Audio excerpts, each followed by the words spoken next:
The stream must have just decided to temporarily shit a brick, so there we go. Off again. So that happened. Don't know why, but there we go. We're back from outer space. Where were we? Questions. We were at. Here we go.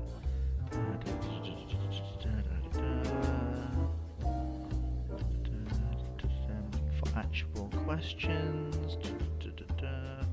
Sierra asks, how familiar is anyone with the storage capabilities of Peloponnesian war triremes in terms of food? I'm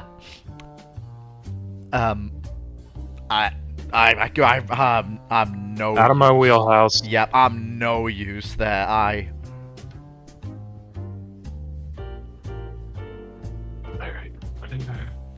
Have they delivered my power supply unit again? Yep. There we go.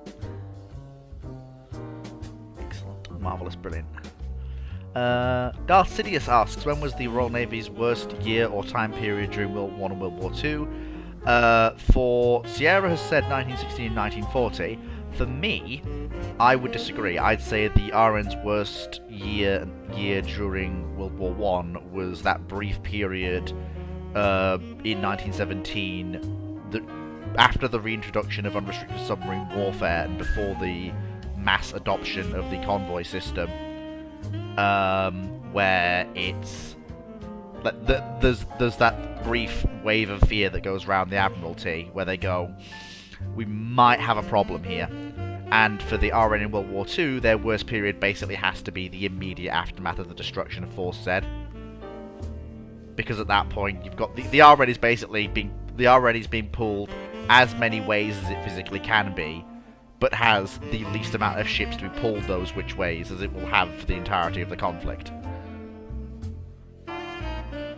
Anyone else have any thoughts, opinions on that? Well, since Dr. Clark's here, Oh, so he is. Hello, Dr. Clark. let's get his opinion on the nice to darkest see year you of World again. War I for the RN and the darkest year Hello. of How you World doing? War II for the RN. Is the YouTube broadcast supposed to have stopped? No, it's restarted as part 2, because for some reason the stream ate a brick and died. So now it's the big 30 part 2! It's so nice when YouTube does that. It is so nice when YouTube And it does doesn't that, tell isn't it? me, the stream just says it's still going from OBS, so I have no idea until I actually look and go, oh, it's died. Let's see. So the worst period in World War One for the Royal Navy? I would say it's... actually the end of World War One. Because they never got to have that proper big battle on the terms they wanted to have it. They never got to have their Trafalgar. They built themselves up that they were going to have a Trafalgar moment. They were going to have a Trafalgar battle, and they never got it. And they'd staked a lot of the Navy's political capital on having that moment. And that's what causes a lot of their trouble into war years, and causes them to try and go, well, hang on. We were supposed to be the Corbettian Navy, but we stated almost everything on what's considered a Mahanian focus. And please note, before anyone shoots me down, I know Mahan doesn't focus entirely on the big battle as much as he's portrayed in the press, and that's the narrative, and Corbett is not as much a everything other than the big battles guy as you will get in the narrative. But the thing is, they are shorthand now for what they are. Corbett's about the whole wider war, and Mahan is shorthand for the big battle. Or, well, if you want to, in Japanese, you could go Kantai Kessen. The trouble is, the Royal Navy had staked everything on there being this big battle, and then they hadn't had it. Jutland was a damp squib. It was a strategic victory, it was a tactical loss, because, let's be honest, battle cruisers were being used in a way they shouldn't have been used, in a place they shouldn't have been, at a time they shouldn't have been. There is no way you should have had the battle cruisers in the line in that formation. It's not what they were built for, it's not their purpose. Just because they have the guns doesn't mean they should be anywhere near that firing line. And let's be honest, the Royal Navy really didn't need them, because if you consider the fleet of Jutland, well, the Royal Navy just did not need those extra ships there. They didn't need those extra ships in that position. I had this fun when I was sort of building for Jutland, and I was putting the fleet together. By the time, when you sort of consider the Royal Navy and the force of it when it turns up in the battle, there is no reason it needs those extra ships there. Let's be honest, they had what? Those extra, the Invincible class. They each have 8 12-inch guns. So you take out the 4 of those you would have had in the class. The Royal Navy loses what? 24 12-inch guns? That's out of a total of 260 battleship guns versus 156 German... Well, no. 260 plus 72 battlecruiser ones. So that's 332 guns versus the cumulative German total of 224, including pre-dreadnoughts. So the British would have still had over 308 guns to the German 224, even if they'd withdrawn those 4 vessels. Yeah. They didn't need them there. Those were ships which were not designed in any way, shape, or form to be part of the big battle. The only reason you have them is a massive amount of paranoia. And then at the end of World War I, they haven't even had the big battle which they built the whole Grand Fleet around, the whole Fleet 4. And so they hadn't justified themselves. As for World War II, well, you're to an extent right with 4C, but I'd actually say it's earlier than that. Because by 4C, they're kind of expecting it, and they were kind of expecting it. This Navy was... The ones kept going, we need to send an aircraft carrier, we need to send an aircraft carrier. They didn't have an aircraft carrier available. They then Churchill went, well, right, we need to deploy these no further than Ceylon. So we can rush a carrier out to them before they deploy. Oh, no, you have to send them to Singapore, because it won't be a statement unless they go to Singapore. And so he pushed them forward, and the Navy was expecting it. But I'd say the loss the Royal Navy wasn't expecting was Hood. And that's the problem, because they sent out 2 capital ships. Like, ships don't blow up in catastrophic fashion. It's a very rare thing. Yeah. And the thing is, Hood was kind of a realization, oh, this really is going to be a modern war, and oh, we really have got the last year's tools. Because the government had spent so much money and so much time on, we don't need to invest. We've got the 10-year rule, all these things. 10-year rules officially dropped in 1932. It's actually dropped in 1937 when the Treasury are actually forced to start handing over money. And let's be honest, the whole Navy had existed to extent on the grandeur of its battle fleet rather than the reality of its battle fleet. And even then, when you consider the rebuilds, if you drop the spending cap in 1937, what should you really do? In the nicest way, the Royal Navy should have been draining things like Hood, Renown, Repulse, and the Queen Elizabeth straight off into yards. And there are the yard space for it. There is still the yard space for it in 1937. That's 8 ships. You could have easily put 4 in a year. And you could have got through those by 1939. And the Royal Navy could have modernised all 5 Queen Elizabeths and Renown, Hood, and Repulse. And still built the King George V, and actually got them delivered on time. And when you add on to what happened, of course, with Hood was, you have to remember, the whole idea of the Scharnhorst being a battle cruiser, for those people who want to try and sort of say it was the Germans or all things, no, Germans always called them a battleship, they were always a fast battleship. The person who puts around them a battle cruiser is Winston Churchill, when he's using as justification to pause the King George V's. Because he based it on, well, they'd have 2 battlecruisers, we'll have 3, so we don't need to worry about it. And when it's pointed out to him by the first Sea Lord at the time, and actually at the time when he's dead, there's no real 3rd Sea Lord in post, because Henderson died and they hadn't really appointed someone quite yet. Fraser hadn't a seat in post. When he's appointed by the person who's acting in that role as 3rd Sea Lord and Director of Naval Construction, that those ships are not battlecruisers, he goes, of course they're battlecruisers. They're fast and they've only got 11-inch guns. So, yeah, the entire justification, the Royal Navy doesn't get its fast battleships on time. So, you sit there and, yeah, the Royal Navy's big loss was Hood. That was the big disaster. After that, everything was expected.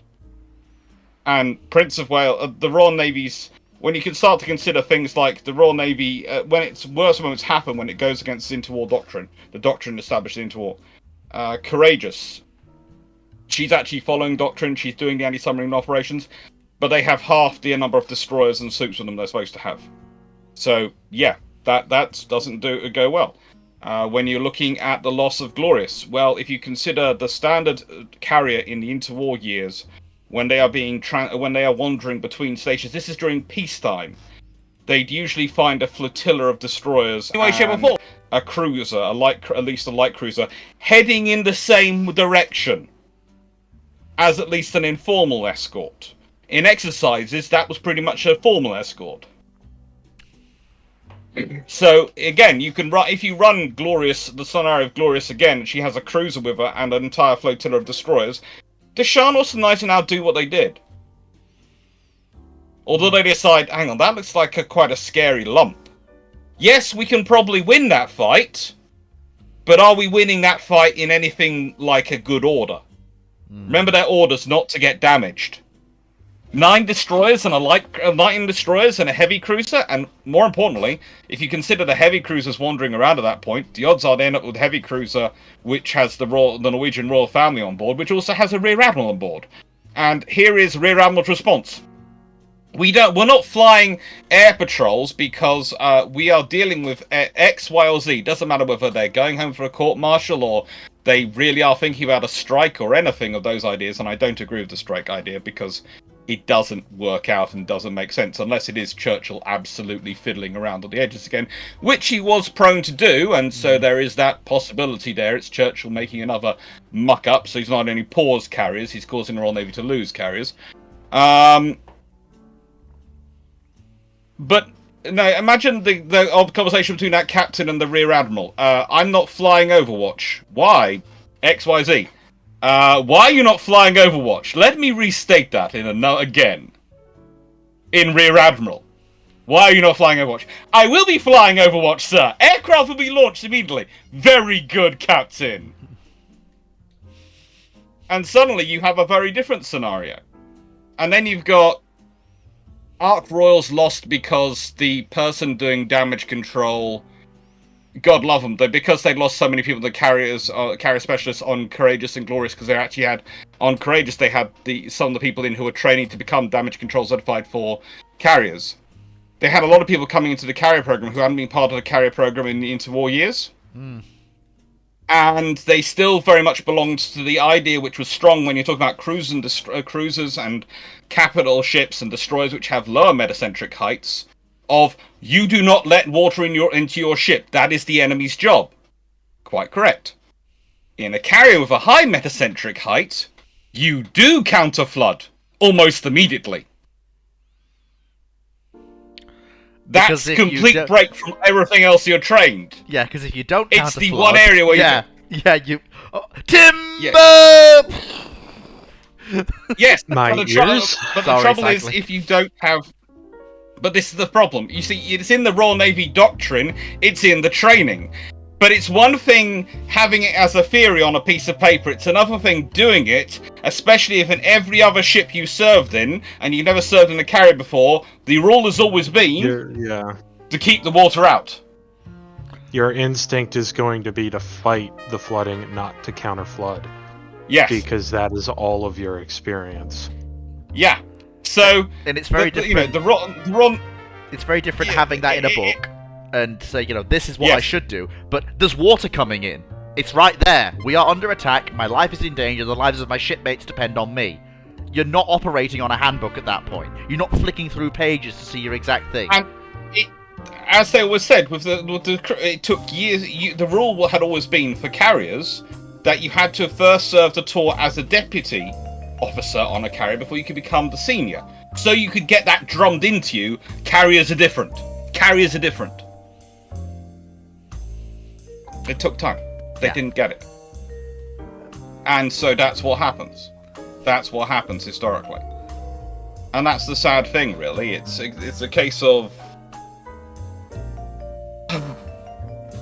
life isn't always good. No.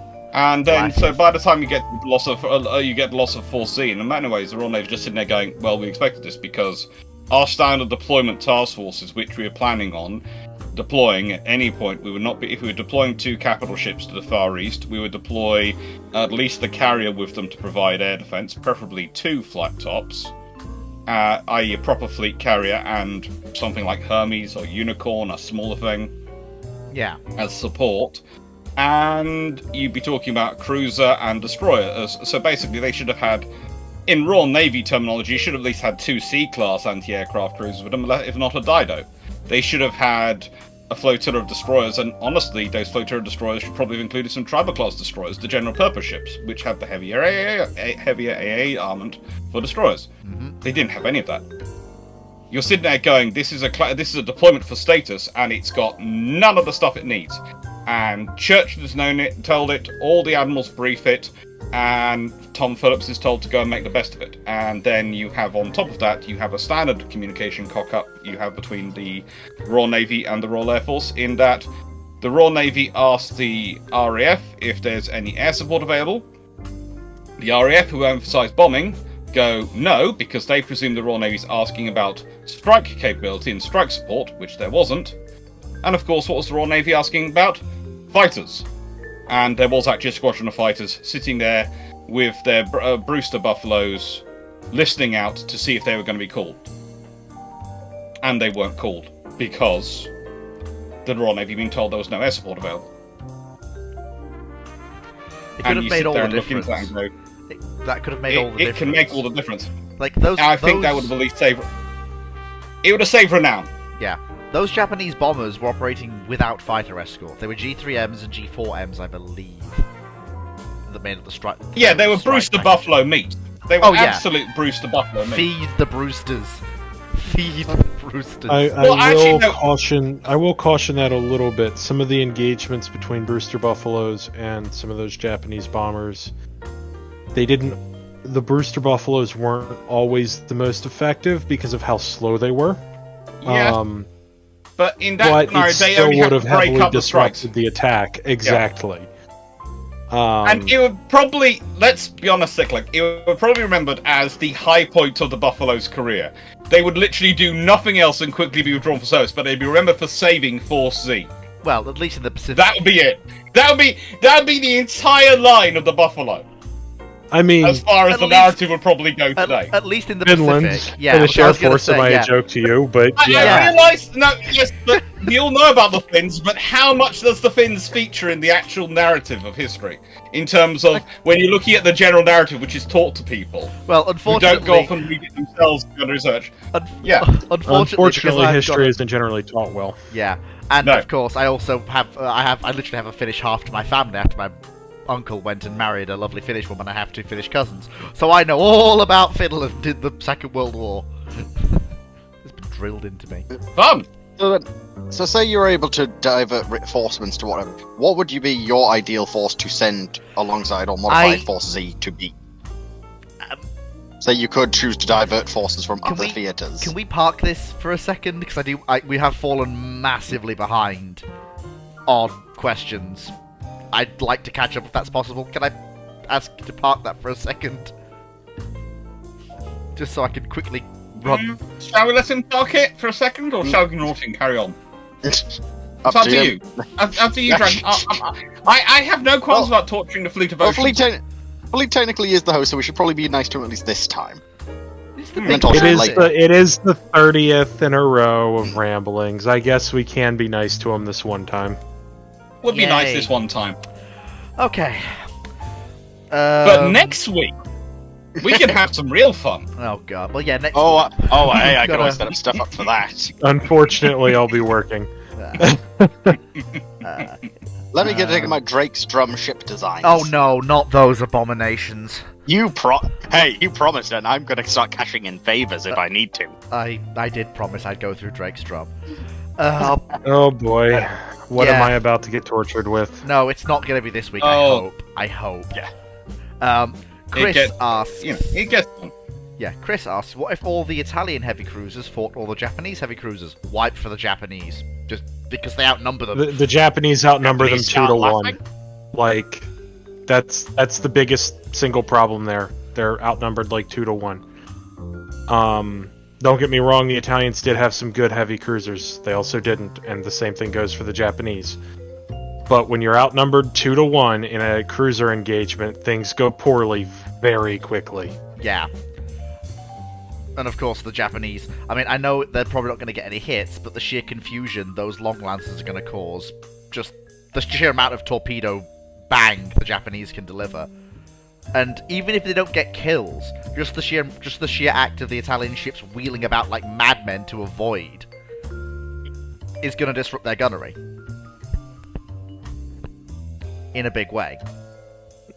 To an extent, though, I think the Italians are fairly well situated for engaging during maneuvers. They're pretty well trained on that one. What is the context of this? Is it a night fight or a day fight? The question was, I literally read it verbatim, what if all Italian heavy cruisers fought all Japanese heavy cruisers? So I just went with my usual assumption if it's not given, which is broad daylight, flat calm. In which case, well, honestly, the Japanese have a 2-to-1 advantage in ship numbers. They have a more than that advantage in terms of shell volume. The Italians probably have a slight advantage in terms of range and accuracy of their guns, because despite the Japanese specialize in long-range gunnery, the Italians, when they have quality control on their 8-inch shells, which is one of the few areas where they do have quite good quality control, they tend to be very good at very long-range strikes, thanks to the sheer quantity of rangefinders they do carry of daytime visual rangefinders. So they'll probably get in some hits at long range with gunnery, but the moment you're in torpedo range, you're dealing with the weltering of that. And if you add in any scenarios of smoke and fire, the Japanese have the advantage, but they're going to get a mauling. Yeah, it's going to be a win for the RJN, but they are not going to come out looking pretty. I wouldn't be surprised if the 2-to-1 superiority in numbers gets whittled down to about... If they started off with 2 for every 1, they'll end up with the Italians having 0 and the Japanese having roughly 0.7 or 7 or 0.8 left. Right. Yeah, makes sense. Because the Italians will go down swinging. Fleet, go ahead and pull Phoenix up. Oh, will do. Yeah, the Italians are going to give it a very good fight, but overcoming a 2-to-1 advantage in a cruiser engagement is... unless you have Des Moines, it's... Even then, I still wouldn't want to do it, but, like... Yeah. It's difficult, to put it mildly. Yeah, I mean, Sierra's literally laid it out. The Japanese have Alba, Kinagasa, Furataka, Kakao, I was in that's Miyoko, Nachi, Ashigara, Haguro, Takao, Atago, Maya, Chokai, Tone, and Chikuma for a total of 14. The Italians have Trento, Trieste, Zara, Fiume, Gorizia, Pola, and Bolenzano for a total of 7. It's literally bang on 2-to-1 odds.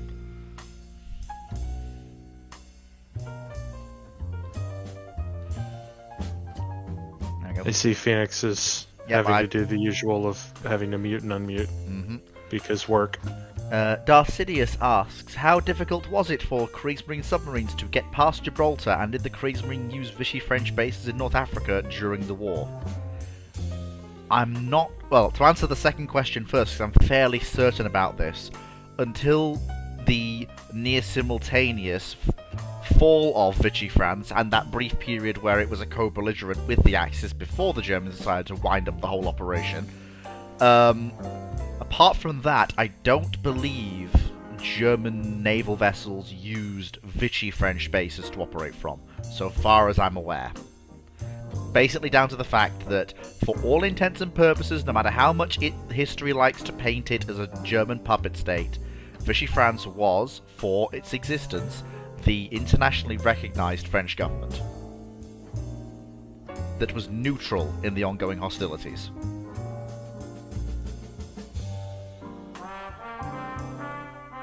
I'm on the fence about that. It gets interesting depending on how far the recognition goes. Oh, no, I'm aware. Providing the recognition. I'm aware. Okay, Phoenix's mic problems are theoretically fixed. Shall we see if they actually are? Yeet. Where is he? There he is. Now, to address the former, which is how difficult was it for... You have little faith. There we go. Phoenix is back. How difficult was it for Kriegsmarine subs to get past Gibraltar? Well, Gibraltar was one of the most heavily... Well, actually, do you know what? I don't actually know. I have anecdotal evidence, but no actual... Issue, as far as I'm aware, is going out, not going in. submerged. Can I clarify this? The British were very keen on German submarines and for any submarines ending up in the Mediterranean. They were not so keen on them getting out of the Mediterranean. Yeah. So getting the British are very happy to have them go into the Mediterranean. They're just not getting out of it. So are you telling me that they wouldn't prosecute a submerged contact if it was heading into the Med? They would, but they'd be far less. They wouldn't call. Let's put it this way: if you're prosecuting a contact going in the Mediterranean, you would try and do your best. But if a contact's trying to go out of the Mediterranean, you do your best and call in everyone else because it's a 5-alarm fire. Right. I see. And the other thing to keep in mind here is it's much easier to go in submerged than it is out. Thanks to the Atlantic tide. I believe on average it's somewhere between 4 and 7. Yeah. Ooh. And 7 knots is their top speed for getting out underwater. Yeah. Which means you've got to take the risk of doing a night run on the diesels. Which, yeah, that's a great plan, Gunther Preen. Which is a reason why there are only 2 battleships in history of the Royal Navy. Well, only 2 battleships, I think, in history which have sunk submarines, or claim to sunk submarines. One we know that did, and one we're not sure about. Because they've Wasn't that the whole rammed them thing on the last week? surface. So wasn't there the whole thing I was either last week or pretty recently where you basically also mentioned how Dreadnought then chose to reverse over it? Yes, Just to we're make sure sure. about we're sure about Dreadnought's kill. We're not sure about Nelson's kill. Submarine on surface, in range, 16-inch guns, engage. Ba-bang. Unhappy submarine noises. Yes, very unhappy submarine noises. The thing is, they never were able to be sure whether they did destroy it or not because they couldn't find wreckage. But there is a good reason why you possibly couldn't find wreckage if somehow, somehow those 16-inch guns, in just the pure quirk of fate, managed to actually hit the target. Because even if it didn't go off, a 16-inch shell hitting a U-boat is going to be a significant, kinetically emotional event. Good night, Vienna. I guess will they even be firing Followed by AP at a a submarine? lot of water coming in and a lot of air going out. What was it? It was Yes. It was either you or Drax said it to me a while ago, Dr. Clark. It was one ship is designed to sink, one ship is designed to float. You let holes in the ship designed to sink, it will sink. Very well. Just want to interject here because I had to be muted for a little bit. But just for the Gibraltar question, just from the Italian experience, generally speaking, trying to get into the Mediterranean was very easy because of the natural flow. Trying to get out was more difficult just because the water flowing against you. You would slower progress, had to be more careful, easy to be picked up by ASDIC. The Italians spent a lot of time mapping this out before the war, so they had almost no trouble at all going in or out of the Mediterranean. They only lost one boat in transit, Glauco, I think it was. I think she was sunk going back in, as a matter of fact. I forget if that was a mechanical failure that caused her to have to come to the surface or not, but Ooh, that's unlucky. yeah, I could probably... Unfortunately, though, the German Navy did its usual thing the German forces did their usual thing of they don't tend to listen to their allies. Nope. Or actually appreciate Oh, their God, allies never. who might have any knowledge or knowledge. So they ran into it all without the Italians not at the Reggio Marina's work.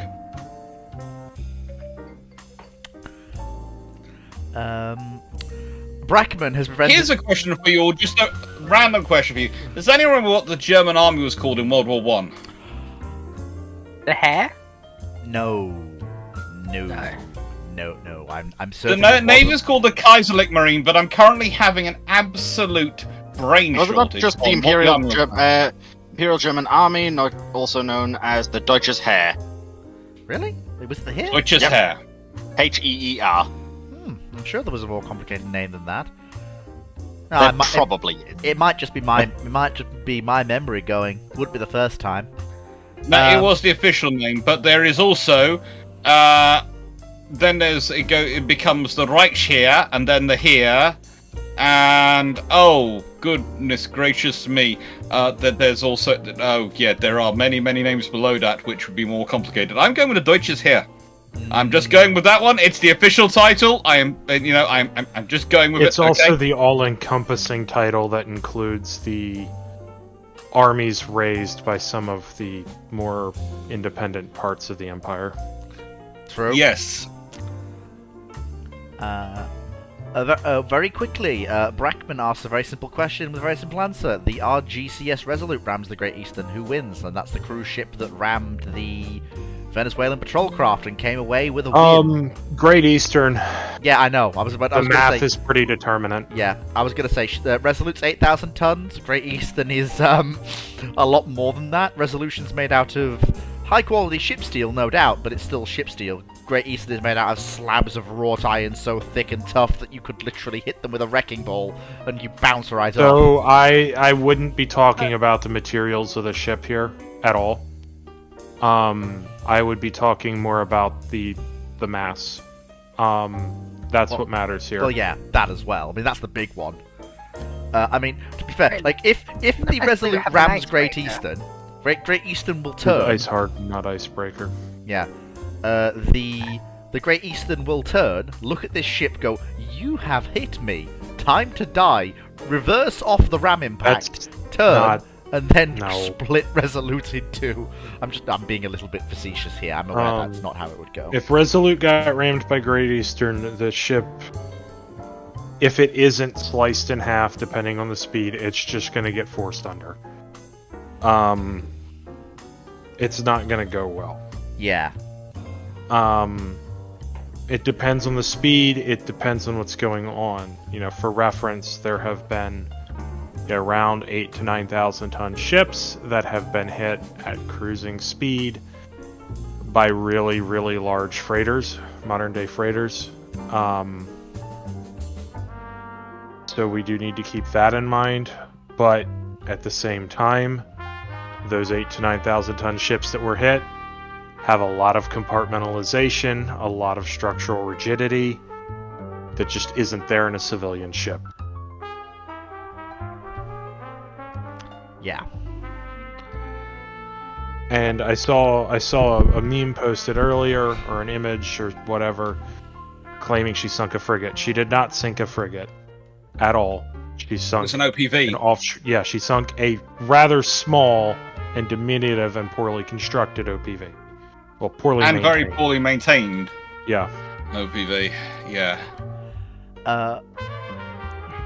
Chris asks a real doozy of a question that no doubt probably deserves a ramblings all of its own at some point. But very simply, to answer the question of what if the Mark 14 worked at the start of the war, I already answered that one. Oh, you did? Oh, Yeah. fair enough. Yeah. Gunnery officer Random non-history question, but does anyone think that the Foreign and Commonwealth Office of the United Kingdom should realise that an RFA ship is part of the Royal Fleet Auxiliary, not the Royal Navy, when they're doing a tweet about it going into a crisis? You would hope so. You would hope so. They managed to get it wrong, and they're now being corrected by everyone. I'm not I'm pretty surprised. sure this isn't even the first time, though, that they've been How wrong. many times do U.S. Navy public affairs officers post images of Russian ships on, like, 4th of July? Oh, I'm not They- surprised. it's not just... at least it's not just us, Yeah. for once. To be devil's advocate, how much of the general public know what the RFA, Royal Fleet Auxiliary, is? Doesn't matter. The Foreign and Commonwealth Office should know, Yeah. and should get it right when That's the problem. they're going at Royal Navy. Oh, When dear! they're acting the organisation, and they're actually corrected by the Royal Navy. Fair. Okay. Your typical gunnery officer It's the asks... Sorry, go on. I'll let you finish. And you sit there and go, well, any kind of tweet like this has probably gone to the Ministry of Defence beforehand, and judging by the tone of the Royal Navy's Twitter response, they're not worried about being told off by above. So I'm presuming someone above in the Ministry of Defence has told them repeatedly, we're currently having strike issues with the Royal Fleet Auxiliary, please do not get this frigating wrong, and have kept telling them, and they have still managed to muck it up. So got bullied for... Well, not bullied, damn right. dismembered. They're getting bullied for it. They're Right, getting like- bullied by everyone. Oh dear. It's turning into a. I think the Royal Navy, although they didn't say it, might have ratioed them.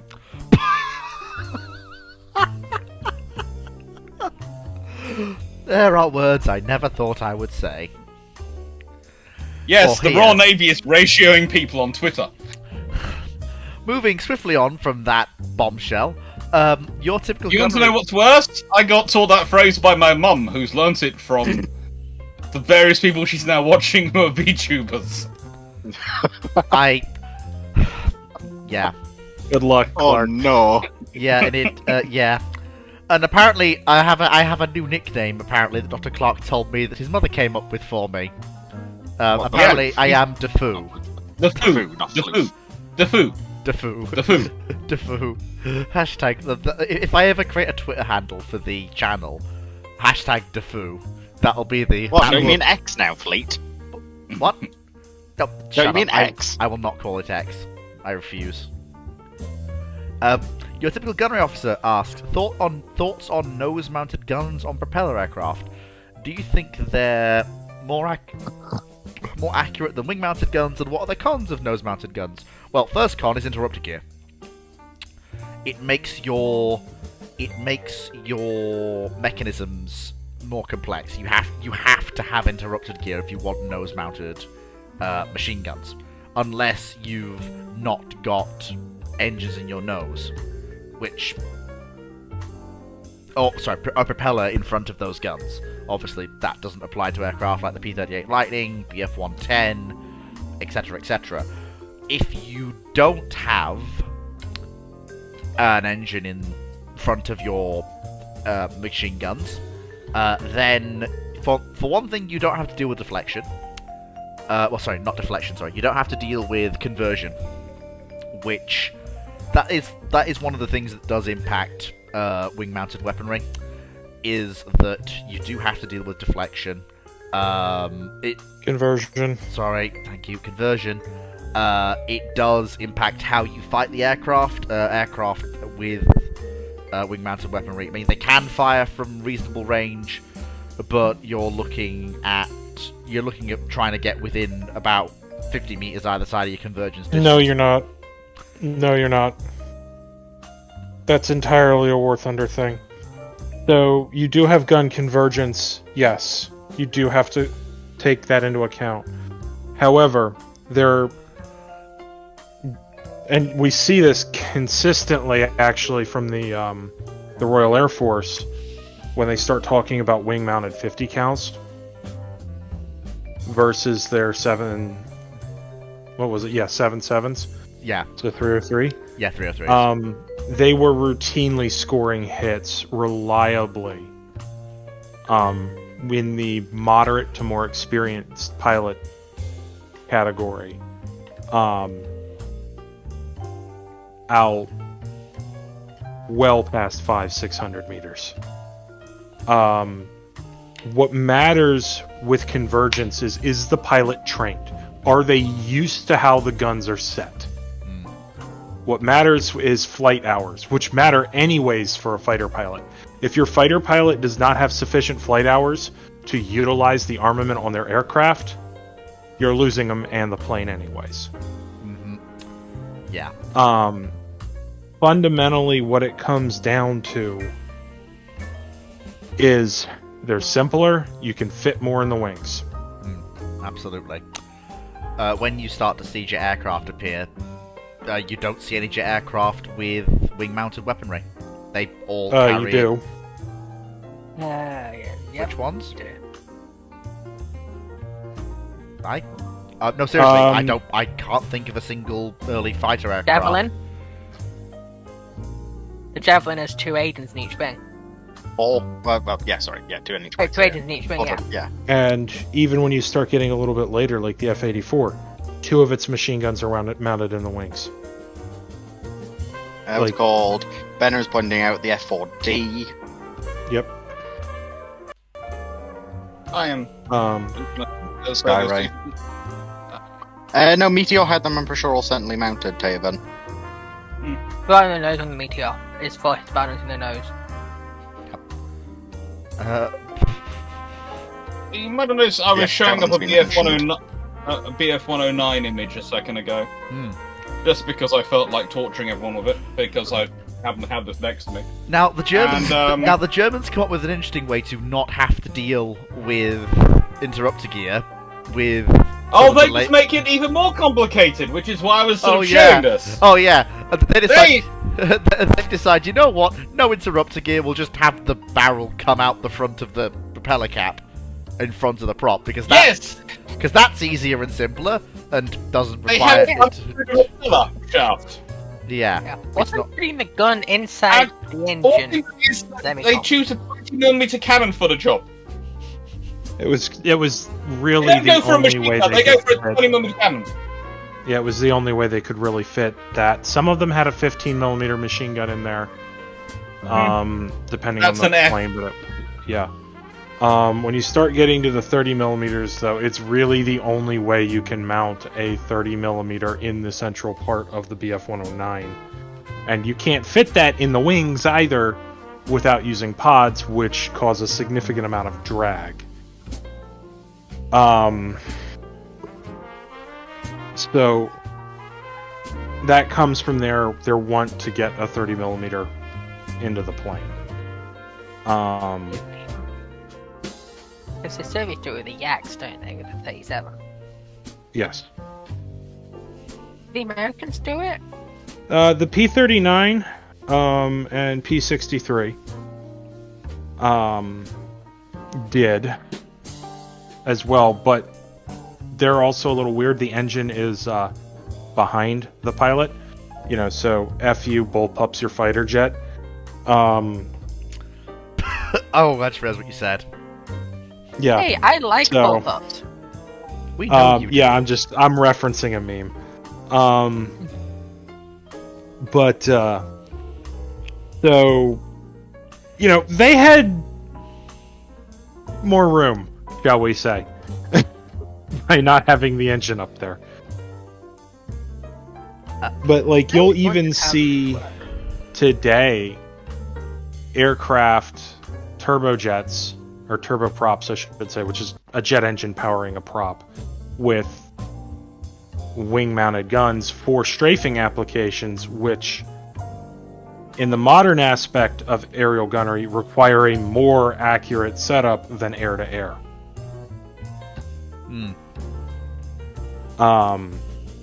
A gun that has a little wider cone to it is a lot easier for air-to-air gunnery to get hits on a target with than provided it is a reliable, still relatively dense cone. But in strafing, providing close air support, you want a very accurate gun. For obvious reasons, you don't want stray rounds if you're doing danger close strafing runs, which is really the only reason you see strafing done in a modern context, outside of like the 2 Canadian Hornets that strafed some Iraqi patrol boats in '91, after trying unsuccessfully to shoot them with their Sparrow semi-active radar-guided air-to-air missiles. What? You can get a lock and do that, but That sounds ill-advised.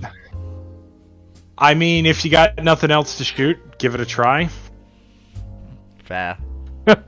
Are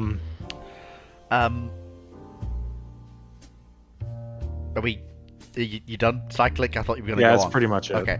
Yeah. Chris asks. No, quick question. Sorry, go on. I was going to ask. I never understood how do putting cannons through engines actually work? Like with the Yak 90s and the BF-109. I don't know.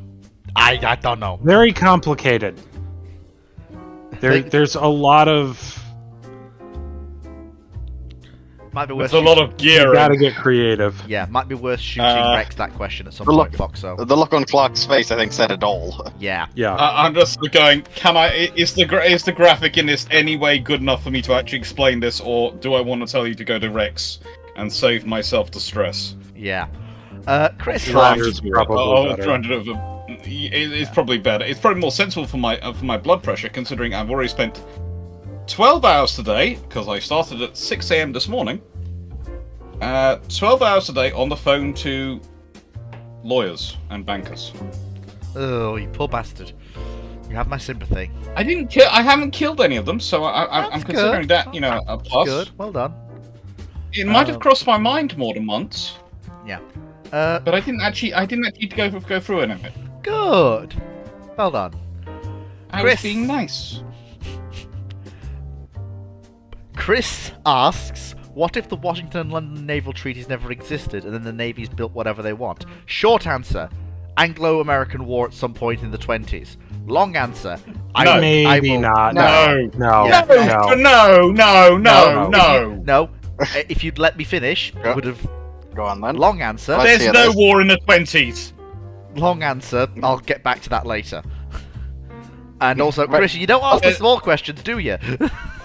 No, Well, look, I'm doing a lot of videos on this. I've got a whole thing coming up, and I've also done videos. The British and Americans had a qualitative race. Qualitative races have never led to an actual war. They're just all about ego. Quantitative races are what lead to war. This is the trouble. Some people just do not actually understand naval races and naval terminology. The Americans and Brits have the kind of race where it's like you and your brother both like to get fast cars. You're constantly trying to one up the other. You're trying to one up each other, but are you actually going to end up throwing a punch over it? No. You have too much other stuff connecting you. You're not going to get. It's not going to go that far. The British and the Americans, people would like to go, oh, well, there could have been. What's the war going to start over? What's there going to be that's going to start a war before? Just because they've built a better ship than us this year? Yes, No. everyone. That's the British regularly went to war with people because they built a better ship than them, didn't they? And so did the Americans. No, they didn't. No Yeah, one does. Even You if don't they do that. started getting into a quantitative race, you got to look at what's the underlying reason for these two nations to go to war here. Because they're by this point, it's not 1812 anymore. Yeah. And Congress was never going to fund a quantitative race. To be fair, Britain's Congress also was- looking a bit worried with finances, as I recall, around No. that period. Not as bad as sometimes it's portrayed, but also there's the criteria you have to remember. The British Empire is a maritime empire. This is still the same country which a few years ago had a campaign where the Navy had asked for 6, the Treasury wanted to give them 4, and ended up getting 8 battleships. I love There is a weird- little bit of a scenario going on here. Yeah, You have to remember, Britain's slightly weird when it comes to funding its Navy in this period. yeah. Okay, so the Navy would get the Royal Navy would have got the funds. Oh, Other yeah. things wouldn't have got done that needed to do in the 1920s and 30s, but the Royal Navy would have got the funds. I think But the thing is- wasn't it Drac who said It, that it would be basically the debt payments that were paying down the debt would have been sacrificed to probably get the RN the money it needed. well, you just have to cut them by half, and you could keep building the battle fleet. Nice. So you could still be Yeah. paying it down, but you'd be paying it down at a far slower rate. So it's a case of the Royal Navy. Then they're not going to worry about that. It's not going to be a massive problem or something. Something they're going to. But the Americans are already going to pause. It's just.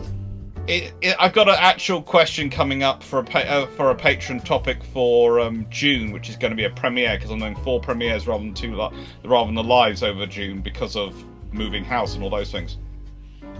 And one of them is what happens economically if the treaties don't get done.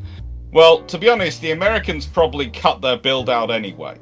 I'm not sure if even the South Dakotas get finished. I think probably some of them get finished, and I think probably some of the Lexingtons get finished, the battlecruisers. But I don't think all of them do. Yeah. I think Congress does its usual thing of, And what people sometimes go, the Americans are building so many 16-inch ships. This is a challenge to the British. No, it's the response to the British having so many 15-inch gunships. Which is why I'm certain the British were working on 18-inch gunships, because... And, don't try it, but, okay, all of you. Just take this as a small point. The British usually go up in 1.5 inches. So, if you turned around and they were going, well, America's got 16-inch ships, and the Royal Navy turned around and went, so we have 16.5-inch ships. Does that or does that not sound like someone's compensating for something? Little bit. Yeah, Kind of it. it just doesn't work. You have to be able to respond with "we have 18-inch ships," because this is the whole point. Qualitative races are about image and about bragging rights. They're about ego and who has the bigger not about who's going to beat each other in a fight. So what you probably end up getting to is the British and the Americans building roughly 4 battleships each a year at some point. If the Americans keep on building them. I mean, you've got the And going, oh, ours are better than yours, ours are better than yours. It's gonna be that. I mean, you've then got. I can imagine the American. You've got, Sorry, go on, please. You've got the French sobbing off in a corner, unable to just keep up flat out. No, they're gone. The The Italians. Italians and Japanese are gone. Yeah, to be fair, the Italians are going to basically knuckle down on trying to beat whatever the French are building, and the Japanese are going to try to keep up and burn out. The French are going to do the same to the Italians. Yeah. Like they'll be best running they their own can. mini. Yeah, they'll be running their own Look, mini version of the. The quality person race. in this scenario who suffers most is when Adolf Hitler Yeah. comes to power in Germany and goes, I want battleships. So we can build, the best we can build due to the Treaty of Versailles and the infrastructure limitations is the Scharnhorst class, which have 11-inch guns. And Britain and America are wandering around with 18-inch gun battleships. So is Japan. They've got a And few possi- status units which have 21-inch guns, just for the hell of having them, not because they're actually any good. And he's going, so mine's going to be 11 inches, and they've got 21 inches?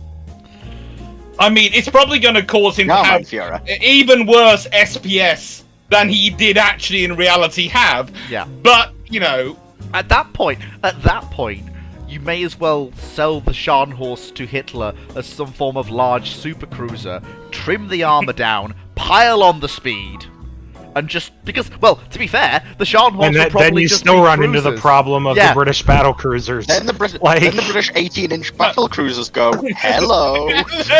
Yeah, and because if you're you're running. dinner- What is it? Which one is the battle cruiser? Is it the N or the G?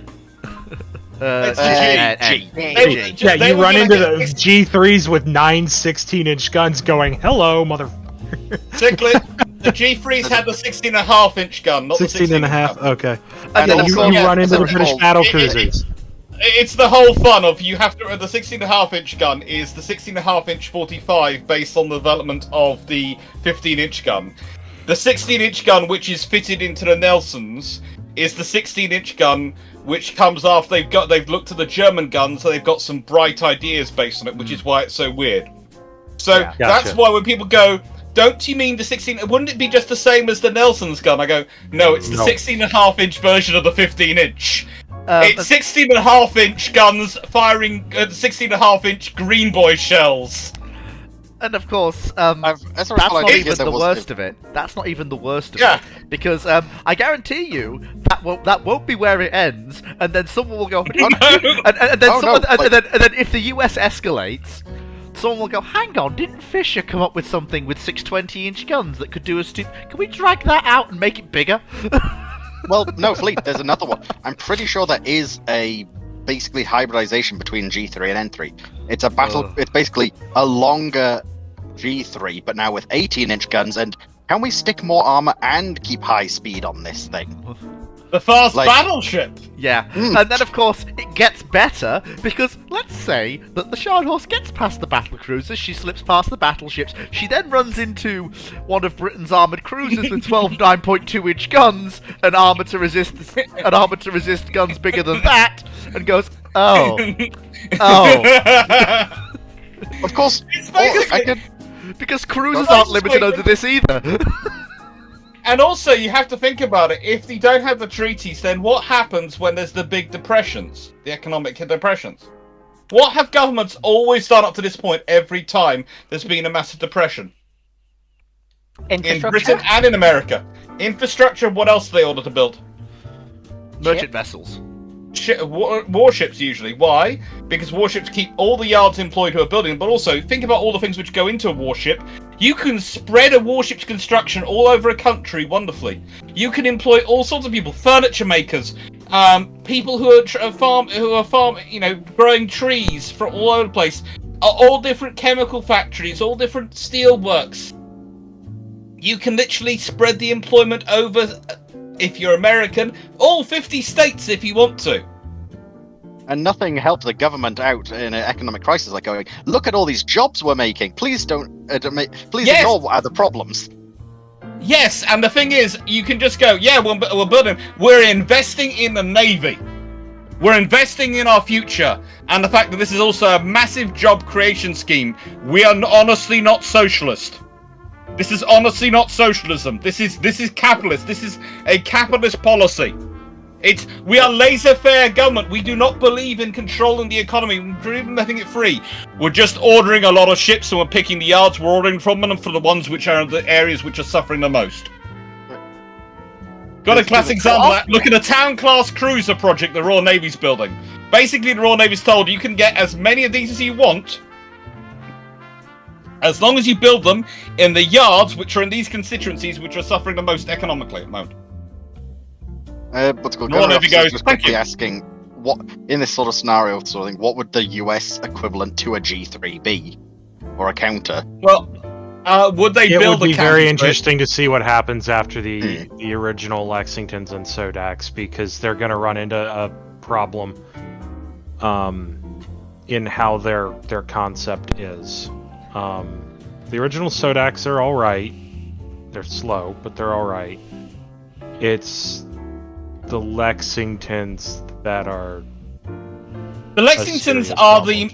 are updated version of the Invincibles. They are battle cruisers. They are designed to go around the world on economic warfare and trade protection. That's what they are for.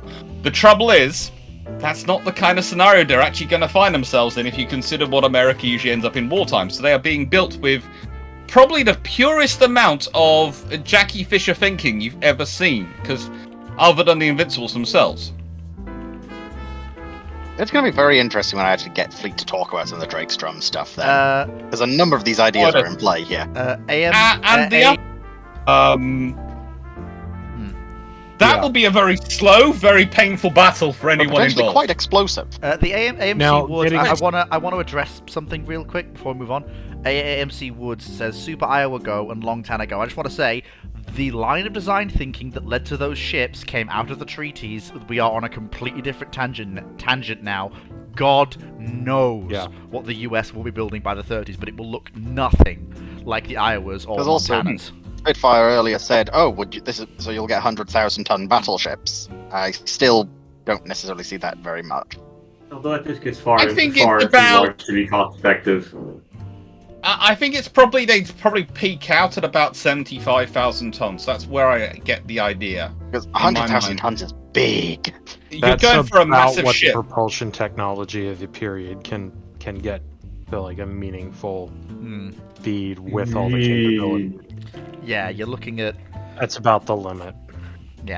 I mean, I think you get when you talk about the amount of output power you need for that, you start getting into the kind of beam sizes that we talk about when we look at like super carriers, which is going to be very hard for. This is the thing. The big thing is the cost for when you get to like 100,000-ton ships is not just the case of like what does it cost to build the ship, but it's also you have to have large enough infrastructure to support that, not just at one base or two bases, but like throughout all your territories. If you're going to deploy them abroad or not. You know, for the U.S., you have to think about how easily can I get this through the Panama Canal, or do you have to go all the way around the Cape Horn? Can California accommodate this stuff like that? In Hawaii. The one thing I wanted to Philippines. is we kind There of is lost over one the French and interesting- the Italians. Yeah, you have to. They could never get that. But there is one interesting fact we could all add in as well. You have to remember, if the ships are growing, they're probably going to be investing in boilers, and so the British might not stick with as lower power boilers they did historically, and who knows where the Americans go to. But also, you have to remember that as early as 1913, I think, was the first paper, there were discussions about nuclear power and using it for steam. If you're getting really big enough, and they're developing it, this was postulated by a friend of mine who's has a lovely defense, a lovely title. They are called a historical defense economist.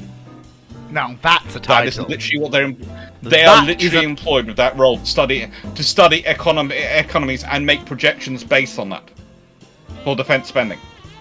and I talked to them about this, and they said there is something like a 20% chance, they reckon, because of the confluence of events, that you actually end up with nuclear-powered battleships by about 1940 if you don't have a treaty scenario, because of the funding that'll be going into trying developing something enough density of power to supply and move something of this at the speed they'd want to move it. Good God, And I went, that's terrifying. 20% chance isn't that a 20% chance is not massive. Let's be honest, in the realm of things, that's not a massive in five. certainty or anything. That's a one, but that's still enough of a chance that you could have had the British. And let's be honest, the only two nations which could probably have afforded them or would have been able to, would have wanted to spend the money enough to put them on would be Britain and America. Yeah. Britain, Britain- at least there's a chance they'd go, ooh, this might work. Well, And for we do Britain, it that you don't need to refuel it. It can go around the world and you don't need to refuel it. My God. It's the And that's It's the also Empire Protection Battleship. that's also a huge draw for the U.S. These are the two Yeah. navies that have to be able to span the globe. Yeah. No other two navies have to do that. The British have to do it even more than the Americans, because the Americans Yeah. have to do it in the Pacific and the Atlantic. The British also have the Indian Ocean thrown in as well. Yeah. Just for the hell of it. Now, getting So, back to a for question. those two navies, that would make them absolute perfect sense. But it's a case of, yeah, that's slightly worrying because that means nuclear weapons probably come about earlier as well. So, Woods also asked earlier, what kind of naval race are the U.S. and China currently doing? Answer is it's not an actual naval race. They're both building to what they feel are their own requirements. The Chinese are very likely to building towards a fleet of 4 to 6 Catobar supercarriers. The U.S. Navy has its own requirement of 12 to 15, but 12 is what's reasonable when you start talking about Isn't that also signed US into and law? 100,000 I keep forgetting tonners. if that's true or not. what. Isn't the carrier limit signed Well, into law? I keep forgetting if it is or not. They DoD can provide a waiver. Right. I SecDef see. can provide a waiver. Yeah. It's just one of those anecdotal things that I keep here being passed around that makes you go, that doesn't sound. It sounds like someone's made a meme of. It isn't actually historically accurate, but No, it's there. It's just it's become. It's there. It's just outdated completely. The problem for the Americans is it was made long before they actually started investing in non-stop nuclear, and honestly, the trouble is for nuclear to make nuclear carriers cheap enough to actually afford to have them. You need to have at that sort of quantity. You need to have a far greater throughput than they actually have, and be able to crew them far more. Yeah, you're and talking crew about a all those extra ships. 25% increase in the fleet, because the law says Yeah. 15. The law was originally done when the Kitty Hawks were still in the fleet. yeah. Mhm. And you were just finishing out the Nimitz class. Enterprise was still in the fleet. And the thing is here, even if we had the production side of things for them, when you start looking at the optimal size for a nuclear-powered supercarrier, you are looking in the 100,000 to 115,000 ton range. I'm adding a Yeah. little bit on there because weight gets added over time. Particularly if you want to include things like AWACS, refueling aircraft, large, capable strike fighters. I wouldn't be surprised if anti-submarine warfare craft start to come back. I think that's going to depend on what the Chinese do. Now, my money is the Chinese are going to start to seriously invest in a large SSN force, because they have to be able to hold, or at least deny, the U.S. Navy freedom to operate in the Philippine Sea if they want to take Taiwan. This is a line Dr. Clark has heard from me a lot. He can attest to my feelings on this. This is in a Taiwan scenario. That they just completed a rather large expansion to their nuclear submarine yard at Bohai, so Yes, Seems like I cyclic anticipate theory is that's bearing coming. Well, if you want to try to project a large naval surface force in the Philippine Sea, you have to be able to survive the U.S. SSN fleet. Good luck. To do that, you need to be able to fight effectively underwater against the U.S. Navy. That is not easy. Yeah. You need SSNs for that. You cannot operate effectively out there with SSKs. You just can't. Like if you're inshore, from the Chinese near shore, perspective here. Yeah. If you're inshore, And near also, shore. I'd actually also Sorry, go on, Phoenix. If what's I'd also someone interject for the when it comes to conventional submarines for the Chinese, they have a really, really bad geography because of how far out the continental shelf goes. So for most of their submarine I'll fleet, be back in a conventionally powered second. submarine fleet. Okay.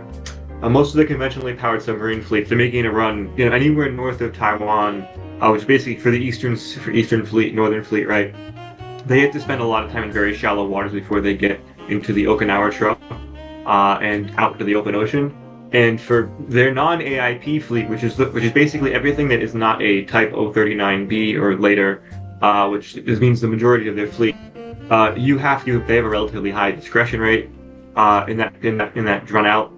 So they are generally very easily picked up by Japanese and American ASW assets, and relatively easily tracked, so they know pretty much exactly where they're going when they get into the deep ocean, and then their ignorance in the deep ocean is pretty limited. Only the AIP boats can really make effective breakouts at present, which is not to say that they can't be tracked, or they're still not also have a lot of trouble. They still don't also have a lot of trouble when they're in deep water, but they at least have a better capability to make that breakout. SSNs likewise will be the same case. They don't have to come to the surface. It's a little bit easier for them to make those breakouts. Not that they really base SSNs in the north at all, but aside from the Hans, but the Hans aren't really serious warfighting assets. So, yeah. But that is something to keep in mind when it comes to Chinese submarines, and it's even worse for their boomers. Let me tell you, it would be. They have to effectively they strike basically the need to stick U.S. with a They have bastion. Yeah, and here's the problem: they don't have the missiles for an effective bastion strategy, at all. Now getting to another question I saw from typical gunnery officer. Yeah, here. I was literally about to get to that question if it's the same Do one. you think 76 auto 57mm automatics is better gun for Seaways than Phalanx? My response is don't use a gun. I mean, if you're going to have to use a gun, I would recommend something like a 76 or a 57 with guided munitions. Preferably something better as a round than Dart, because Dart has some engagement choke points. But what realistically is you are seeing an increased slant towards missile-based point defense systems, because you have to for range. You have to start destroying these things at farther out. No, actually, that Turpitz, that's not my preferred missile system for point defense. My preferred missile system for point defense is CAM. Well, you can get a much better packing density of CAM than RAM in that size, in that deck area.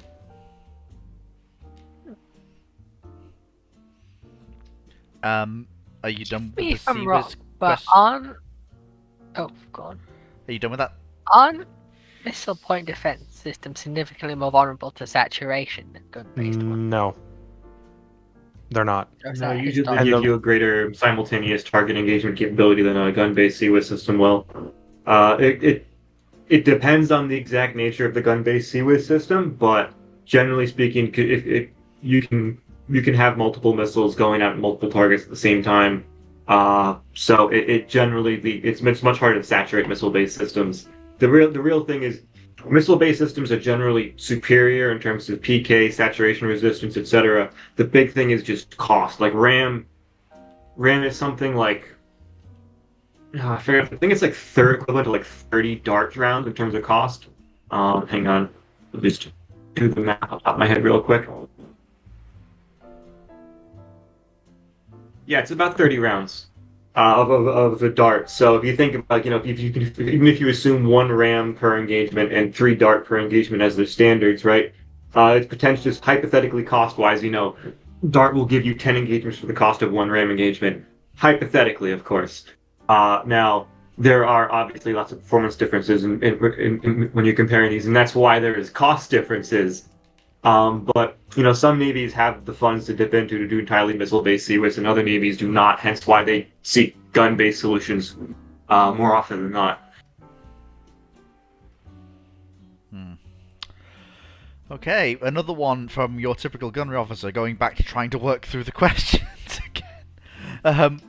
And it's, to be fair, it is close to what we were talking about before, which was submarines. Do you think the Type 21 design had a great impact on post-war diesel submarines and possibly today's diesel subs? Yes, it is the progenitor of the modern diesel submarine. The modern submarine generally, in that it is a craft designed to spend most of its time underwater, prosecute all of its attacks underwater, and treats surface cruising as something you do to get into and out of port, and then you spend all of your time submerged when you're on operations. The Type 21, unless anyone wants to correct me or add a qualifier, is the first boat that treats being a submarine as its primary objective, rather than being a semi-submersible torpedo boat that can submerge to engage in attacks on targets that would otherwise annihilate it if it was on the surface. Anyone got any qualifiers, comments they want to make? Hello? Sounds about right from your discussions with Clark and such, so...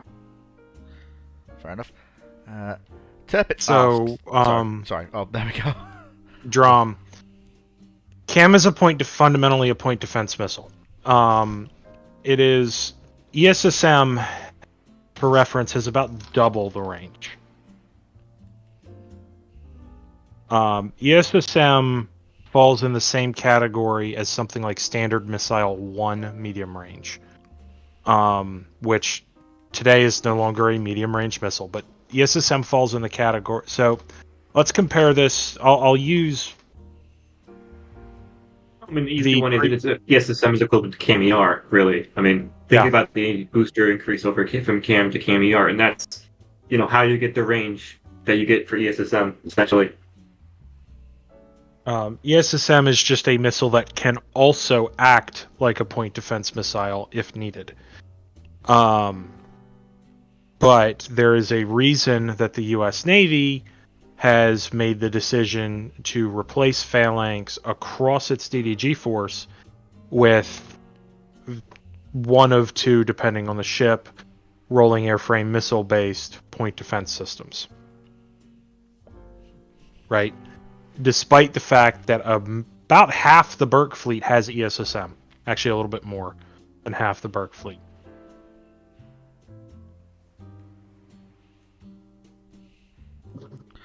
KMS Turpis asks, when did SP's GSs go on the Great Northern?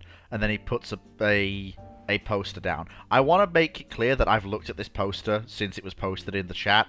I am 99% certain it is a modern creation, simply down to the fact that is 4449 leading 844 with an auxiliary tender and a bunch of recoloured lightweights. I would find it highly unusual that Great Northern would let another road steam power on their tracks for any reason at all. The Great Northern has its 484s. It has no services that interlink with Southern Pacific, so far as I'm aware. So I see no reason why, apart from operable service during the post-Steam era, that 4449 or any other GS 1234s would ever operate over the Great Northern in any real capacity. Yeah, Drum. For that CAM versus ESSM, like anywhere you can mount it that you can't mount ESSM, look at the Swedish missile corvettes. They're going to be getting CAM to provide themselves with air defense. You could probably get some ESSM in there, but it would have a much greater impact on those ships than CAM will, because ESSM is a larger missile, requiring a larger launch setup, and ESSM is designed for hot launch. CAM is cold launch. That can make mounting the system onto a ship dramatically easier. Especially smaller ships. You don't have Yeah. to do as much structural work. You can do a lot of upgrade. It's the cold launch system is really it's the biggest selling point over, because the two missiles both have their party pieces. They're both half a dozen one, 60 other in terms of their quality and capability. But the cold launch for a lot of navies is the big selling point, because you don't. It's far quicker installation. It's far less invasive installation, and you don't have to. How'd I put it? You don't have the fats so much.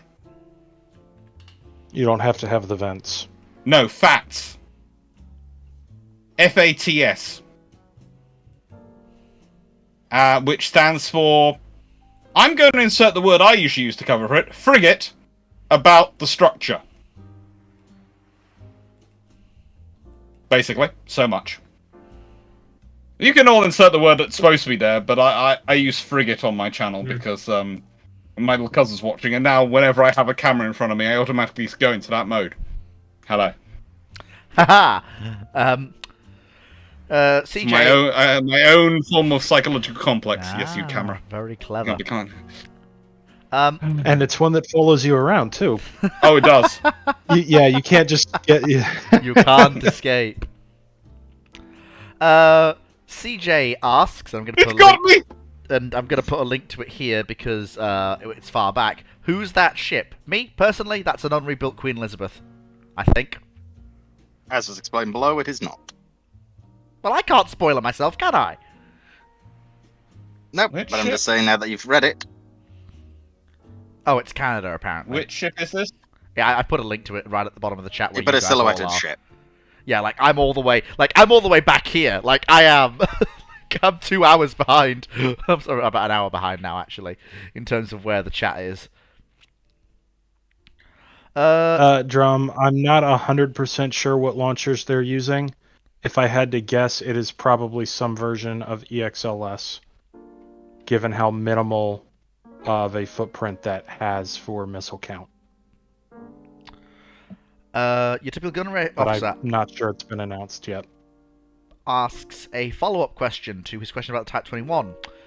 Of all the post-war diesel subs influenced by the Type 21, which one is the best? USA Tang class, UK Porpoise class, Soviet Whiskey, or the Swedish Hagen 3? Now that I is can an tell you interesting it's not the question. whiskey. Well, yeah, obviously it's not the whiskey.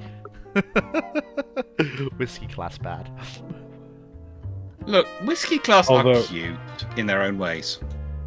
They're very much their own ways.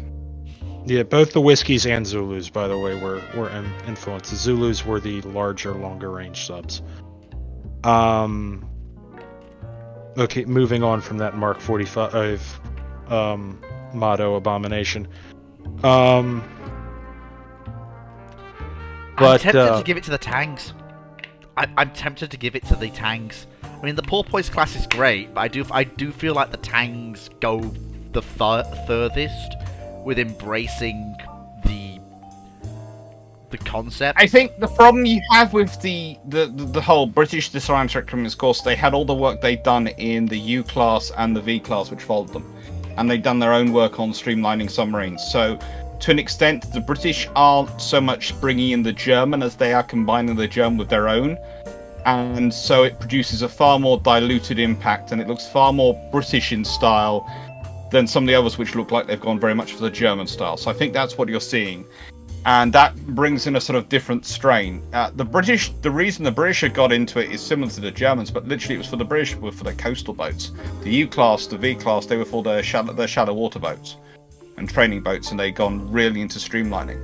And that explains a lot of the U class design. The Royal Navy's obsession with trying to make them as streamlined as possible. And then that then gets evolved, and eventually you see it in the A boats, which come after that sort of scenario. So, yeah, the British, it's far more diluted. I think you are right with going with the Tangs, because they are the biggest embracers of it, because it is quite so not the tech routes that the Americans were necessarily pushing down. Brackman asks, and I'm an It's- Sorry, yeah. go on. It's one of those things with navies.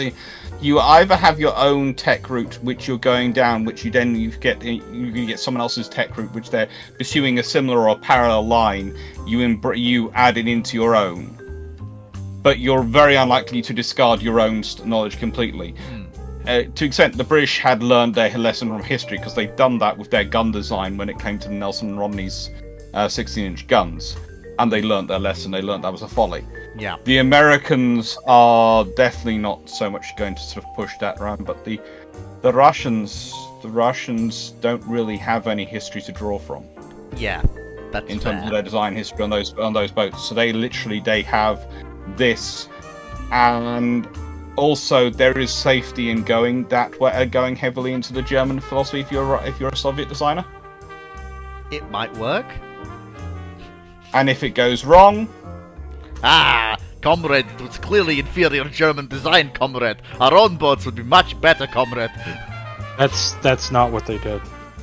No, I know. no, but but it was basically a case of you could claim it on certain scenarios. It's not what they actually did, but there are some designs. I'm fairly certain in that period where the designer avoided being shot by going, no, comrade, it was because of the information we had from the Germans. Obviously their research was faulty. Anything that keeps the designer out of the gulag. Basically, or out of the prison design bureaus. A Because- rapid lead injection. Yeah. Where are we? I'm so far back, my thing keeps jumping. Where are we? Yes. Brackman asks, in 1903, how would you design a cruiser that should be able to fight off armored cruisers and show the flags around the colonies with the knowledge of today, but technology of the time? Congratulations, US HMS Invincible! I'm pulling you back 3 years in time. Come here, basically. Wait, but that's a battle cruiser, not a Yes. cruiser. They asked for a battle No, cruiser. It doesn't specify what type no. of cruiser. They asked for a cruiser that was be able to fight off armored cruisers and show the flag around the colonies. It's right there. And it's Yeah, only but you're not gonna, three- how many of those are you really going to be? Early battle cruisers are just armored cruisers with I dreadnought was gonna guns. say, I mean, let's say that, but yeah. how many of those could you Uniform really armament. build in comparison? turbine power. How many of those could I build? That was not part of the question. That was not part of the Well, question. technically, yes. I feel you should also include some sort of feasibility. That's that is technically feasible. correct, but oh my god, is that just technically correct? I need to go pick up a package, so I may or may not be back. Yeah.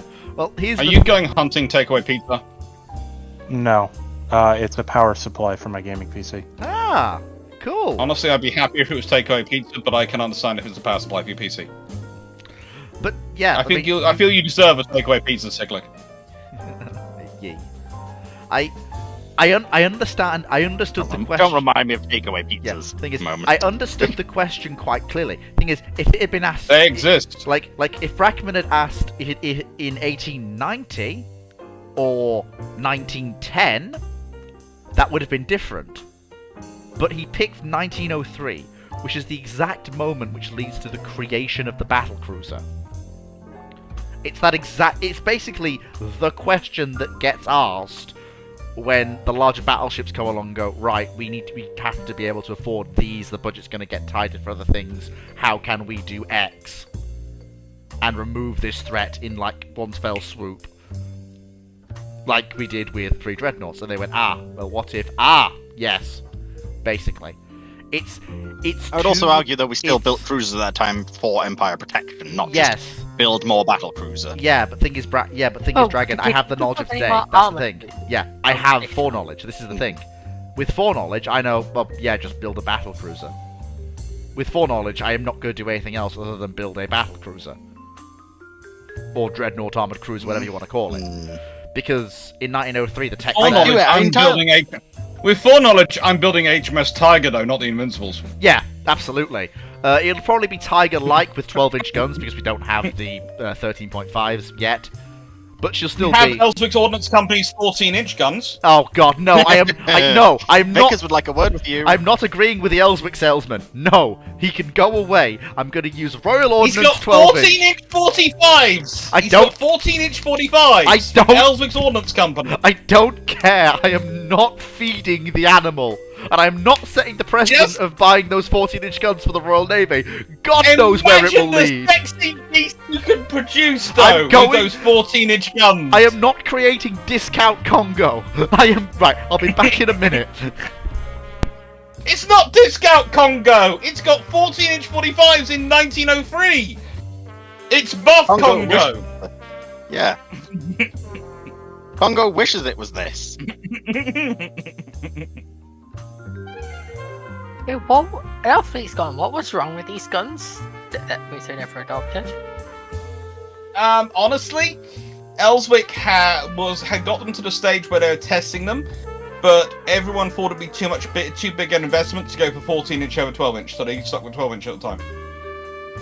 And even Fisher wrote that was a big mistake. Felt that was a bit of a mistake later on, but also that he'd have had to wait. He couldn't have got the Dreadnought through in the time period because no one funded them earlier. They weren't ready in time for Dreadnought. They didn't have a turret, etc., ready to go. He went with the Lord Nelsons because they had turrets and basically nicked turrets from the Lord Nelson design. So that's why the original Dreadnought turrets are terrible for a Dreadnought. They can't do super firing and all those things because they are Sovereign style, i.e. pre-Dreadnought style turrets just stuck on a Dreadnought battleship, which are designed for that circumstance. Right. Whereas if they'd actually gone with the 14-inch guns, they could probably have built turrets properly for them, and especially if you do it in the period you're doing, you could have revolutionized the Royal Navy and started them down to 14-inch guns in 1903, and well, just imagine the effect on the poor Kaiserliche Marine. True. There'll be no chance of anyone going, we have 11-inch guns. They are just as good as your No. 14-inch guns. It's a case of, are you the same people who add an inch onto the bonnet of a Porsche just to make its bonnet look bigger? Because that's the energy you're giving off. Darth Sidious asks, what if the expected... what if when U-47 enters Scapa Flow, they don't just find some ships and Royal Oak, they find the Royal Navy's home fleet? Like they were expecting to find. Well, What they would- have what a would they have small party targeted? and then start firing torpedoes. The nearest targets. Yeah, that pretty much was going to be my... Happy U-47 But- noises. Yeah, basically. But the trouble is, there is no scenario where that happens, because you have the full fleet there, you have more patrols of sloops and destroyers doing patrols around Scapa Flow, which means actually getting into Scapa Flow becomes that much more difficult.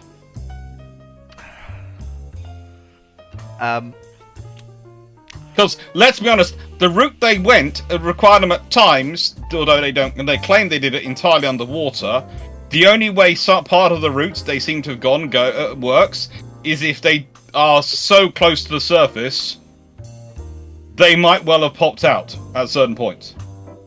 Which means if there's an active patrol going on, and there's enough ships present so there's a patrol, enough people looking out, enough people watching, that's going to be spotted. Quite blocked, I'll just get noticed. Mm-hmm. It was basically, they were very lucky. They ran in at just the right point. There were enough ships in there to be worthy of a worthy target for the daring raid and to get the hit they wanted. If they just found a cruiser, it wouldn't have been as as great for them. And the fact that they got the only upgraded R-class battleship is really, really annoying. The fact that some wasted some money for upgrading an R-class. But leaving that to one side, they would have. They basically, if you have any more ships there, you then have a far tighter security. Yeah. Because also you have more admirals there demanding more security because they can. Yeah. It's one thing they can do when in harbour. They can demand they have more security. You will give me the security. I am not asking. I'm not going to risk my fleet here without more security. Yes. Yes, Sort of you've got admirals and navy at this time like Lord Corkenori, who are That's a name. punctilious. That is a name. It's Lord a name for an admiral Corkenori. who's. That. He was a very good captain. He was a terrible admiral. Ooh. Why do I feel like that's something that keeps coming up? X person was a great at a captain. There is a great at being reason an why there is a term promoting beyond one's ability that comes up a great deal when we discuss navies. Period. Oh boy 220 asks, could Japan have benefited from using their battleships in a more aggressive way, like the Italians and the Germans, and I'll get back to that comment in a minute, instead of hoarding them for a big battle? To answer the question first, yeah, they could have absolutely gotten more use out of their capital ships. Guadalcanal springs to mind as the best chance to do it. What that use would have actually got them is hard to say. And it would deny the Japanese the reserve that they committed, aka the reserve of fleet units they were able to commit to operations around the Philippines. But yes, Japan. I'll agree with the Italians using them more aggressively. I'm not sure I agree with the Germans. Yeah, that's what I was. That's what I was going to get to. I know, but you're being too nice. I'd have got to dive straight into that one and then got onto the Japanese operations because you're a nice person, Fleet, or rather the Fu. I'm not so nice. I'd gone. I'm going to take out this point, and then I'm going to go. So then I'm using the Italians as a model. What do I do? What can I reasonably do as an aggressive if I'm the Japanese? Now, a lot of people try and focus on the Kansai Kessen, and oh no, that's not how you get use out of your IJN battleships at all. You need to accept that's not going to happen. The way you get more use out of Japanese heavy units is them admitting Kansai Kessen is unlikely to occur, or they flat out admit, which is less likely, that it's just not going to happen, which then releases. Well, the trouble ships. is, as I regularly trying to explain to people, the Kansai Kessen is not the sole Japanese strategy. In fact, it's not even their whole strategy by a long, long way. You might want to talk to Crack about that then, because he's been really sending that impression downrange. No, the trouble is we do have this conversation. He agrees with me, but the thing is the Japanese have a whole different strategy. They have under the Taikyo Kokobo Hoshin, which is sometimes in dispute with the Taikyo Yohei Koro. So that's the Imperial Defense Policy versus the Imperial Defense Doctrine. Sometimes they're actually in dispute. They have multiple naval strategies and they build up to them. The Kansai Kessen is the final stage of, by the way, if you've achieved all the others and the enemy's reached you. At the point, for most of the war, they're preceding what they would call Yugeki Sengen Sakusen, which is the interception attrition operations, which is supposed to take place at the first phase of a Kansai Kessen. They also have Yugeki Sakusen, which is their ambush strategy, which is a key part of their operations. And their entire reason for building their battleships is Taikan Kiyoshugi, or big ships, big guns, which is basically a deterrent strategy. Which is why not announcing the Yamato class when they were able to is so stupid, because it goes against their entire deterrent strategy, which was the reason for building the bigger ships. Oh. And, by the way, if anyone wants to learn more about these things and go into further detail... Oh boy, here comes the plug! But I also have... Not this one. Where is it? Ah, there it is. Hey, don't drop down and fall over books. Don't fall over books. Don't fall over books. Tag 'em. Hey. There you go, in there. Where were we? So, but yes, I do have videos on my channel which are about Kansai Kessen and all the things and all the other strategies, and go into them. There was one on the Tsingtao Naval Air War, if Tsingtao turned into a naval air war. The January 1939 incident when the Royal Navy and the Japanese are pointing guns at each other in a harbour from less than 50 meters away from each other. Yeah. HMS Birmingham versus 3 Ashigara-class heavy cruisers. Yeah, I mean, that's got I have to give it to Birmingham, right it's there. But, yeah. Well, no, she would have killed them. No, it would have been. It would have been. Given how close you are, you're guaranteed. They're about 50 meters. Yeah, given how close you are, you can aim for their magazines. No, she wasn't aiming for their magazines. Well, no, I know. I'm saying you can, but she was aiming for something far more explosive than that. No, she was aiming her guns at their bridges. Ooh. She dedicated a gun. One of each turret was dedicated to each ship's bridge, and the 4th turret was dedicated to the Admiral's headquarters ashore. Basically, if you die, the person who gave the orders is going to die. Yes. That's an ultimate middle finger, that is. That is a guy called Captain Brind, and honestly, that Well, man I'll tell you is- one thing, Clark. He was Brindian. Come on, you have to he admit that was something. He was something. But what I love even more about that is you have to remember they're leaving Tsingtao. They've got the SS Vincent de Paul in the middle between them, and the ship in front is a sloop with a single 4-inch gun, and they swiveled that round and pointed at a cruiser as well. Fight me!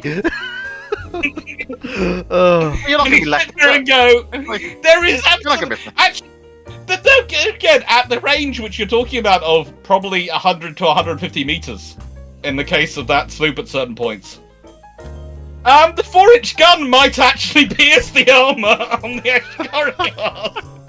Aim for the torpedo tube! It's that close enough! It's close enough the 4-inch gun might actually pierce the armor! Oh, God. Your typical gunnery officer asks, do you think the Scharnhorst could have won a gunfight against one of the Alaskas? Absolutely. And an Alaska can also win a gunfight against the Scharnhorst. Basically, both of them can hurt the other. Both of them can hurt each other. It's gonna come down to, basically, weather conditions, quality of crew, who fires first, who hits first, and some It's gonna be the Alaskas. yeah, and some circumstantial bits, which is Alaska has no chance at all to survive any of Scharnhorst's impacts. Scharnhorst can, in niche circumstances, resist some of the 12-inch rounds. Sometimes in some niche circumstances. Alaska's fire control, though, means that she's going to get the first couple of salvos hitting. And she doesn't need a Scharnhorst's lot not of those that to far hit. behind the Alaskas in terms of fire control fit by 43 if Well- we're going off Scharnhorst herself. Yes, but the trouble is the Germans didn't like to use radar because they believed the British and the Allies could hone in on radar. Well, if it's a one-on-one Whereas- fight, The Alaskas would be using its radar. fair enough. It's a good If point. That's the problem. That's the thing. It's not a case of the ships themselves, it's their operational doctrine. The Germans believed the British could hone in on their radar, so they weren't turning it on. Whereas the Alaska would be quite happily using its radar for fire control. Which means of those the first two salvos, it's probably A, going to fire first, and B, going to get more hits in the first two salvos. A lot more hits. Hmm. That's a And the rate of fire, they're probably going to fire 3 salvos each before either one of them sunk. And, well, let's be honest, the 3 salvos starting off, yeah, the Scharnhorst is gone. Could the Royal Navy actually hone in on the German radar through? the Yes. radar? RDF, radio direction Yeah. So finding. what a, Radio so and radar what a direction finding. reasonable action to take to not use your radar for fire control. Well, I think the thing was they didn't use their radars because they didn't want to be discovered. But basically, I think it depended. I know. I mean, Scharnhorst must have been using her radar for fire control during North Cape. Otherwise, she While wasn't gonna she hit the still broadside had of it. a Bran. Yes, while she still had it, She turned it on after they started firing. which makes sense. So wouldn't that also be the case with the Alaskas? Like, if Scharnhorst is being But engaged, she'd no, be... the thing is, that's after the other sides started. No, firing. yeah, I get that, but the Alaska turned it on, would have had it on and been Oh. firing from it with get-go. Oh yeah, yeah, you've got a point there. Yeah, okay, I see what you mean. It took me a second to catch up, but I got there in the end. The Fleet OS is a little slow, but it eventually works. Hey. Don't be cruel to my friend the Foo. Besides, I like Dr. Clark Otherwise, my mother will tell me off for not protecting him. Well, it's apparently steam. It's apparently coal driven, so it does explain. that Yes, it takes apparently food powder coal driven. Yeah, it's a long story that, but like I am not here to discuss the nation state's nation, the Fleet of Oceans. Like, if I did, I'd be here all day. Maybe Yes, maybe if modern people want warships me, using steam power. maybe if people want me to Or discuss it, during coal power, sorry. yeah, maybe if people want me to discuss it, I will allow myself a bit of self-indulgence. But otherwise, I'll keep that part of my life online separate. Your typical gunnery officer asks, "This is a fair gap with no questions. What if the IGN had a couple of training carriers like USS Wolverine and Sable?" and use them in Japan's inland sea to train naval aviators. Do you think the IJN can maintain a high standard or quality for their naval aviators like the USN? It's not the lack of facilities or the lack of officers who could theoretically do training.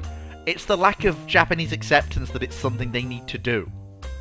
That they need to scale up their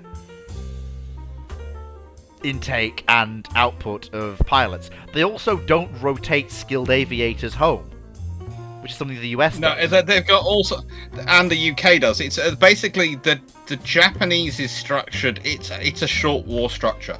Yeah. Okay. In a short war, you do not bring your best back. You keep them at the front to give you the best chance of winning and highest capability at the front. Like if you're prepared for a long war scenario or an attrition war scenario, you constantly rotate people back to train up and then come forward leading the next generation. And so you constantly build up your things, and you split squadrons and all those things to keep it going. Now, the Japanese don't do that. Yeah. Now, ignoring the how of what I'm about to say, if Japan had won their short war, then you would have seen the skilled pilots come home. There would have been training classes. Here's how I won. Here's how we won X battle. Here's how we did. This is what the Americans do. This is what the UK does. Here's how we need to prepare for them in future. But that wasn't the case. This is what happened post the Battle of Tsushima, the Russo-Japanese War, etc. You have to remember though, because the trouble for the Japanese is there's two problems which forced them into the short war theory. One, they knew they didn't have the infrastructure to fight a long war and the capabilities to fight a long war. And two, you've got their experience of World War One, which have been incredibly victorious, but mostly short sections and small sections of the war. I.e. Tsingtao, i.e. Their involvement in anti-submarine operations in the Mediterranean, etc. All these things had been short bivouacs into it. And the Russo-Japanese War, which, in naval terms, was a lot of short engagements. A lot of short, sharp engagements. Punctuated by periods in between.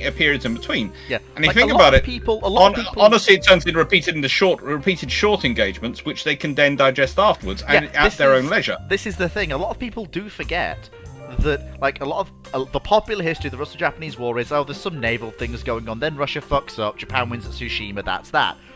But the actual history is, like, the Russian 1st Pacific Squadron is giving the Japanese a run for their money. Like, they sink 2 of Japan's 3 dreadnoughts with sea mines. Just outright clobber a pair of... Like, that's 2 Japanese... I think it's in one night as well. Like, Japan just loses 2 battleships in one night. And so Admiral Makarov being a legend. No. Admiral Makarov arrives after that. It's basically Admiral Makarov is on his way at that point, and he sees, what is that you say? We killed 2 of the Japanese battleships, and that's brought us back to near parity again. Good. We shall attack. And then he just gets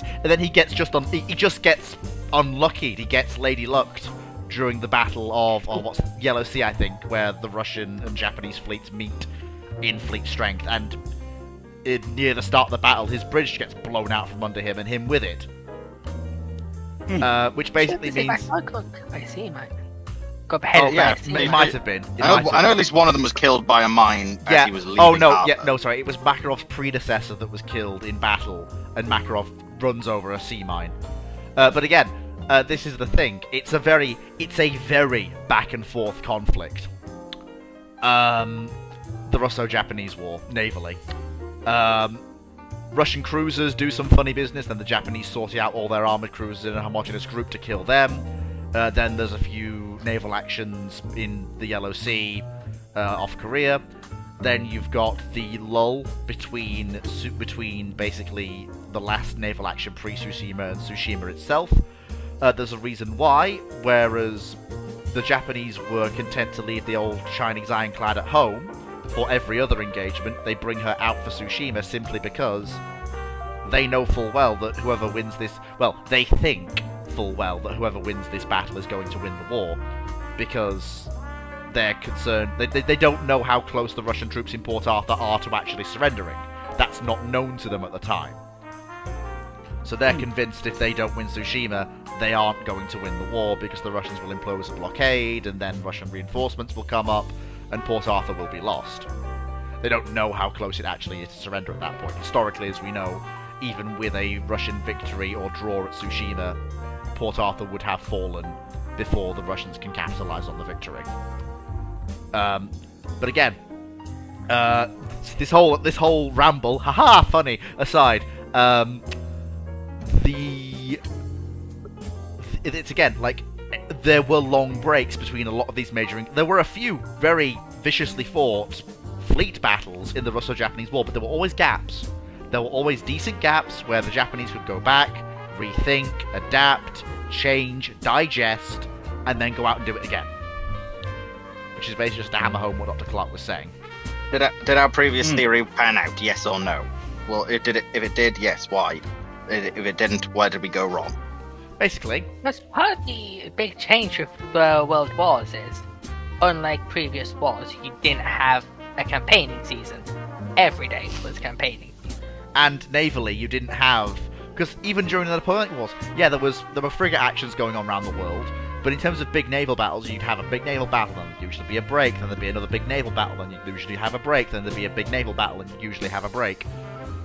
Yeah, campaigning season. You don't take your battle fleet out in the middle of winter. Oh no, Fox! in the North Sea. It wasn't even that. It was just there were just regular breaks between actions. Whereas in the World Wars, there was either a fleet action or there wasn't, and a lot of your fighting was done by smaller vessels, flotillas of small craft, cruisers. Like there wasn't the regular drumbeat of action to. Well, it was a good thing and a bad thing. On the one hand, you weren't attriting ships quite so regularly, but there also wasn't the regular drumbeat of on, off, on, off, on, off, to enable digesting of information during a conflict. The way they structured to digest it, and it's one of the interesting things you have is, as I often point out, with HMS Warspite having the most battle honours of any ship in the Royal Navy. Any warship name in the Royal Navy. There's actually the second rank destroyers, if you included all the actions they were involved in as battle honours, rather than just calling it part of the Mediterranean campaign, and they've got that as their honour, they would far outclass that. They would have far more, because it was an ongoing thing, and the battleships and everything is constantly being deployed as part of covering operations for this. And one of the really interesting things you have is during World War I, Corbett talks about, and has of course been leading the transformation of the Royal Navy and remembering its Napoleonic experiences. And one of the lessons the Royal Navy had learnt in Napoleonic Wars was you have to rotate officers regularly. Despite the fact it's rarely discussed about, but they do it. Rotate officers regularly to move experience around a fleet. You have to move ships and officers between fleets to rotate experience of operations and understanding and knowledge to spread it around the force. And that's something the Royal Navy carries on doing in World War I, and they re-bring back, and they've got it going. And it's a really interesting thing in that that's one of the things the Americans take away from working with the British during World War I, because they've been working out how to structure their own fleet, and they see how the British are doing it, and they think, hang on, that's a good idea. Whereas the Japanese who are working alongside the British, because they already have their own experience, are going, oh no, we have our way, it suits us. And it's a kind of interesting thing. It's sort of the Americans' expansion, because the Spanish-American War had been a coming of age of the US Navy, but it hadn't been like the Russo-Japanese War. The Russo-Japanese War had been perceived by the Japanese in as many as a great victory and as a fight for survival in some regards. Whereas for the Americans, the Spanish-American War is never a fight for survival. No. There is at no point in that war that the Americans are going, if the Spanish win, we lose America. The worst. I don't think at any point there was even going, the Spanish might win. I don't think that even occurred to some of the American admirals. Although, to be fair, the Spanish. Although, to be fair to the Spanish, they did have the capabilities to win had they applied themselves properly. No, they didn't. They did. Pelayo is. You didn't need it. No. Pelayo is better. You would have needed to actually have got training and the organisation working years before the war took place. You cannot just go, boom, right then, we're going to do these reforms immediately and we can win this war. I mean, So, unless they'd started in about, the decade prior to that, had actually been training and actually investing in the Navy and infrastructure, in the training, in the personnel as they needed to, they could never win that war because everything had got to that state. There were gunnery officers of ships who had never fired their guns and who had no idea how to fire their guns. You cannot get to that level and then wave a magic wand and win a war. No matter how good the basic ingredients you have. You know, there was the classic. There's an admiral who turns up, who's actually a very good admiral, who's sent out to the Caribbean to sort things out, and he turns up, and he's going.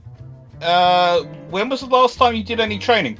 Oh, we haven't taken these ships to sea in the last 12 months. Sort of, you what?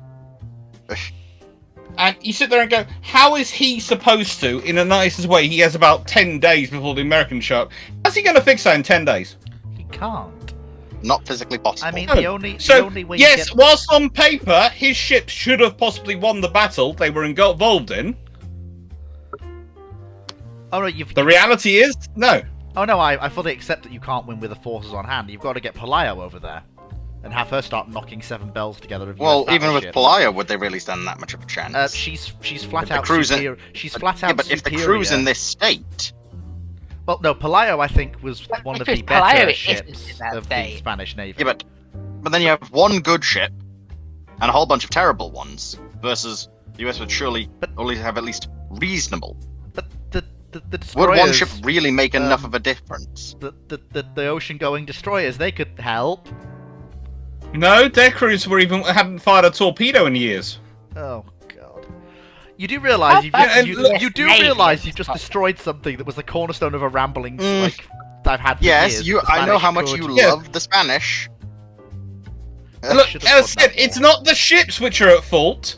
It's not even the crews and the officers, because some of them are very good and very committed, and some of the gunnery officers have been paying out of their own money to buy powder and practice shells made of wood, so their crews can actually fire their guns. God. But when you've got to that level, the Navy has fallen. There was so much corruption going on. There was so many problems. The Spanish Navy in the Spanish-American War it's set up to fail. And it's set up to fail by its central government. Yeah.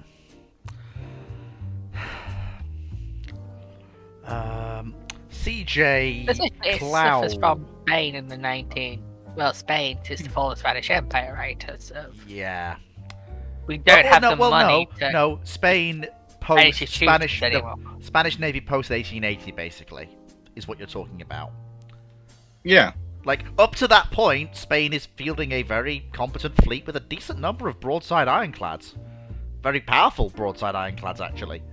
Yeah. But it's the institutions behind it still. Yeah.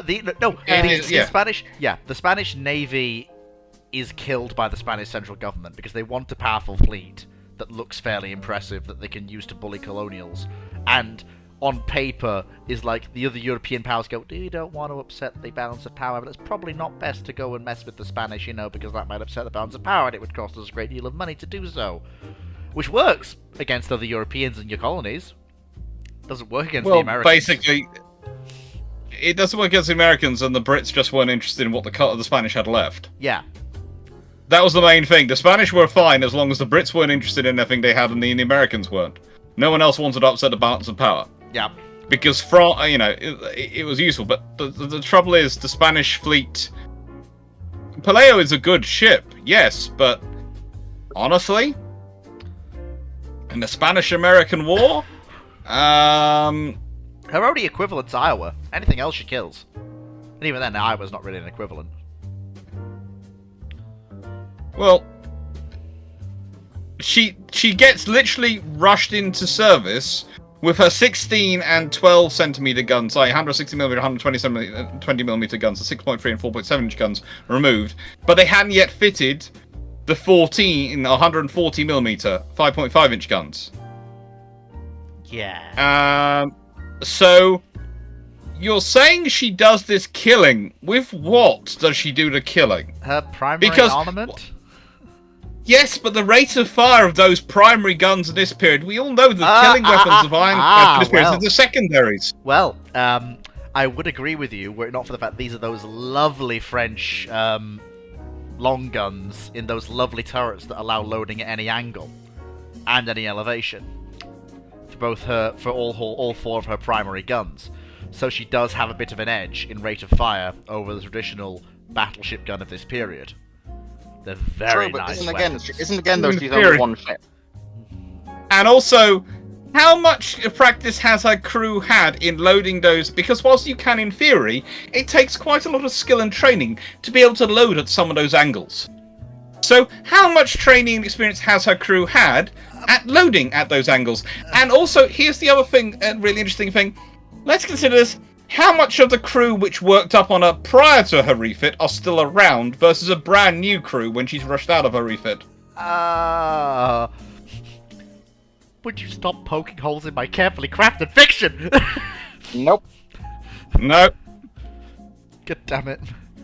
Alright, You have to remember, I'm a university lecturer. This is what I do to people's essays for a living. No, for fuck's sake. But yeah, like their whole job is poking holes into their hopes and dreams. Okay. You know, I'm starting to be glad I dropped out of uni to become an engineer. And civil I servant. did uni to become an engineer, Look. and it didn't exactly work too well. Yes.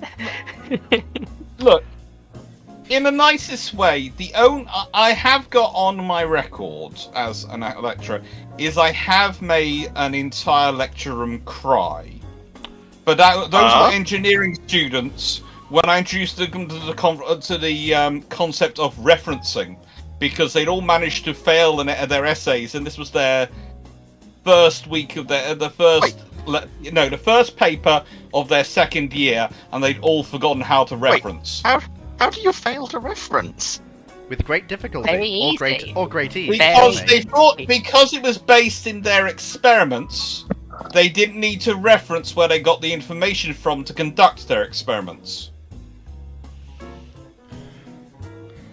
Someone had a bright idea, and everyone had followed that bright idea because they had a group WhatsApp and they were very persuasive. Oh, Unfortunately, the result was, after the essays were handed in, they had a nice discussion. There was a librarian sent in to have a chat with them. They didn't take any notice of the librarian. I'd been their lecturer in their first years, and I was walking past, and I just poked my head in because the librarian was a friend of mine. She was in there to explain referencing and how to find the sources. And they were not listening to her and being rude. Oh dear. Oh god. Oh. By the time I finished speaking in 5 minutes later, everyone in that room, every one of the students was looking scared and in tears. Oh dear. After I explained to them exactly what was going to happen to them if they continued not to reference, and if they were ever so rude to a member of the university staff who'd kindly given up her free afternoon to come in and give them this special lecture. Oh. Because they'd failed. And explained to them exactly why disrespect was not going to be tolerated. Oh my. You know, we were far better as university students than it seems.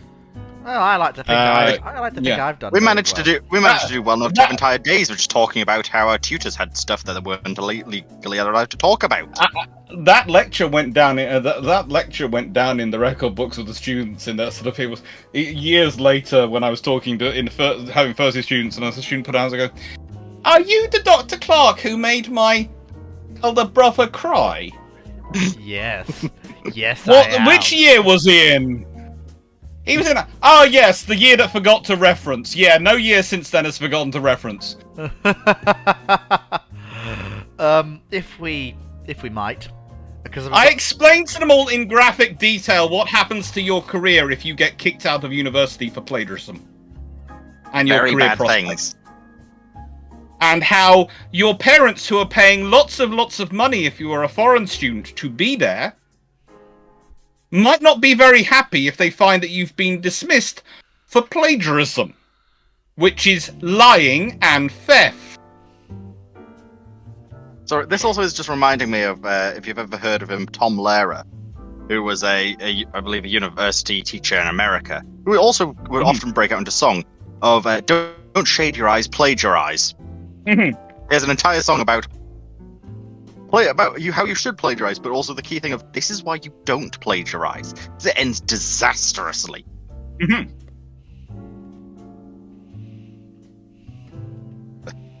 Where was I? Oh yes. And it's it's fun. Anyway, so we have actually a very interesting question I've been looking forward to since I saw it. Which is? Which is KMS Turpitz asks, what if instead of the Regia Elena class that the Regia Morena got battleships, they instead adopted Kunaberti's Colossus? Which one's Colossus? No. Kunaberti's They designed want for that one? Yeah, Kunaberti's designed for an all big gun battleship for the Royal Navy. Oh, What year is Well, this? Kunaberti's ship is lovely, but it's really not something you want to adopt.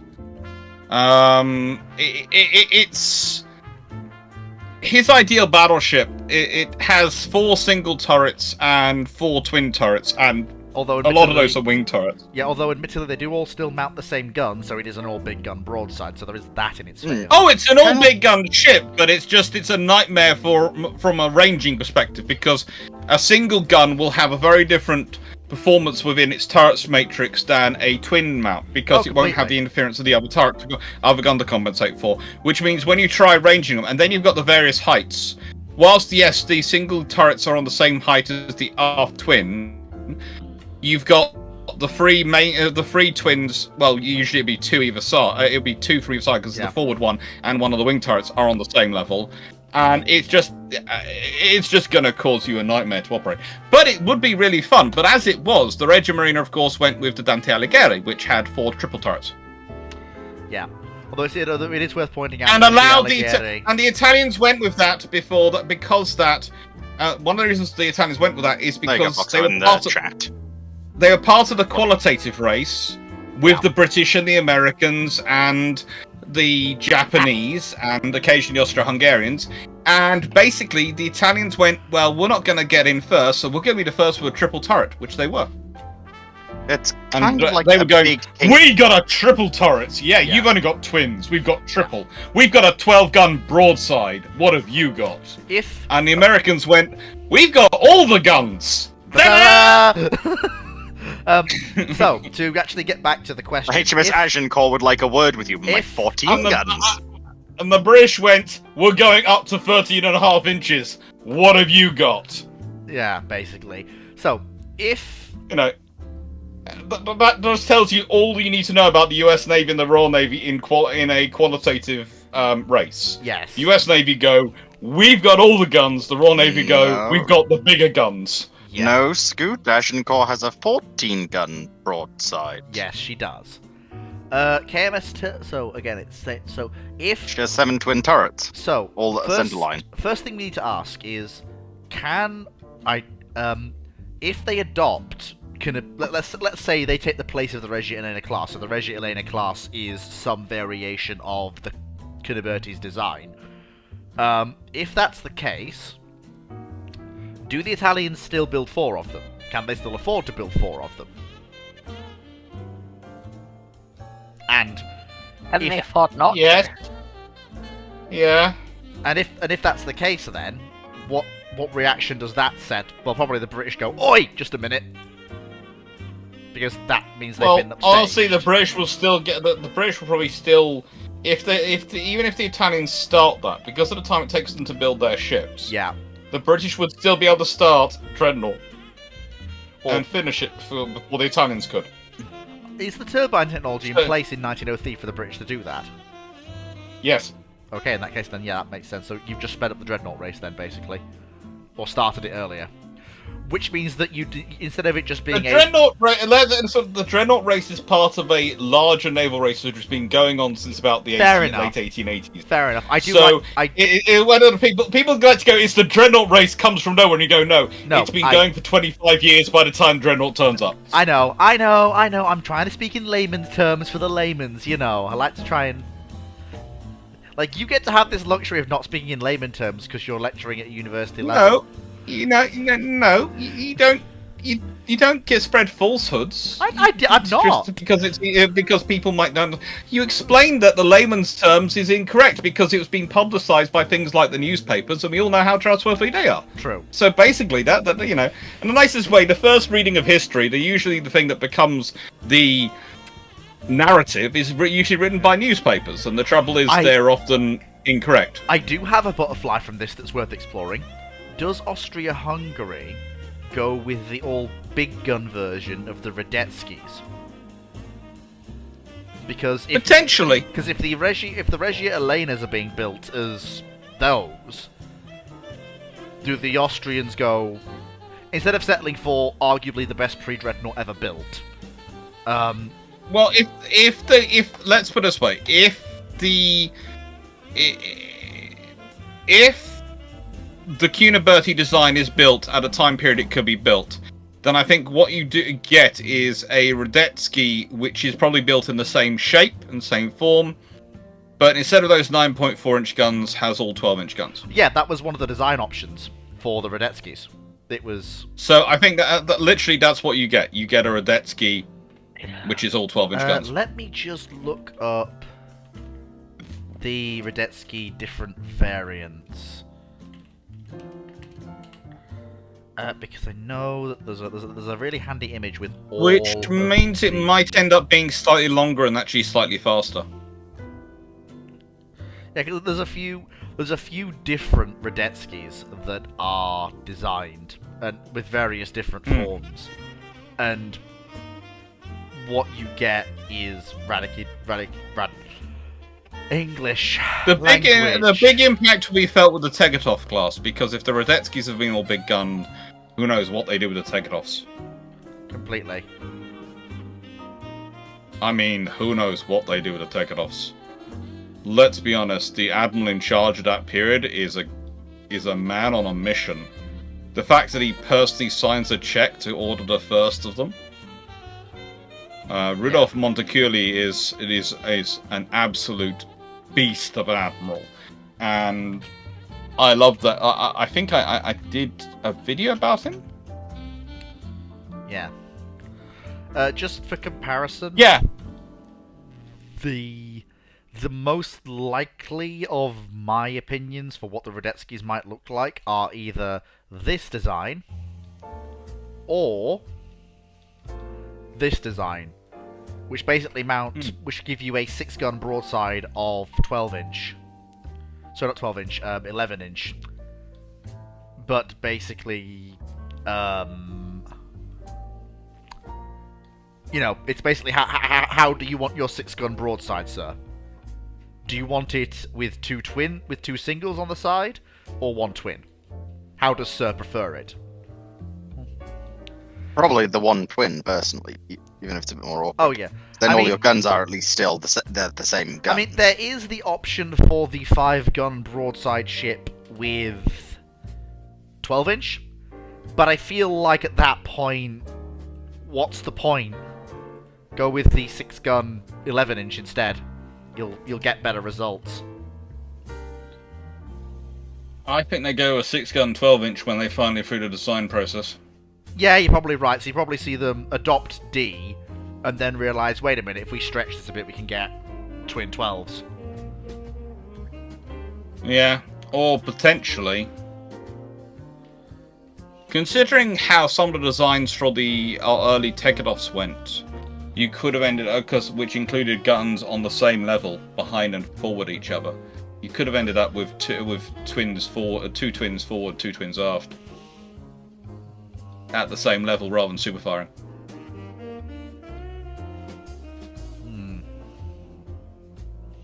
And that would give you you would be able to make that ship narrower, longer, so it's going to be faster, because length to beam ratio is going to change, same power, and you'd have an 8-gun broadside.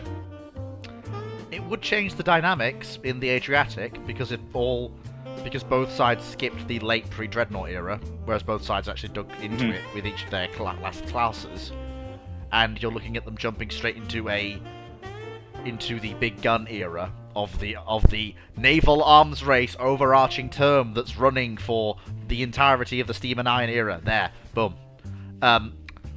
Yes. Which is fairly interesting. AAMC Woods asks directly to Dr. Clark, what are your thoughts on the Gearing class destroyers versus the RN equivalent? The Gearing class are a very good... How do I put this? They are a very good class of post-war build destroyers. This sort of end of war, we're going to build them. The British equivalent...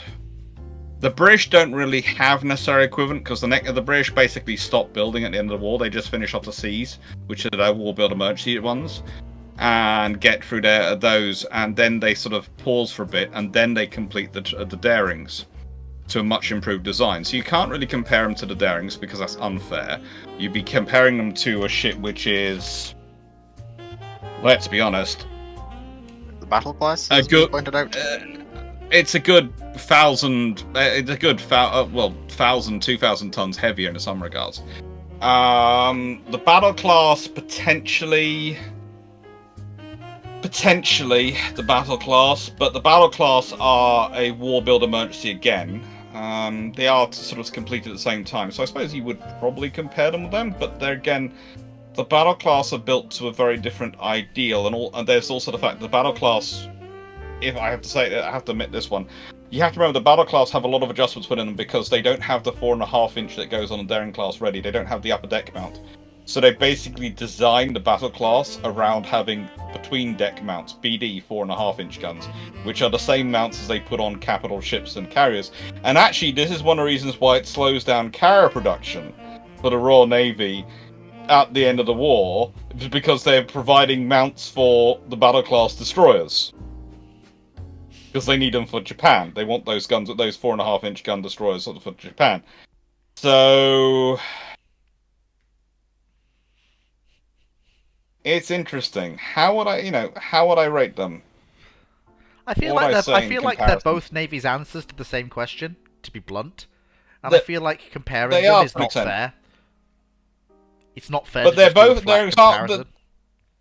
they're doing the comparison. The question really is, which one suits their navy better? And I would say the Gearings actually suits the Americans' navy, the U.S. Navy, better than the battles do the Royal Navy, because the Gearings are built with the mature technology that the U.S. Navy wants to put in there. The battles are built with the technology the Royal Navy has available rather than what they want to put in there. So the Darings are basically the mature version of that technology and what the Royal Navy would have wanted to build, but weren't able to build because they didn't have the mount ready. So I would say Gearings and battles are probably the closest in equivalence in sort of level, and I'd say both are built to answer a similar question, but from the perspective of their own navies with differences. And I would say the Gearing is therefore the better fit for the US Navy than the battles are for the Royal Navy, because they don't have to make the same level of compromises. Because, as you can see from the picture below, which shows the battles, those guns are very big for a destroyer, and they go through the decks. They go between decks. So, basically, when I'm talking about between deck mounts, we're talking about something which goes down inside the hull. Yeah. Upper deck mount is all above the hull. It's all above the it's all sort of above where the gun is. It's not through the hull, and yeah. And sadly enough, there doesn't seem to be one of those anywhere surviving. I can take you to a Daring class, I can take you to HMS Vampire in Australia, and I can take you to a Travel class. I can take you to HMCS Hyder in Hamilton, Ontario, Canada. Shame, innit? I cannot take you to a battle class, and I cannot therefore be quite as, revealing as I can on the others. Your typical gunnery They were good ships. Your typical gunnery officer asks, and I'm going to have to hand this one off to you, Dr. Clark, because I have no clue on this one, but you probably will. What are the approaches of battleship mast or tower design during the interwar period for the respective major navies, IJN, USN, RN, etc.? Did they fulfill their spotting and gunnery requirements for each navy? Each navy's going after something slightly different. The US Navy and the IJN are both going after the extreme long-range engagements, and they want to be able to do that. The Royal Navy, but they want to do it from different perspectives. The US Navy is talking about a lot of computation, and they're already planning a lot of fire control systems and working on the things that are going to lead to the various gunnery control systems they're developing. They're already working through that. The Japanese are, but they are focusing also on a lot of visual rangefinders, and that's one of the reasons why their pagoda towers get quite so high and get quite the shape they do, because they want to go up layer and layer and layer and have more and more information gathering from that scenario. And the British, the reason they end up the Queen Anne's mansions is because quite early on they start to develop the idea of, well, hang on, what's long range for us? And long range for the British is slightly different than long range for the Americans and the Japanese, which causes fun. It's like when people today, I was having this discussion recently with people, and I did a YouTube short, and so a lot of people came out and said, well, no, because I said this was a clip from a video I did ages ago, the US Navy doesn't really like small carriers. And a lot of people who objected that, they had escort carriers during World War II. They did because they had to. And they have small carriers today. I'm sorry, but the America class and the other LHDs at roughly 45,000 tons are not anyone's definition of a small carrier. They're not. Small carriers are 20,000 tons. Once you're into 45,000 tons, you're into light fleet category. And I think the trouble is the Americans have 100,000 ton carriers, as their which are super carriers, so they kind of get the idea that 40,000 tons is a light carrier. It's not, because the Americans like the space of the things. Well, it's kind of it's the same when you sort of start looking at the various approaches to long range versus short, range of engagement. The American and Japanese range of engagement, based on a Pacific fight with each other, is expanding to maximum range and hoping to engage. The British are going, oh, hang on, what are the usual sea conditions we have in the North Atlantic, the South Atlantic, the North Sea? Okay, what's the likely engagement range at this point? Then we look at the Mediterranean. Okay, Mediterranean, you are more likely to find yourself coming across each other quickly at high speeds at closer range because of the nature of the Mediterranean space. Indian Ocean, we don't expect to be fighting fleet battles there, because if we are, then something's really gone wrong, but we still have to think about it. And then where's next? Well, the British approach to Japan, if they're going to war with Japan, isn't across the Pacific, is it? It's up the South China Sea and the East China Sea. It's up that route. That's the British route. The British aren't coming across the Pacific. The British aren't coming from the Panama Canal. They're not coming from the American coast.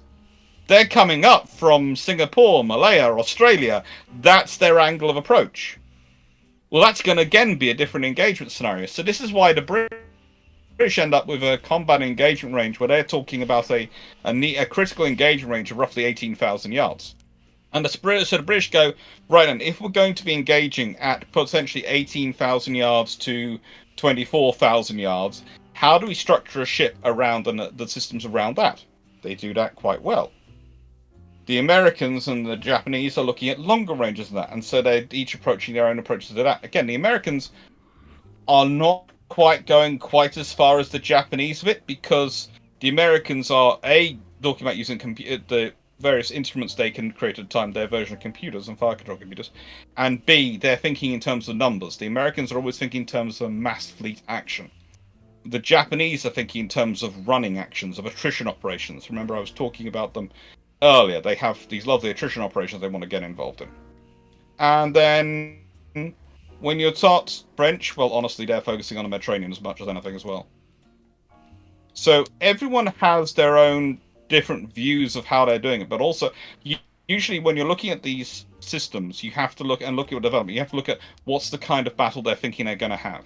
So the British would love to have a long-range fight with someone, but they A, don't think the accuracy is going to help them, and B, they don't think the operations where they're going to be doing it, the seas are going to be in their favour. If you try and have a long-range engagement like some of the Americans were talking about in the North Sea or in the North Atlantic, you're very quickly going to find that the waves make your fire control very interesting. Whoopee. Your fire control, confused screaming. Yeah. I assume you're still on the mast question, or have you just wound down with that? Just finished that, but there's a few questions coming in about the American amphibious warships. Okay, Tyrannosaurus, they can't do those things because the air group put in them. That doesn't make them a small carrier, though. It doesn't make them even a baby carrier. The air group therein is structured around amphibious operations, and for that they have their air group. He's and saying their they air group can't. is supposed to sustain amphibious operations. Yeah, he's not saying they can be small carriers. He's saying they can't. He's agreeing with you. Well, no, yes, okay, no, but what I was clarifying was the reason they can't be small carriers is because their air group, not because and the way it's orientated, not necessarily because of their size, but they're still not small carriers. They're still they're not. They are. If you turn around to someone and said 45,000 tons, that's a small carrier, then you're going to have the question with the cargo class helicopter destroyer. Let's see. That is a small carrier, and that displaces 19,800 tons empty and 27,000 tons fully loaded. But you see, that is a small carrier. That's not a carrier. That's an aviation destroyer. Important distinction. I'd say now it's had a ski ramp added and is operating F-35s. I think, can we just agree that the helicopter destroyer is kind of like a through-deck cruiser phraseology? I would entirely agree. Maybe, but as long as it's called a helicopter destroyer. As long as they can officially get under the US's no carriers thing. They're not small carriers, but some people try and claim they're small carriers, and I'm going, even if they were being, their air group was orientated around being a small carrier, at 45,000 tons, they're not a small carrier. Drummer's saying that the reason they're called helicopter destroyers is because they're primarily ASW. No, that comes from the fact they weren't allowed to build aircraft carriers. And not allowed to call them that. Also, now that they're, primarily launching F-35s with potential strike rolls, I don't necessarily know if they're still primarily ASW or even. It's also for the consumption of the Japanese home market, because bear in mind, pacifism really took hold in Japan post-war. I wonder why. No, Dromo, I'm pretty sure Article 9 does say they're not allowed any carriers. Like Dromo's saying, it's a self-imposed Japan's allowed a destroyer, so it makes sense. They just make bigger and bigger destroyers. And America won't call them out on it because they want Japan's help. Well, no, America's not going to call them out on it, period. Just generally. Did someone say misunderstandings about the modern Japanese maritime self-defense force? I knew you were going to show up! Hey, I need to turn down my... Feel free. I need to turn down my Skyrim because the rain is extremely loud. Skyrim belongs to the Nords. I'm playing in the Reach, so it's not really Skyrim. Can we get back to the topic? Anyway, so quickly, Sierra, I'll let you. I'm pretty sure carriers are, because as RBG and Drum is currently debating, says they aren't. Article 9 says they're not allowed offensive weapons, whereas I'm pretty sure carriers objectively do fall under offensive weapons. Yes. The helicopter destroyer name does not come from the fact that it does not come from the fact that primarily an ASW ship. It comes from the fact that there's literally no other translation for Goikan, which just means escort ship. So the English-speaking world has basically made up an entire differently big old name for it. It's kind of like pocket battleship. You know, the Germans didn't actually call it a pocket battleship, but apparently it's what we're gonna call the Deutschlands, I guess. I mean. No, that was a British newspaper which came up with that one. Everyone else called them heavy cruisers. Yeah, and the same thing where in Japan it's the Izumo class Goikan or escort ship, and the Americans this time will probably label it as it's a helicopter destroyer because. Promo's arguing the reason why it's just called an escort is because it's an ASW ship. And that's sort of right. It really depends, especially with the every ship under the JS is called escort. That is false. The submarines are not escort ships. the role of the Izumo, not the Izumo class, is it the? Why am I forgetting them? Izumo and Kaga, yeah. Yeah. Yeah, Izumo and Kaga are basically, at least for the moment, meant as the defensive protection measures against both submarines and into doing air-to-air warfare stuff with the Ryukyu Islands and like forward expeditionary forces for the Japanese Navy. They still will do like ASW work with their submarines their submarines. Sorry, their helicopters. I think the thing is the Hyuga class. Yes, they are definitely ASW helicopter destroyers. I think by the time you get onto Izumo's, they are, especially with their modifications, have moved up. And whilst the designation doesn't stand up. The designation starts with the Hyuga class. And I would agree, it's many ways a translation of the Japanese badly translated by various people. But yeah, once you get up to, considering they're meant to be able to carry potentially up to like 28 F-35. Should be noted by that point, you can't fit 20 F-35s effectively on the Izumos, and their current squadrons will probably be around 4 to 8. The majority of their air wing is still going to be helicopters. That's surprising. They're basically invincibles. Yeah, I mean, I suppose if you in like the actual intended invincibles, and not like what they happen to be in the Falklands. Yes.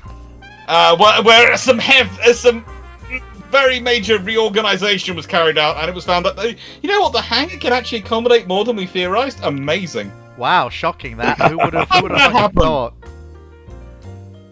Turns out, we didn't need to leave a 4-meter gap between each aircraft in our storage plans. Wow, it's almost Who'd have thought that? Wow, it's all wow. That's a shocking mistake we made.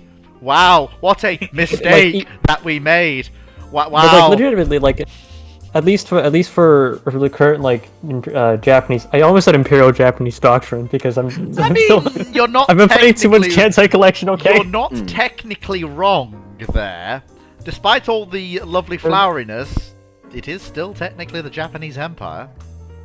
But the point being is that it's very hard. Like it's kind of like the LHD and like carrier split is very weird because at that point it's not defined by, this one launches aircraft and this doesn't. It's because then and especially once you have things like a ski ramp, you have passed the point of being a helicopter destroyer. I am sorry. Yeah. What a full-length flight deck. I'd say the Hugos, they sort of get away with it, to my mind. But once you're onto the Izumos, Izumo doesn't have a ramp though. They're getting refitted on with it. A ramp, are they? Nope, they don't have a ramp. I thought it was part of the refit plan. Basically strengthen the flight deck and then that's it. I seem to remember reading an article somewhere where it was part of the refit plan, but it could have been someone going on about it. Yeah, you can. So they're getting I think they're also just getting like a slightly different shape for their flight deck, but they're not getting ramps because F-35B has the capability. At least if you're not doing anything strike related, like if you're doing pure air-to-air warfare, which is what the Japanese do intend for them, they could lift off perfectly fine off of the just having no ramp at all. So for the British, because you are expecting to have them be equipping with like bombs and such, yeah, they'll need a ramp to get off, but if you're just having AMRAAMs and AIM-9s, not something that really takes up a lot of weight in the first place. No. Although, they've also included with Kyuga, with Kaga, they have modified her bow and put in strengthening. So, theoretically, this is according to a BAE publication. I think they've been strengthened so they can have a ramp fitted later date. Fitted for, but not with. Yeah, they've copied out of the British. I'm sorry. I do apologise to everyone. People appear to be copying that phraseology. Fleet, I just want to add something else to just because I just remembered it. Didn't Napoleon have cruiser armor? Crusade steel as their armor? Didn't. Anyways, I'm going back to Bunk Serum. Could you say that again? The Spanish ship that you keep going on about, the battleship, didn't have Crusade armor. To tell you the truth, Wasn't it still made by Crusade in France? I'm not entirely sure. Let me have a look at Pelayo. It's been a while since I've actually examined her in detail. The reason I'm Why did you asking say- was... Are you cheating on Hosh? I'm not cheating on but- Hoge. I can have two favourite battleships of the same period, both of which built in France. No, no. The reason You're I'm asking is cheating. because even the French Navy weren't that keen on Crusade steel for armor Let because me have it had a- it could get very brittle in certain conditions. Let me see.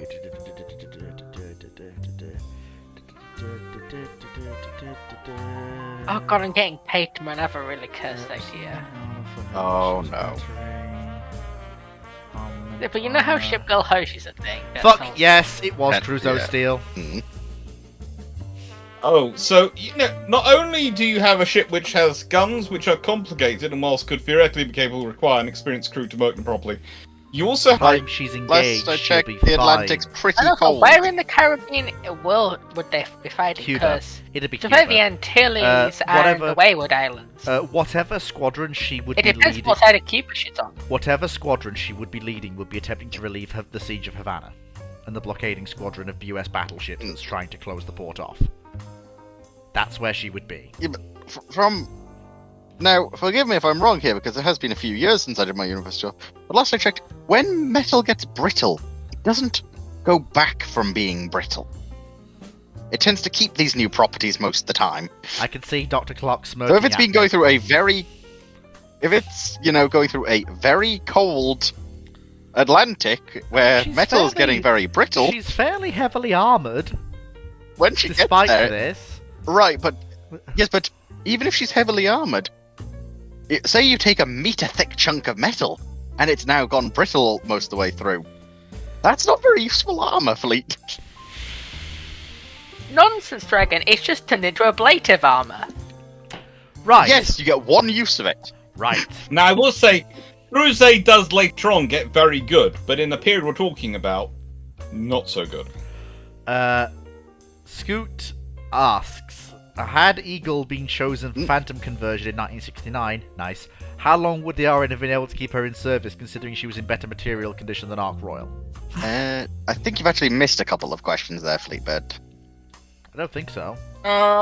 She's in better material condition, but she's got other issues going on with her. Yeah. And yeah, this is the trouble. Plus, it's called Eagle, not Ark Royal, so it's far easier to cut than Ark Royal. Ark Royal has a history. If you're cutting Ark Royal before you have, let's be honest. Let's consider Ark Royal herself. One reason she lasts in service so long is because no government wants to be the one to scrap the Ark Royal without replacing it. Yeah. So, I have decided. Yeah. So I have. It's a big name to scrap. Yes, I was right. There was one. You have missed at least one. Which one? I honestly can't pronounce their name, but 1951, they put it back in the queue because apparently you missed it earlier as well. What happens if the Royal Navy and the US Navy's ships are swapped in 1940? I'm suspecting the UK is not very happy at this. The Well, UK is. They might be pissed- happier with, No, the UK is royally pissed off. because all their, yes, They've they lost- will they've theoretically lost- regain the lot. They've lost renown. The problem is and they lost all their repulse. fast ships. Yeah, they've lost renown, repulse, and hood. They've also lost anything that can go above 24 knots. That's a capital. At 21 knots, there's a capital unit. They have no fast capital units. None. And they have carriers that I are see Clark wholly. looks like he's and they double-checking something. and they have carriers that are wholly unsuited for the Basically, each navy has been handed a fleet that's wholly unsuited for the war they want to fight for one of them, and the war they're actually fighting for the other one of them. I thought, Dromo, I thought British ships actually had quite reasonable range. Enterprise is target practice in the European theatre. All American carriers are. They are the Luftwaffe cheering and dancing and singing because they're going to blow up a fuck ton of unarmoured carriers that are weak as toffee. JU-87 with 2,000 kilogram bomb says hello.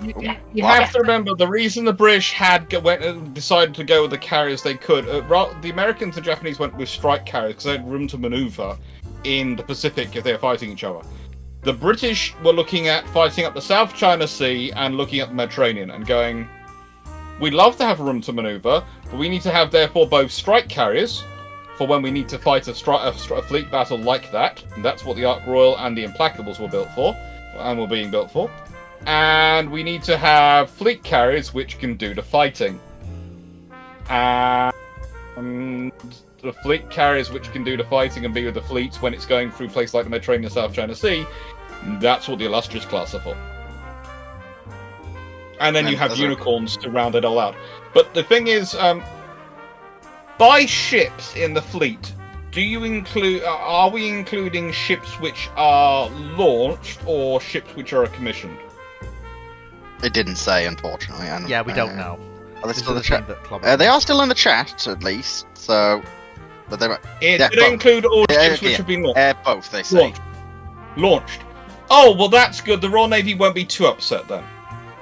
I'd still say they would be. Why would you trade a perfectly reasonable I suspect KGV for there's a battle. North I Carolina? suspect there's fast battleships on the line. Yeah. North Carolinas. No, KGVs. KGVs are better than North I Carolina. will take a North Carolina. Okay, I love a KGV, and I do admit its armor's gorgeous. But a North Carolina with 9 16-inch guns, I'll quite happily take for hunting down Bismarck. No, I'll happily Because take it doesn't have. I'll happily take a doesn't KGV. doesn't have a quadruple turret I have to sort out. They're not that KGV terrible. sorted it out by the time. They're not They that are annoying. tone. They are annoying. No.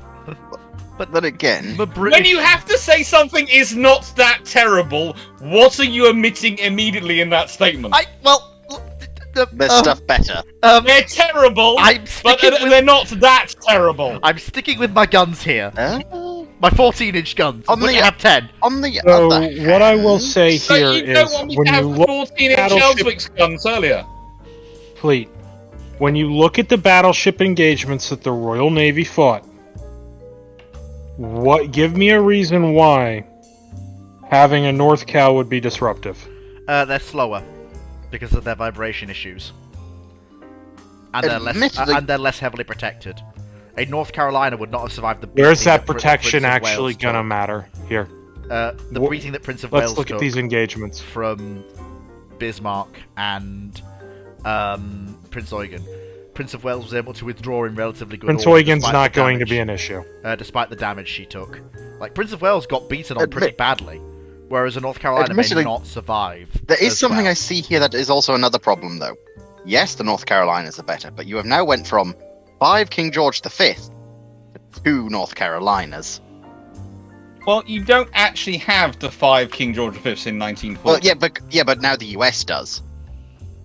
No, the US And- doesn't either. They only have the ones which are launched, remember? Yeah, but So all they of them only were. have- Howe, even the latest Howe was launched 9th of they April do have 1940. They have So got they have them all 5. Yes, they have. Yeah, they've got all Whereas- 5. And then the US still has the South Dakotas being built. I think. I don't think the UK gets any The of them. South Dakotas are not. So that South means Dakotas, no, the Royal Navy would have to rapidly finish off the Lion class. because all of a sudden they're now 3 battleships down over what they've planned, at least for their. They're new more one, than so- that. They're down. They're down 6 fast units. They Well, have no I'm fast going units off left. the modern. I'm going off the modern units. Like, Oh, you're getting no. 2 modern North Cals for 5 modern KGVs. Oh, anything under construction is Yeah, the that's swaps the as issue. well. Is the Okay. numbers. Okay, so and- if they're going, also right. So, So anything Britain's- now Anything under construction is swapped. Oh, so now the Royal Navy's got the South Dakotas. all 4 South Dakotas all of a sudden pop up. Were any of the Iowas laid down in 1940? When was steel starting to be cut on the Iowas? That's a Just point. double Yeah. checking that. That's 1940. Oh God, the UK gets the A ship in Iowas. class. Yeah, no, the Royal yeah. Navy is getting a significantly better Royal Navy hand. all of a sudden gets Iowa and New Jersey. Although the real problem though is Yeah. the carriers that have switched, because where is the US finding the space to build some of the Essexes? So, Actually, has steel been cut on the Essex? here's class the yet? thing. They were. Again, I know they were ordered. I don't know when steel was first cut. Let me see. Uh, It looks. Last- It's out for half an hour. Keel Lay, 1941.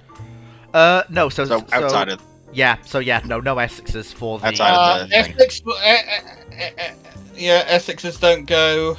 Yeah. So the that's Royal Navy's basically got- the UK get got the Wasps Yorktowns. and Yorktowns. Let me see. Yeah, We I get think the York it was Yorktown Ranger. Wasp. Lexington and Saratoga. Hmm. Yeah. Yeah, Oh, the so- UK has Hornet. What building. I on the will other hand- say UK here has Hornet is building, so that's coming down. what I will Mm. say about the carriers here is yes, they are significantly less able to take damage. However, we are giving Royal Navy fighter control all those fighters. This is if the Fleet Air Arm can now supply all of these for much larger carriers. Hmm. So, But hang on, if the ships have disappeared, has the aircraft gone with them? So whilst that's the Royal the Navy, other thing. If the the Royal Royal Navy will be able Navy to suddenly produce gets swordfish- Wildcats, yeah, the Royal Navy can. The Royal Navy can cope with this. They probably start finding that putting a lot of swordfish on them as extras, but they can cope with it. and if they get the Dauntless is a very good dive bomber. Yeah, Hey, As Bismarck, well. the Royal Navy would surprise take that quite Dauntless! happily over the skewer. Like honestly, I can if And Toffee's got. we their already carriers- know the Royal Navy's opinion of the Wildcat. The Yeah. only thing I'm a little concerned here with the planes is though, would the Fleet Air Arm know how to use all these new Oh planes? yeah, absolutely. I mean, It's pretty straightforward. the RN already. Well, yeah, has but in Yeah. comparison to stuff like uh, yeah, but in comparison to swordfish strikes, I'm Uh, pretty sure flying, U.S. torpedo bombers is not the same as no, flying a it's swordfish. the same. It's the for same instance. doctrinally. Flying torpedo bombers doctrinally is very much identical across all of the fleets that fly torpedo bombers in the interwar period. Or the only thing. Look the at only- Clark's face there. The only thing that changes is the speed and capabilities of the aircraft involved. And as for dive bombers, the Which UK has- changes a lot of stuff, surely. And as for dive bombers, I think the, you're using the So- wrong phrase. Flying them skill-wise and being able to fly. Doctrine as to their usage and where they're used, and that's very different. is wildly because different. Only one of those navies has night attacks as Yeah, a no, core component of its yeah, doctrine. I was referring With everything. to the ability to actually Wait, like the- doctrine is not the word you were trying to use. yeah. Sorry, thank you. You tend to use doctrine wildly incorrectly. Sorry. a lot. But- That's Um, my thought. How would the British adapt to these necessarily then? The same way they adapted when they actually got They'd Avengers. be able After to they fit finished stuff having a in. party, Like I would Yeah, point out that dive So, bombers. even if they have devastators, why does everyone they'd forget be the fine. skewer? like why the does- Devastator isn't a terrible torpedo bomber. No. The biggest thing that Devastator is let it fine back as was the the- torpedo. basically the Devastator would just be an improvement over the Albacore. That's the thing. Yeah. The Albacore wasn't that Yeah. bad. Yeah. The main problem the British are going to have with the Devastator versus the Albacore, etc., is the range. Also, Fleet. I don't think people forget the Skua, but they also realize Skua's a bit Generally me- not worth it's a talking bit about. mediocre, no, honestly. It's Look, it's fine. The It's skewer, a good- the it's a problem good dive is bomber. the skewer. Hmm? Yeah, well, that's the trouble. The trouble is the Royal Navy to try and get a dive bomber have to get it through the Air Ministry, procure it as a fighter, and then Vickers magically has a dive bombing site. It's actually the best dive bombing site produced during World War II, and it's a very, very good. And they are a very accurate dive bomber. They are a terrible fighter, but also one of the reasons why I agreed that some of them were going to be turned into turret fighters because that was the RAF's great idea of what was going to make a great engagement fighter aircraft. And that, of course, produces the Bolton Pull to Fire. And when someone says to me, Yeah, that exists. Yeah, I never understood the idea of the turret fighter. None of us Beyond- "Oh, do. good lord, that requires a long..." Look, Cyclic, if you want to have that discussion, we have to be in a pub, and you have to have access to alcohol because you're going to need it, and I'm going to have And to have perhaps- access to copious amounts of Perhaps wine bring brew. Rex in as And- well. In the nicest way, Drac and Rex. Fair enough. Drac and Rex will probably have to be in there, but also supplied with copious amounts of their alcohol they're choosing. Preferably strong enough to dull the headache they will be getting by about the time we're in 20 minutes into it. Because that reminds me, because they actually had the brilliant idea of making a bigger turret fighter. Should we perhaps not? Oh, they talk had an about- idea which went no. up to including having. Can we not talk about? They had an idea of one which was going to have 6 30mm cannon as I'm a gonna turreted have to see if fighter. I can quickly find this now, because it's a weird thing. Almost if someone Um, decided to butcher a mosquito-style plane. Flying battleship when? I Never. mean, look, I've just started another bottle of Iron Brew. It's my last bottle of Iron Brew I have in here, and you've made me open it with this conversation. That reminds me. Clock, have you tried, I think it's like Oh, for the 1897 love Iron of... Brew? 1901, you mean? Oh, yes, I 1901. have. It is gorgeous. It is. I have It is. this can sitting here for my last drink in this office when we move. This will be my last drink of Iron Brew in this office. It is gorgeous. It's gorgeous. It is sweet Molten Paul nectar. P92, that's the one I was thinking of. Yeah. Do not, whatever you'd look up, look up the Blackburn's successive plans for turret fighters post the rock. Look, the only Not person- if you want to actually be able to hold food down in the next couple of days. Fly... Wait, what are you... CJ, what are you talking about? Flying back carriers out of Russia? What are you talking about? The only person who dances with flying warships The is only me. flying aircraft carrier can... Oh, he's referring to the... That's not a Parasite flying fighters aircraft carrier, do... technically. Parasite fighters do not constitute flying aircraft carriers. I will even fight people who claim that Yes. Akron and Macon are flying aircraft carriers. They're not. Technically speaking, the closest thing you could maybe argue is the, what's it called? Mad Boeing plan, which Okay. had them internally. Fleet? Yep. Let's take this one. You cannot sit there. Why do you not clarify them as flying aircraft carriers? Akron and Macon. They are- refuel aircraft and they can rearm in flight. So can cruisers. Can they rearm them? Well, cruisers. Yes. Cruisers can Okay, carry. right. So, for I example, was meaning in there is particular no- this one, but... There is no difference operationally between a Tone class cruiser and Akron in terms of their ability to resupply, refuel, and sortie aircraft. We don't call the Tones cruiser carriers. We call them heavy The cruisers. primary purpose of the Tone is not to service their aircraft, though. The primary purpose of the Acrons, after they'd been in service for a while, and especially for the successor ones, was to service their aircraft as part of a reconnaissance effort. Well, yes, that's true, but I still So argue. if your primary purpose is to service your aircraft, that does make you an aircraft carrier.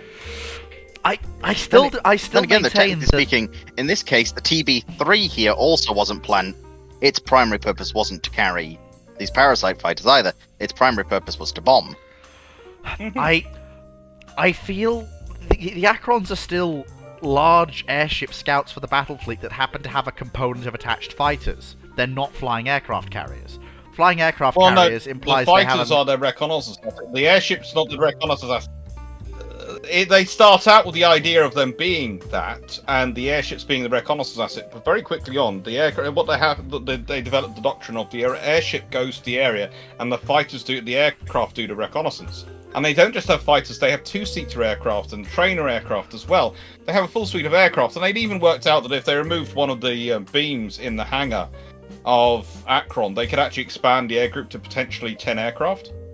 So they've done all sorts of work around it. So honestly, yeah, this is an interesting topic to get into. But yeah, there's a reason I titled the video about Akron and Akron as the thing that the shield carrier is based on. I hate it when people throw logic at me. I can't argue against it. It annoys me. Look, I agree it's not a complete concept, but it is starting down that road. It is a first step along that road, and it's closer to that than it is other options. If the Americans had continued down that road, especially their ability to produce helium, and had worked on their helium production capabilities, then I think you could have seen something very interesting. Do I think it would have been a reliable system in World War II? I think for areas which were secondary theatres and tertiary theatres, I think it would been a very useful asset to have. I think for primary theatres, I would have not wanted to be in it. Yeah, it's a giant death trap. Yeah. It's one... Spiteful Ghost, aka I have seen your Iron Harvest Operation Eagle 1920, and I can honestly say that if that thing had actually managed to fly, I would be petrified to get into it. The most realistic modern 'Cause aircraft carriers... That thing's not going to stay out for long. Like, the aircraft... how do I put this? Okay, who is trying to taunt Fleet of Oceans with Ekranoplanes as aircraft carriers? Because that's just being Winter. evil. Okay, like, Winder. like if you Stopping that one. want me to be evil, I can bring my shit into it, and I'll torture Dr. Clark. In fact, you know what? With As punishment for logicking me, I am going to in fact torture you. Where is it? Fleet, are you sure you want to go down this road? Lee, remember how we were nice to you earlier? Don't make us turn it's back not, on that. It's not. No, don't worry, I'm fine. No, Just remember, this is me being not being nasty to him. I've just been talking logically. Oh no, he starts being nasty. I can be nasty back. Oh well. Well, to be fair. And remember, Fleet, I used to teach the course at King's called Psychological Warfare. Oh bugger. How to dismember nations from the inside. Oh bugger. So well, please, I'm being. Go ahead. I'm being mostly nice, and no, Moe, it's not the Red Fleet timeline. I've already started drilling Clark into that one. We've already done a collaboration on it. That was last week. Yes, and how much it basically was shut down. No, not at all. Actually, I was surprised at how well it went. I wasn't shut down in the slightest. Yes, and then when you decided to mention modern day warships using basically triple expansion steam power, using that wasn't Red basically Fleet dusted coal. timeline. no, that was a different. Those aren't modern day warships. For example, if you want to talk modern day Fleet of Oceans warships, we have to talk about the Krakens, which are oil fired and turbine driven. Do not make me pull out the Drake's drum stuff, Fleet. If you try and torture us, I will torture you. Drake's drum ain't got shit on the Kraken. Fleet? Like, I could beat anything. Fleet, I am enjoying my 4-day weekend. You will not ruin it. I wouldn't dare cycling. This is just a warning shot, I suppose you could call it. Like, me and Dr. Clark will have to talk. Remember who has escalation dominance. This is where there's counter battery, Fleet. Oh, for God's sake, yes, you do have escalation dominance, that's quite correct. And besides, I've already been given approval for something I've been wanting to do for ages from the Admiralty. Probably better not ruin that. Yes, that one's I think already been shot down anyway, but hey. No, it hasn't. Anyway, going back to other more important stuff. Anyway, Ace Combat ships are all just modern warships. Apart from the more outlandish nonsense. Like, Ace Combat does, like... What do you mean by the more outlandish nonsense? BLS battleships, and That's not really Ace Combat, that's more Project Wingman. Nope. There is definitely some, I will Tanager in the Asia Fleet had VLS. Oh yeah, a VLS Iowa, because that's a thing. Yep. on this whole Kraken thing, just a small question. I was trying to avoid that so that Cyclic wouldn't kill me. Why the frigate do you have 10-inch guns? Oh, they're the dual-purpose secondary battery to a complement What dual-purpose do you mean primary dual battery. purpose? Why would you have Dual-purpose 10-inch secondary guns? 10. Why would... Because 10-inch guns, they have the rate of fire of a 12-inch gun, but they don't have that much more penetrating or firepower than a 9.2-inch gun. And basically a 9.2-inch gun to sort of a 7.5-inch gun, that's about the same rate of fire. And then you want to go faster, you go below 7 inches down to sort of 6 inches and below. That's where you get the really high rate of fire. So why is your secondary a 10-inch gun, which is going to have the same rate of fire as your 12-inch primary, and is going to give you no real advantage? Because let's be honest, also, considering the size of your 12 inches are 12-inch 50s. Oh no, they're 20-inch 50s. Yes. You've gone for 20-inch guns. Sorry, misread that. Why would you go for 12 20-inch guns? Your rate of fire is going to be obscene. Gonna For be that rate measured of in fire, rounds per hour. you're now in the rate of fire. You're now in the rate of fire well, not rounds per hour, but you'd be lucky if you're getting 1 round a minute per gun. You'd be really lucky with everything going on. And honestly, at that point, you probably don't want to go higher than 12 or 20 inch, because if you've got that, you might as well go up to 22, and you can still do 1 round an hour. 1 round a minute, I mean. And the thing is, your gunnery... I'm mentally going through this. So let's be honest, with your firing and your salvo gunnery, and considering the size and shape of the bridge structure, etc., this is a pre-radar gunnery, so you've not got that information, so you're doing visual identification gunnery. Yeah. So you're basically going to have to fire turret A, well, let's say A turret, B turret, C turret, D turret, and then keep cycling through to try and range in and find your target. Yeah, pre-radar, sure. Yeah, And that will I'll go with Yeah, that. Then you're- window. Sorry, go on. I'm not going to dig myself in further. Yeah, we'll keep operating on that Just because assumption. it's also Windhover No. just pointed out. I'm just no. looking at the look at the tumble home bow design. Well, Why have you gone with tumble home in that period? well, because What seas do you think you're fighting in?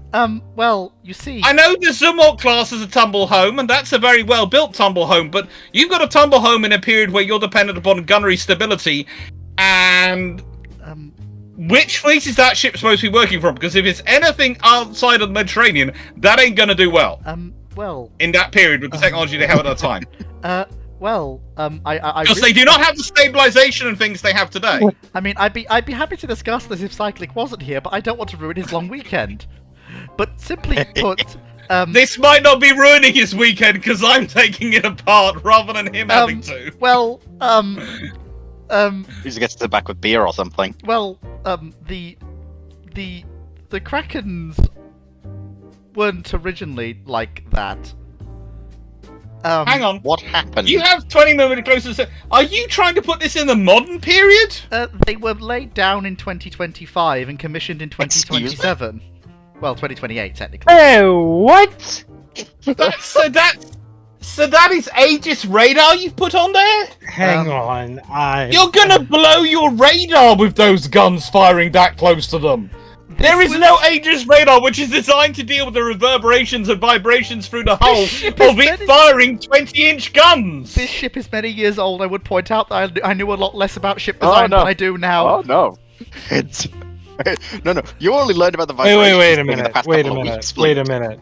You laid a ship down in 2010 that is that archaic. Have you not have you not seen his pre-dreadnought? That's I been have refit to national 20 restrictions. 2000 standards. No. Please, I'm going to ask this small question. Were you It looks below like the a age ship of from 12 when you 75 designed that no. ship? 85 years prior. Cyclic, see if I I can- have an honest question You'd for be Fleet. making a Were you laughing under the stock. Cyclic, were you under the age of 12 when you designed a ship? Fleet. Because then you can get away with it. You can claim the small child benefit. Were you under the age of 12? No, but it's important to bear in mind some context here.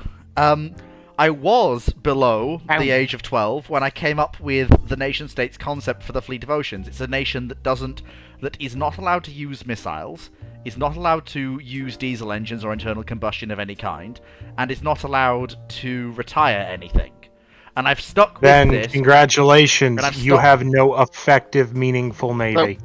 Yeah, Sorry if I this ruins know. your weekend a bit, then, Cyclic, but this is what Fleet revealed to us. Oh, don't like, no! we Don't can do a post go. that! Don't post that! Don't ruin the poor man! For God's sake! This Is this the counter? So is this the coal-powered triple expansion engine ship you've been talking about? That one is the one that Dragon was talking. You know what, about, yeah. Dragon? That's using UK systems. That's Dr. Clark's problem. He's already dealt with that. Yeah. it has already been torn apart. Please officially, look, but look. these All right, are look. I didn't look. I was happy to leave this buried. You've all the ones I who believe those are reopened this. technically dual. I believe Fleet did mention those are technically speaking dual-purpose casemates. No, the casemates aren't. But they're still casemates in the modern era. It's look. I value my aesthetics. All right. The Fleet of Oceans That's is a not nation. an aesthetic! The Fleet of Oceans is a nation built on vanity projects and held up Right, by Fleet, there's wacky vanity science. projects. There's vanity project, and then there's these. That's not a vanity project, Fleet. That Is how to become a global laughing stock. Yeah, I know. Welcome to the club. I've been living that role for the last 6 years, give or take. the first time I ever heard it's kind of- casemates referred to as an aesthetic. Um, I was like, it's- I actually like the look of casemates on older ships, like World War One and Two period. Like casemates could still look reasonably nice. Oh, Dragon, why did you post that? Wait, Oh, What fleets that? That's just the fleet reminding thing, me. I'd managed to forget. I'd managed to forget the Type 45 with casemates. That wasn't. Like. That's a rebuilt. That's a rebuilt. Majestic. Oh, your radar's getting so mucked up by that we smokestack. discussed this. Look, stop. Oh, Look, stop. killing me. vibrations, the smoke. Oh, good lord. The firing of the guns. Oh, look, you're just hurting me now. You're physically hurting me. All right.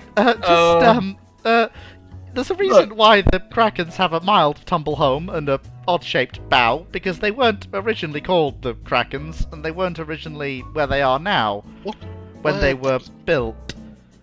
You mean you captured them from the French and kept them in service? No, that's not what they were They're originally built aviation to be. battleships, I think. Because technically. they're the only ones who are trying to stick with a tumble home hull in that period. Well, they weren't originally supposed to deal with the motion of the ocean. But that's a bit too silly. But No, you they had to did deal with ask- the motion of the skies. But then you had to. But then you were asking about why they. Had I'm the tumble sorry, home. what? Yes, as in this is a fully aerial battleship. It is very silly, and it does rely on non-Newtonian science, so you can ignore that. It was just a response to Dr. Clark asked why the. Right. Anyway. Okay, can we move back to the God. real world, Yes. please? Yes. Like, Ignore hey, the I others would as point. well, I would while point you have out. a chance. I would point out, Cyclic, that I was happy to move on beforehand, but no. Dr. Clark had to dig in. Oh, good lord. That one might actually. That one I think actually works. just- Fleet, you've just put up the Goliath one. Yes. Okay, that doesn't improve things. No, you're right. It doesn't. Moving on. Why? What is the your typical gunnery officer asks? Why? What is the largest? The frigate? Moving on. Your typical gunnery officer asks, You know, what is the please- largest gun you could fit on a PT boat? Well, I think on a PT boat you could probably fit about Internal flying a boat 40 hangar? a 45mm gun.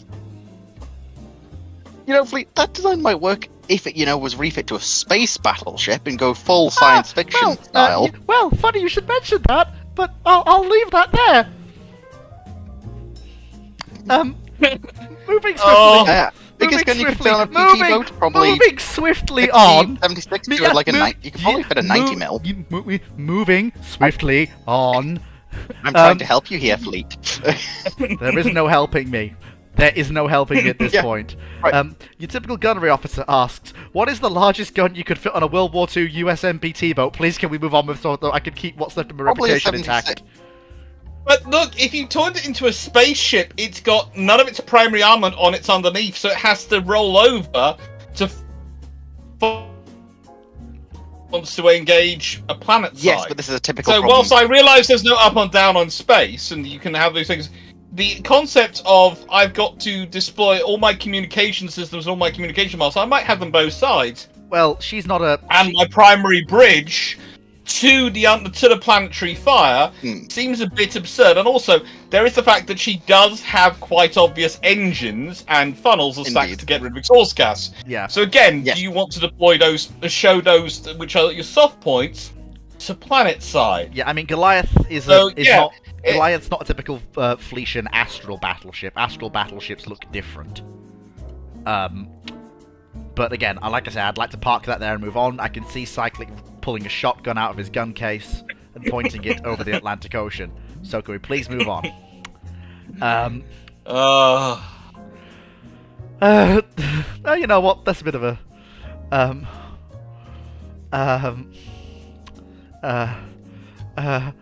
where's a safe space? Where's a safe space? See, Dodders, God, what's there this is one, lovely please. design you sent me? Oh, it's... See, Dodders, how much Iron Brew did you drink before you designed this? What did he send Small you? question. What did This he is send the you? what's it called battleship like Type 21, I think. The others does a lot of strange stuff. It's a Type 45 which is firing its guns over its VLS cells, which works. But there appears to be another small gun in front of the aforementioned VLS cells. There appears to be a lot of small guns on that strip. And some 3-inch Ottomaleras. Very nice choice. They're also Unfortunately, 57 apparently they can't and actually 40 hear at the meters. moment, but... Yes, Cdonis can't listen in, Well, but he'll download the I video think and watch it later. You're presumably having all the harpoons, or naval strike missiles, those might be. I think probably naval strike missiles by the case outline. If Yeah, it's a more it's, square case, then yeah, it's going to be a NSM. No, sir. Yeah. And then we have Scoots. You've sent me a picture of a lovely looking battleship. I'm just trying to work out whose it is. A lovely looking ship, honestly. I'm presuming it's a battleship, Scoot, but you know, it does. That looks a very beautifully proportioned ship. Really does look like a nice design, that one, Scoot. And then we have, oh yeah, that. Look, Spiteful Ghosts of ABC, who I think is probably Duke of Petchington. It is. Because It of is. the If number you of click on him, it memes actually he does sent say it's Duke of Petchington. me. I'm gonna go with this. I think you have a problem. I'm not sure what it is, but I think you probably need to talk about a psychologist about your love for sticking 76mm on ships, because you appear to be The diagnosis is Italian. Is it curable? I No. do like the idea of the Coast Guard operating Iowa class. I think they would enjoy them. I I have a would feeling not the enjoy Coast the Guard- manning costs, however. They would enjoy the crewing costs, but they would enjoy having an Iowa class. They'd enjoy the image of it for about 5 minutes, and then they'd see the crew bell. Moving past what Supermarine Spitfire posted. Well, I suppose that would not have much a problem with drones or missiles coming in. It would just have a problem with its own close give me a moment. Let me see if I can It find would the have a Fortnite problem AA with missiles, yeah. Hmm. It's fairly easy to overwhelm something like that because phalanx will all target the same thing, whichever one's coming in Yep. first. We really need to work on that with Phalanx. Yeah. Well, phalanx is on its way out in the U.S. Navy, anyways. So Where are we at um, exactly? Moe's question. Oh, good. What's the next question? Uh, Although I can't help myself, I keep going back to this. was it Mo? Is he, what about CJ's question that he asked? Was that CJ? What? Which one? About the? I thought you answered that one in text. No, that was just my very shorthand answer till we could get to it properly. Very angry British I noises. also have to wonder, is why is that not linked up with that? Why is that out of shape? Because that would mean that would be below the engine, which means it's going to get directly downward vibrations. That's just terrible for your sensors. What are you talking about, Dr. Clark? Goliath, you've got the look, I the tell you- understructure is tell you directly what. below the engines. Tell the you what, boilers, Dr. at least. Clark. If you could do with a bit of stress relief from lawyers and other And bits what about and the bobs. heat of the impact on the magazines? What about the effect of the water, the temperatures on the magazines from those boilers? With the way you structured the guns, you've got all these guns around your boilers, so they're all going to get their magazines heated up, which is going to affect your accuracy. look, Yeah. It's New York bad enough Times- you're using yeah. 10-inch As I- guns. What I was, yeah, but can I? Look, as I was No. saying, No, what no, no, no, cyclic, no. cyclic. Let me finish. No. Let me finish. No. And I'm going to bury it permanently. If you could do with a bit of stress relief, Dr. Clark, we'll make a special about it. I'll give you all of my ship designs, and you can tear them a new arsehole. And I'll be there so you can tear me a new arsehole at the same time. Now, can we please move on I'll before grab Cyclone the kills me? popcorn. I'll grab the popcorn. It's never fun when people turn up expecting to be torn something. You know, it's nicer when they're surprised. Or run into it without seeing. Look, alright, I'll tell you what. At some point next week when Cyclic isn't here and therefore can't get frustrated. Anyway, moving on to a question we can all answer and all enjoy and not get Fleet strung up and quartered. CJ asks a variation of the question he asked previously. That'd be What too nice if- of a punishment. What if the Japanese Navy and Royal Navy swapped places in 1940? Same rules apply as last one, so all ships building that actually have metal cut. The Mediterranean theater's and gonna what? suck for the. I mean, the war's gonna suck. The for British aren't going to have enough ships in Yeah, any the- shape or... The British Yeah. in jet. Yeah, theatre isn't going to suck for the British if they're given the I Japanese mean, name. if The only advantage they potentially have is they have Yamato Musashi, because honestly, but they're not the fast Bismarck enough. They're fight's really gonna be Bismarck. pretty short. The Bismarck fight's gonna be pretty short. hello Bismarck, goodbye The Bismarck. Bismarck can run away from Yamato Musashi. Yeah, Maybe Bismarck not in can those run away seas, from though. them. Maybe No, not in those no. seas. and I mean, and if she No, runs, that would be a very short. and if she yeah. runs, Akagi and It would Kaga be just a sat there very with- short fight. Yeah. Well, Japanese carriers operating But skewers, Gloucester Sea Gladiators. What's the other one? The British carrier fighter. Oh, come on, name escapes me. Fulmar? Yes, thank you. Fulmars and Albacores. That's. We could make Taranto interesting. Let's see. I actually have, because I've just done a whole video on called Zeros Over the Mediterranean, a list of what the Japanese actually have available in terms of their carriers and capital ships in 1940. Ooh. I actually have a list in front of me. So I can tell you, Hosho was in training, so she's available. Akagi was modernized and available. Kaga was refit until November 1940, so she's going to get transferred. Ryujo, again, refit finished in January 1940, so she's working up to operational. Does anyone here want to operate Ryujo anywhere in the European theatre of war? I'll operate her in the Mediterranean, and that's it. You really want to take something that lightly armored You anywhere want near to the lose that Mediterranean? many men? I would point out that what's the alternative? With Well, with there's stability Soryu. issues. No, I mean where else- ASW Soryu? Swordfish Atlantic. No, I would honestly scrap the Eurojos just straight off. The division can give up. Maybe stick her in the Indian Ocean where she's not doing anything. Although, Okay, Or just she training becomes the carrier carrier of and the that's authority. it. yeah, Training carrier, like... You've got the Hiryu, which is working up in 1940. The Shikako class have both been launched, but historically aren't commissioned until September but they'd 1941. still get The them. Hio class are actually laid down and working. The Taiho have been laid down but not launched yet. Taiho hasn't been laid down yet. So we at this don't have point. her. And that's in Right. 1940. Okay. Yeah. All right. Capital ships. You have the Congos available. Which are Other than, well, Haruna, Hei's just come out of reconstruction in January 1940, so she's been recently upgraded. So you got the Congos, okay? You got Fuso and Yamashiro. That's okay. You got Ize and Hyuga. And you've got Nagato Mutsu. And they usually, both those class 2 classes usually spend 1940 being modernized and upgraded and getting things like the Gaussing equipment fitted, because the Japanese hadn't done that in the interwar years because they hadn't had the money to. You know, so things which Royal Navy ships were getting fitted with as standard the whole way through the war, war period, because these things mattered. And then Yamato and Musashi are actually launched in August and November 1940. So you get those, but honestly, is that a compensation for losing the 5 Queen Elizabeths, the 4 remaining R's, Nelson, Rodney, Renown, Repulse, Hood, and King George V's? No, it isn't. The way I see it is that the Japanese ships will probably, well, they will all of them will. Well, first things first, their 5-inch is going to go in favour of twin 4-inch, because the twin 4-inch mounts could slot quite nicely into the 5-inch mounts that the Japanese capital ships have. You know the ones I mean, Dr. Clark, those twin 5-inch mounts with shields that the IJN rebuild capital ships have. Yeah.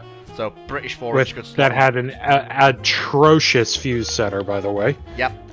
So British 4-inch has already improved that. Then we can probably replace 25 mils with Oerlikons and pom-poms, which is going to dramatically increase light AA. No, One thing. Just one thing quickly. Duke mentioned it is Yamashiro.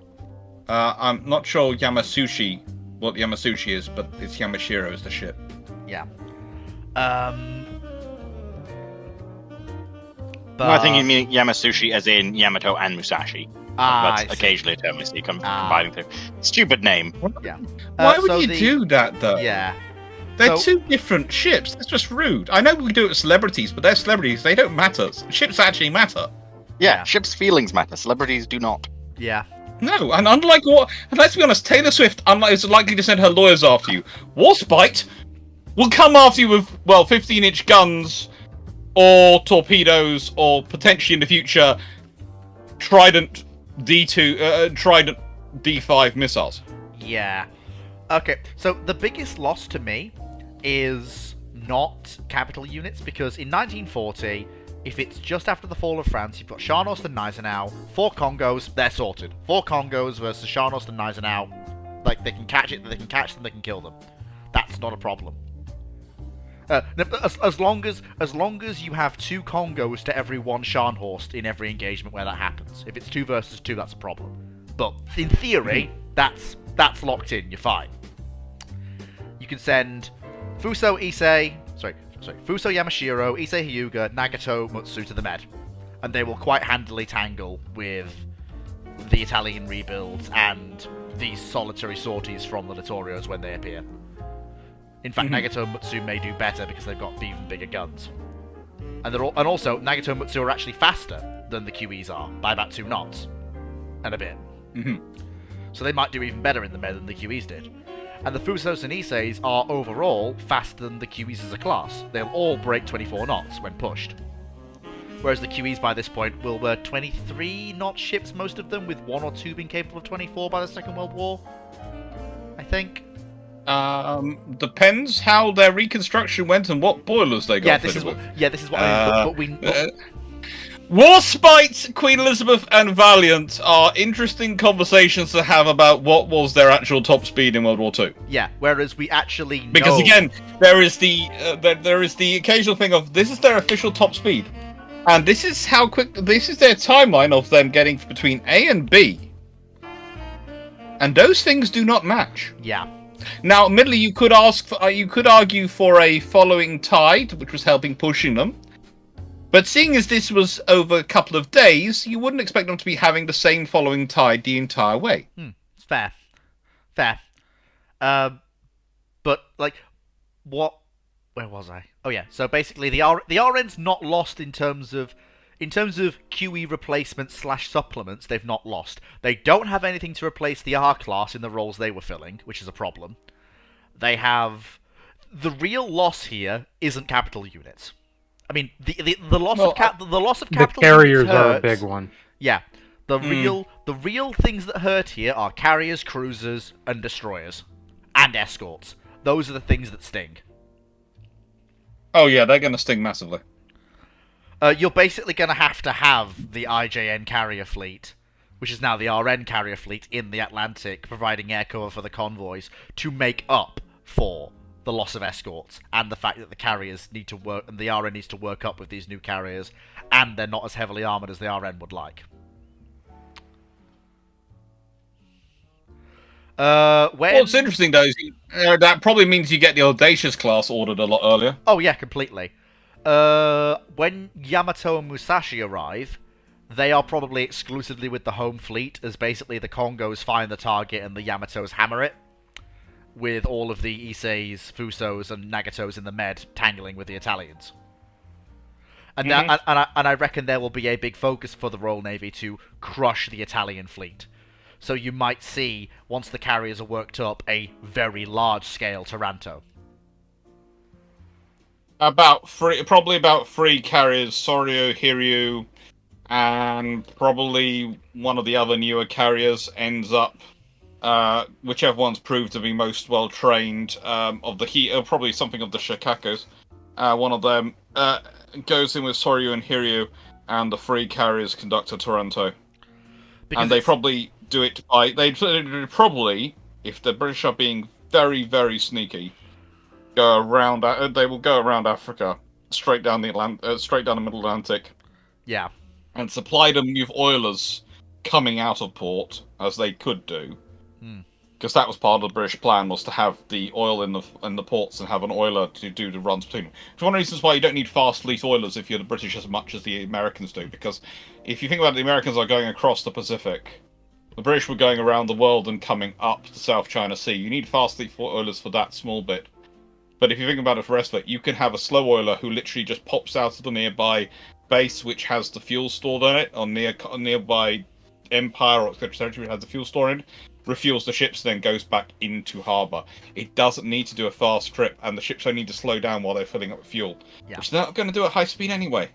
Yeah. Because let's be honest, when someone the other day was trying to tell me you need fast lead oilers because you want to do refuelings at 28 knots, and I was going, well, A, the fast lead oilers can do 28 knots. It just means B, no. No one wants to do it at more than like 10 Even knots I know if they that. can avoid it. Even I know you don't do that. Like, for God's sake. Look, I I have mean- some interesting comments occasionally on my channel. You can in a more modern day sense, but even then, you'd prefer to be able to slow down. Yeah, Like- you don't. In the nicest way, even in the modern days, you don't do that if you can avoid it. And if you have to do it, it's going to be. This is going to be a learning experience, which we're never going to repeat. Yeah, I you just better had a be thought. charging your way up into the Barents, sort of a deal. Like, it's not something you would want to do. It's something Yeah. you need to do to hit a timetable. And because your destroyers have half the range that most destroyers do. I just had a thought with this scenario. I think I know what the RN would do with the Tones. Yeah, I'm back. Which is... oh, Um, my fuck's up. the RN currently with this situation has an escort shortage. One of the best ways to prevent U-boat attack on convoys is by using aircraft. And, in particular, the Walrus flying boat can be a fairly effective platform for attacking submarines, and is fairly small. Mm-hmm. The Tones can carry a lot of float planes, have fairly decent endurance. So, you see the Tones And operating The as sort of RN... I get your quasi-escort logic, carriers. but... Well, actually, I can take that logic a little bit further because the British at this point have already started to crack Enigma in its detail, but more importantly, they're doing a lot of signals traffic analysis and watching where the Germans are broadcasting from.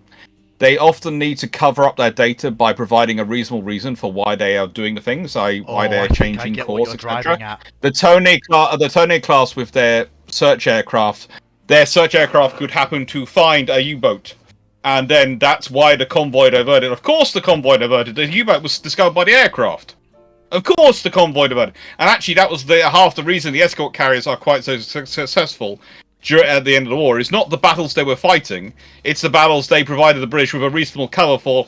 Of course the convoy never came near you. They were passing a long way away from you and you couldn't catch up with them. And because And we can go they even spotted you. And we can go even further than that, actually. It wouldn't be... I keep forgetting, it wouldn't be the Tones doing that. The RN needs the cruisers.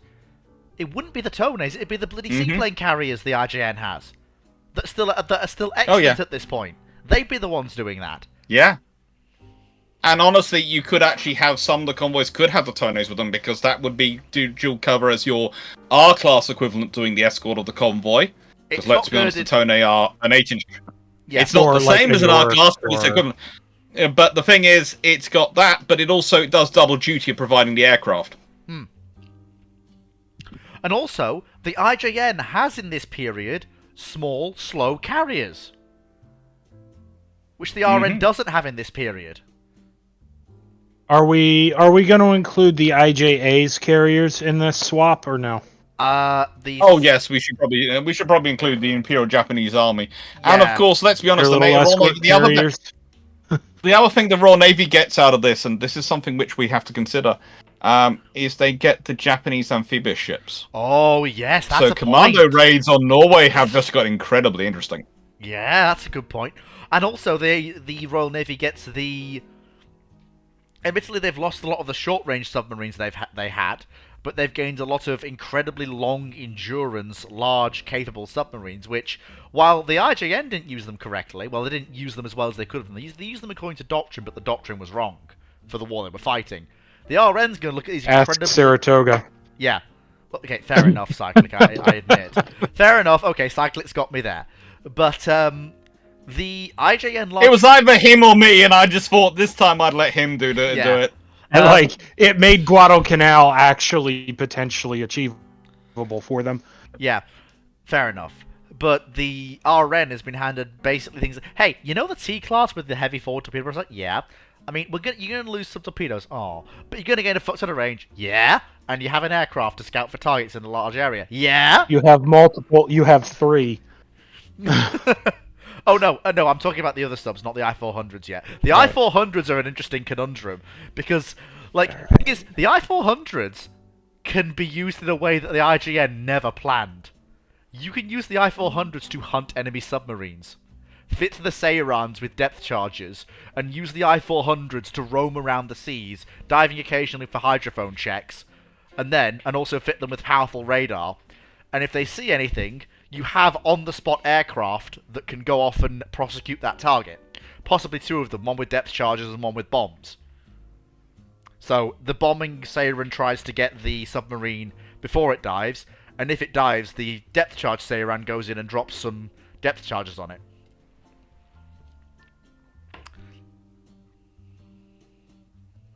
All meanwhile, the Imperial Japanese Navy is going, well, we've now got all these ships, but how do we fuel this? That's true. Well, no, the IGN has fuel reserves. They're just going to deplete far more quickly. Yes, but it will probably... it'll be a hell of a lot quicker with this many ships if they want to actually field them all. Well, thing is, Dragon, the They'll IGN... probably have to just start putting stuff into reserve. The IGN has the fuel... It's important to remember that the IGN had fuel reserves by about, 1940-41 for 1 to 2 years of full-scale operations of their entire fleet. And that was... Yes, but now they've got a far bigger fleet. This is true. But it also means they can accelerate their plans should the US oil embargo... Well, when the US oil embargo tightens. Also, what do you think the Japanese army will say about the Navy all of a sudden getting all of these? And them losing their carriers. They're going to be pissed. Very angry Imperial Japanese army noises. Well, yeah, but what can they do about it? To the point where they might actually... what can they do about it? Throw a fucking coup again. Yeah. Yeah. Although it's like not they've really a already- coup because they're the ones with the government. Yeah, It's a case of you give us your Navy or else.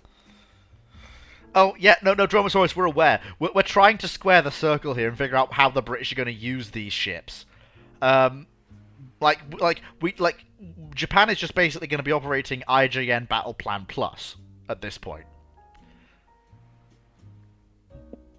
Actually, Dr. Clark, do they, I'm not unconvinced of the British ability to complete the ships they're given. I am, however, concerned that can Japan actually complete all the ships they've been given? Yeah, I can see. I knew you were going to shake your head. So they're going to have to decide. Be able to complete the KJVs. They're going to be overloaded. They're not even going to complete the KGVs. Yeah. Which basically means... Let alone the Lions. Though they would be very confused when their super secret dock all of a sudden has a different ship in it.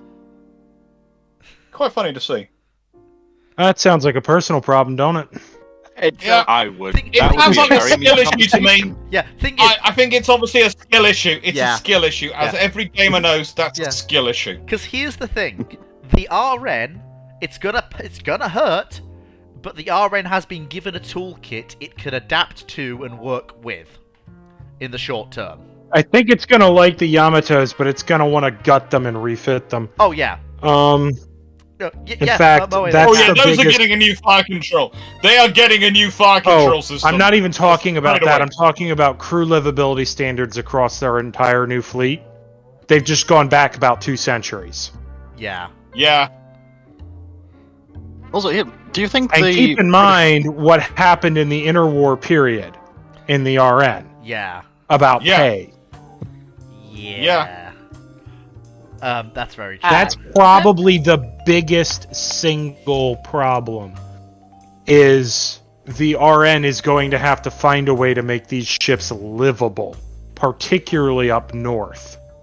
God, you're right. I would say that's going to be a problem, but it's not going to be the crew are going to understand it short term in a war and going to go, this is something weird, but these are the ships we have. Long term, though, they're going to have to deal with it. And now, my next question is: you take British destroyer captains and you give them long lance torpedoes. Oh yes! Here we go, boys. On the other Here hand, we go. There is one very sad thing here, though. What? You have taken these British destroyer captains away from their tribals. Honestly, that's just going to annoy them. Very sad. It's going to annoy them until they realize what their torpedoes can do. Yeah, but they like their guns. Well, they'll get that figured out. Oh no! You only get, say, 10 torpedoes. And I maybe. would point out that with the size of Japanese destroyer mounts, it's fairly likely you could fit twin 4.5s on those mounts fairly easily. Fairly Yeah, I don't easily. think they fit 4.5. Yeah. They probably fit 4.7s, I would think, again. They're Yeah. Depending on when uh, I think actually the thing is though, I'm looking at because someone's uploaded a British Yamato adaptation. I think it's CJ Cloud, yeah, it's Tulsi again. and it's a cool one. So, but I think what they probably do, Tulsi, I think probably what would happen myself is I don't think they get a 5.25 mount because the 4.5 mount is in quicker production, and if they want to adapt them quickly, they're going to go to 4.5. And they need to, because those Japanese gun mounts are not good. No, absolutely They not. probably go for the 6-inch like they're putting on the Crown Colonies for the sort of central gun. I mean, so that's to speed up, fine I mean, for that. I think possibly though they might not put the 6-inch. Might they actually stick another 4.5 on there? I think that's that the only they might place They might go with that sort of 4.5 liner. Honestly, for speed of production, I just see them slapping deck mount twin 4-inch everywhere for the refits. No. You see, they've got the others in production already. They need an where adequate secondary battery. the twin 4.5 is easy enough to go, and it's got to be a between deck thing to carry enough armor to be on a battleship. Yeah, it's fair. Also, So that's what it probably go with. CJ has just pointed out something horrific that's going to make the British see red. Japan has HMS Victory, and Britain has Mikasa. No, she's not technically a commissioned ship at that point, or well, And neither is Mikasa, I don't think. Mikasa, they're both heritage ships. So I don't think they would transfer. Fair over. enough. Yeah, Let's stop that. Let's stop that issue. That's not. Yeah. Yeah. Would the Japanese? My only keep the response is, wow, I guess World War II's kicking off early. would the Japanese keep the pom-poms? I mean, with that many pom-poms, I mean, They had problems in high humidity, high temperature. yeah. The Japanese did experiment with an earlier Yeah, pom-pom but design, compared if to memory the serves. 37mm, That's what I'm getting at. They may try to make them work. I think that's probably what they try and do. That'd be my instinct. Yeah. I thought the pom-pom issue was primarily on the Force Z in particular. I didn't know how much. No, They it had was actually problems in the outside Mediterranean, it. too. Right. I mean, the Japanese are probably going And to be fair, some of those, it's kind of like the conversation Drac was having the other day about gun manufacture, and depends who you're talking to about which nation, which time, and who's writing about it, how good the various gun types are compared to each other. And, I'm not some- dissing on the pom-pom, it's just... No, I know, but some of the sources on the pom-pom do take a single quote and turn it into an entire chapter.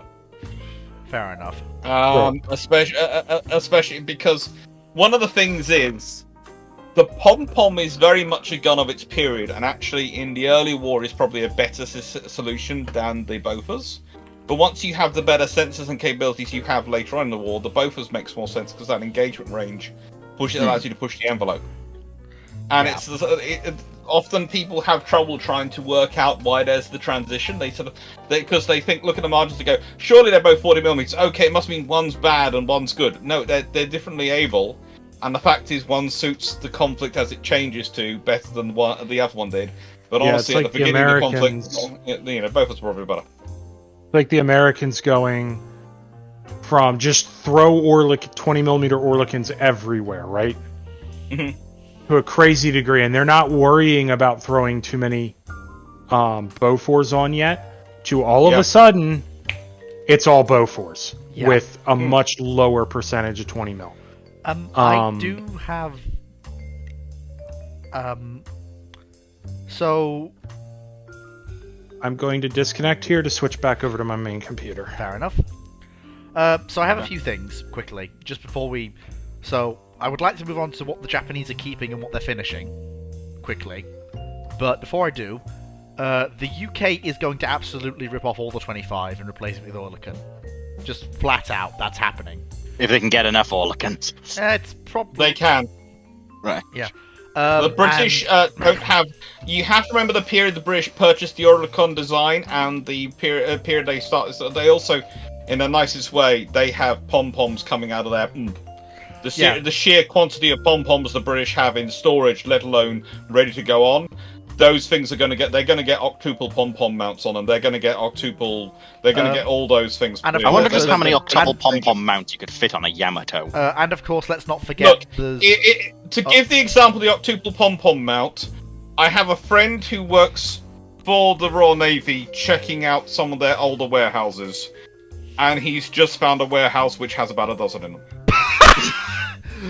I'm sorry, I couldn't resist. So me and a friend calculated on the triple 25mm mount, you can theoretically fit an octuple pom-pom. Oh so you my could probably fit a lot. Jesus! You could probably fit a hell of a lot of octuple pom-pom. Bang, bang, bang, bang, bang, bang, bang, bang, bang. Yeah. But and of course, for any Japanese ships that have the twin 5-inch open mount with shields, those can easily be just chop and changed for 4-inch twin with shields extremely easily. Now then, over to the Japanese. So we've established they can't finish everything they're getting. So I'm gonna, if you'll allow me, go through my personal picks. So Hood, Renown, Repulse, keep. Queen Elizabeth's keep. R-Class, reserve. Basically, as spares donors, if nothing else. What else? Any KGVs they have in service, keep. By this point, which is probably just I think 1 or 2. Any KGVs being built, scrap. Lion class, finish. Any British carriers they have, keep. Some of the smaller armoured carriers, scrap. Light carriers, finish. Largest and most capable armoured carriers that are currently on the slips, finish. Keep. There's a small problem with that. Just a small problem. You're talking about the light fleet carriers and keeping them. They're not available. Oh, they're not around? They're not even laid down. Fair enough. They're only approved for construction in 1942. Fair enough. Sorry, I thought there was 1 or 2 earlier. My fault. In fact, if you start looking at the various classes available, in terms of what are they going to get that's under construction in 1940, they have the Implacables under construction. Yeah. The Audacious class are laid down in 1942. So Audacious we're not getting. So they're not getting anything other than the past the Implacables. They're getting the Implacables, they're getting the Illustrious class, they're getting Ark Royal, they're getting HMS Unicorn. And I suppose whether ships get finished or not are going to depend entirely on how advanced they are. Because if they're launched, if they're floating, then the Japanese can probably finish them because they're not occupying slips. Yeah. But if they're on slips, it's going to be a tough. Sell. Like the Lions, assuming that the knowledge of what the ships actually are transfers over to both fleets, so they know what they are, they have the designs, they basically have the ability to finish the ships if they want to.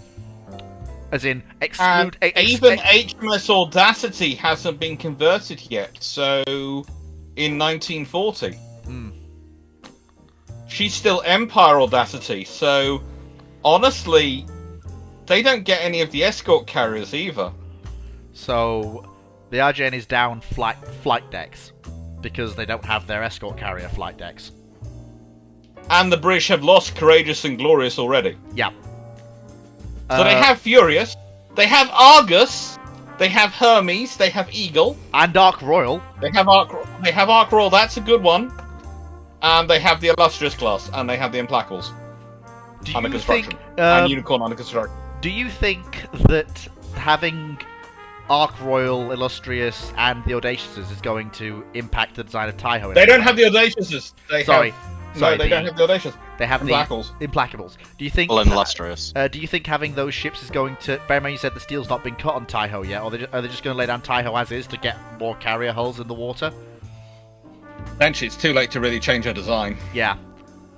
But honestly, their main trouble is the fact that where have those systems all gone? Because they haven't got the yard space for that much construction. The British construction will have overloaded their yard space. It's possible, yeah. How many of the Illustriouses were floated out at this point, or were none of them floated out?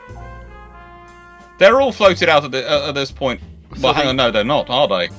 No, they're not. Because in terms of illustrious class, in 1940, you're talking Indomitable has been launched, but in terms of commissioned ships, you only have Illustrious and Formidable.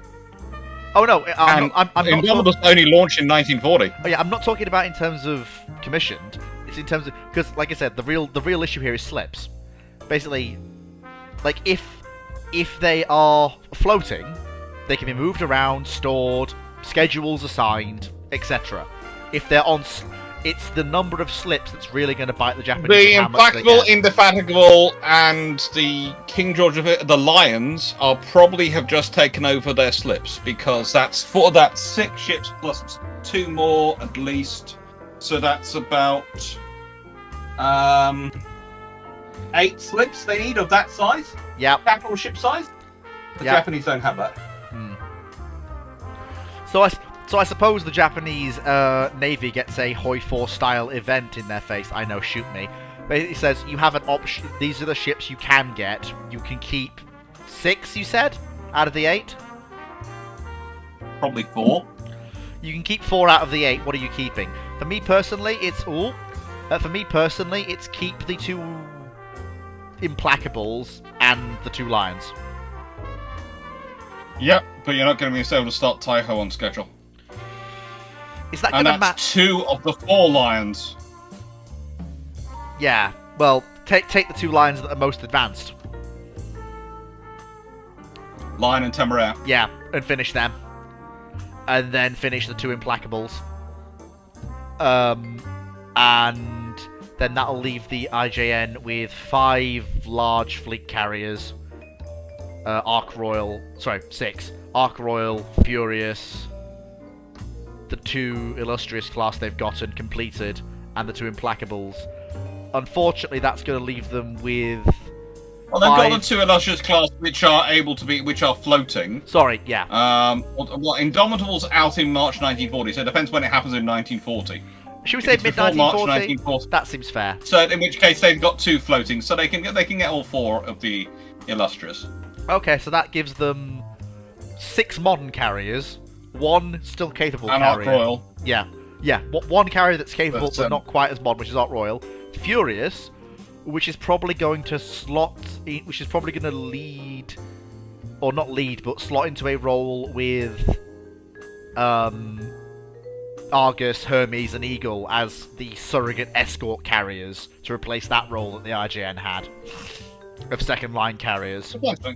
Potentially, yes. And then you've got Hood, Renown, and Repulse, which are, well, Renown, Repulse, and Hood are very valuable to the IJN in terms of what they provide. The QEs as well. The QEs give them 5 fast battleships of a similar vein to what they had. They've also got the R's as well for older vessels of a second line nature, which they didn't have before, which is going to give them a lot more utility with their battle line. You've got 1 or is it 2 KGVs in service by 1940, or at least that are floating that can be completed. Let me have a look. KGVs. Because if anything's floating, I'm going to say the IJN can complete it. Tyrannosaurus, yeah, I've seen your thing, but the trouble is, it's also having slips which are. This is going to sound strange. Fat enough to take the British ship's designs. Yeah. So and shaped to the trouble is, you build your ship. Some of the British ships are not. How do I put it? The way the slips are shaped, I'm saying there's 4 that could take the British designs and fit them in with their designing, because also there's the amount of work you do on a slip the Japanese normally do on a slip before they launch a ship in this period because they had less slips versus the amount of work the British did. And there's actually a potential thing if you take the more advanced ships, they might actually be too heavy for them to launch in the scenario where they are. Yeah. They might actually need to lighten them before launching, because otherwise they might run too far and hit something which they're not supposed to. Yeah. There's all sorts of interesting factors, but you're quite right. That's their sort of programs. Yeah. So the IJN is going to get all 4 KGVs, because if we set a mid. They don't have the British steel types. No, they have their own steel types, and the metallurgy is going to be slightly different. Yeah. It's going to be fun. Yeah. So the British are going to get all 4 KGVs, because all 4 are in service by mid-1940. Not in service, but all are floating by mid-1940. So that's going to help them. So you're looking at 5 modern fast battleships, which is something the IJN never had. In service by possibly an earlier declaration of war with the Americans.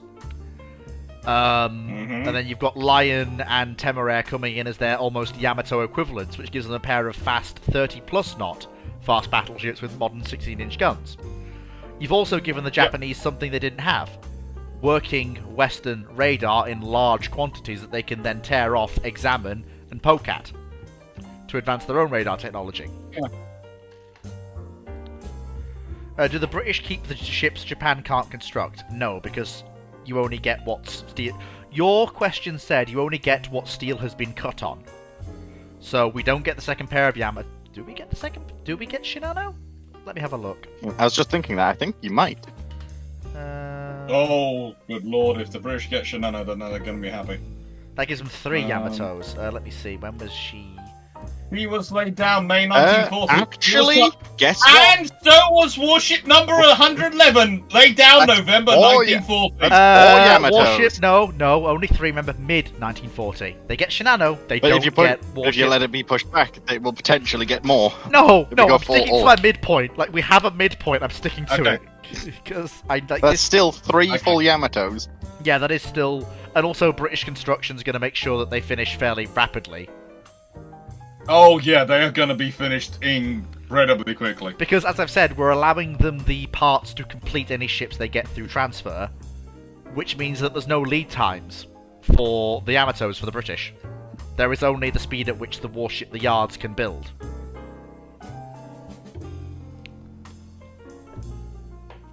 Would Shinano get converted to an aircraft carrier? No.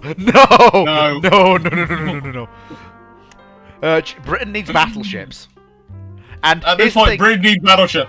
His thing, but also the thing is, if the British complete these fast enough, there is a good argument that Bismarck never comes out in May 1941. Because his thing, yeah, sure, there are 4. Hang on, 1 second. Brain work. Rewind. Try again. There are 4 Congos to find and shadow Bismarck, who are just as fast as she is, if not faster. And once they've found her, and are constantly tracking her with their British radar, oh boy, what's that coming over the horizon? It's a pair of, or possibly 3 Yamatos, and oh boy, what's that? Crikey, it's the bloody Shikaku with a metal chair!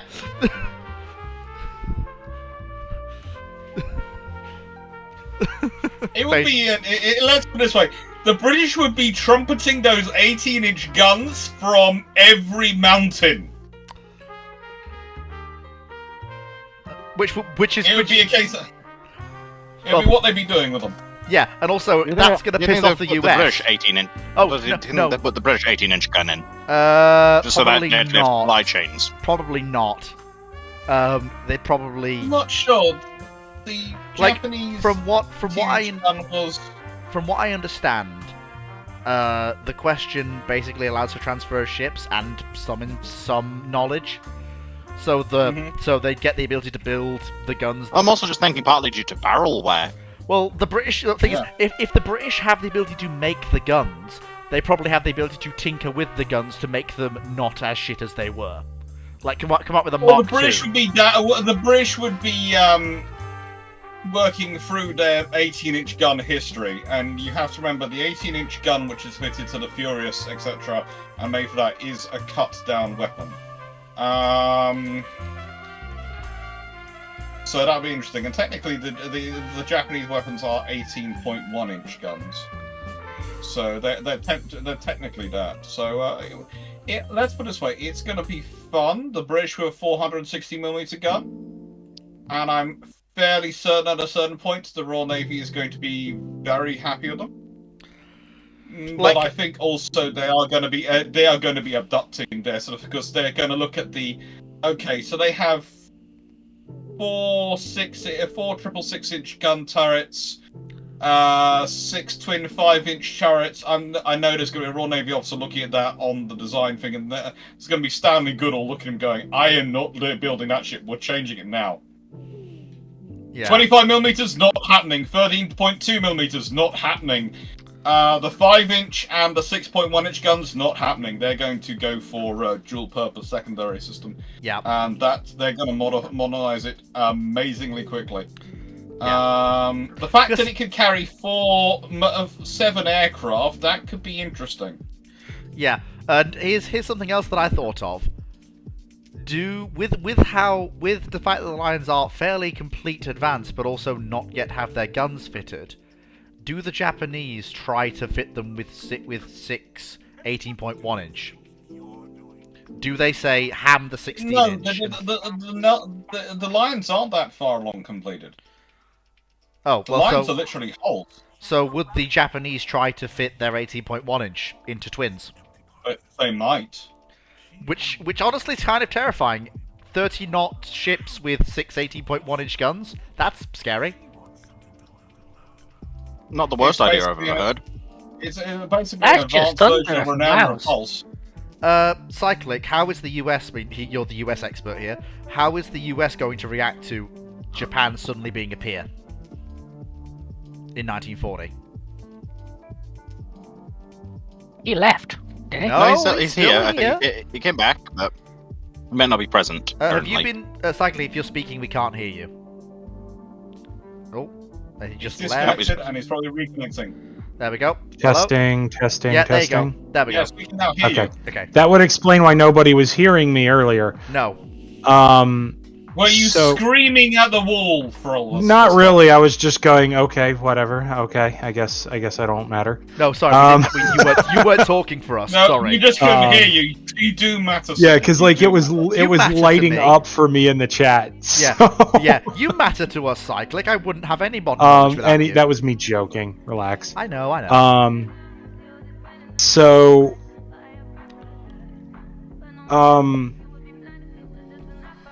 I don't think the Alaskas are going to get built. I don't think King is winning that argument. No, probably not. I think all of that's going to get prioritized into the 6 Iowas. Everything they can, because they need the 6 Iowas.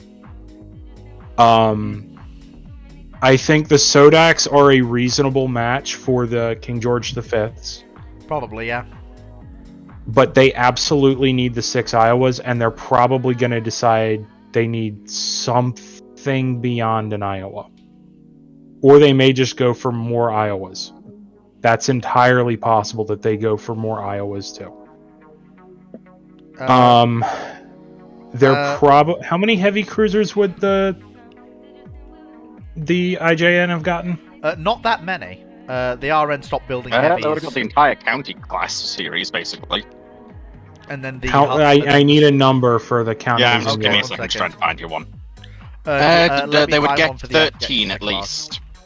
Okay. 13 counties plus 2 Yorks. Dramatically better light cruisers, yeah. Oh, yeah. Lots of dramatic... They'd and also technically have what's it called 5 Hawkins. Yeah, but let's If I not chose be them. generous here. Like, the Hawkins is not a match for anything the US has in terms of cruisers. Marbleheads. Fair. Or Omahas. Yeah, And fair. to be Pretty fair, they could handily always club and them. I could see them converting them into something else. Maybe. Like they've got the deck space for various things to be. To be put honest, on, I think make them they just submarine get, tenders I or- think they get used as more destroyer flotilla leaders. Yeah. Especially since they would have Mini to... aircraft carriers? The Hawkins... No. The Hawkins are the only ships that the IGN's been given through this, apart from the D&E classes that the RN still possessed in 1940, that are in any way equivalent to the older cruisers they were planning to use in that role.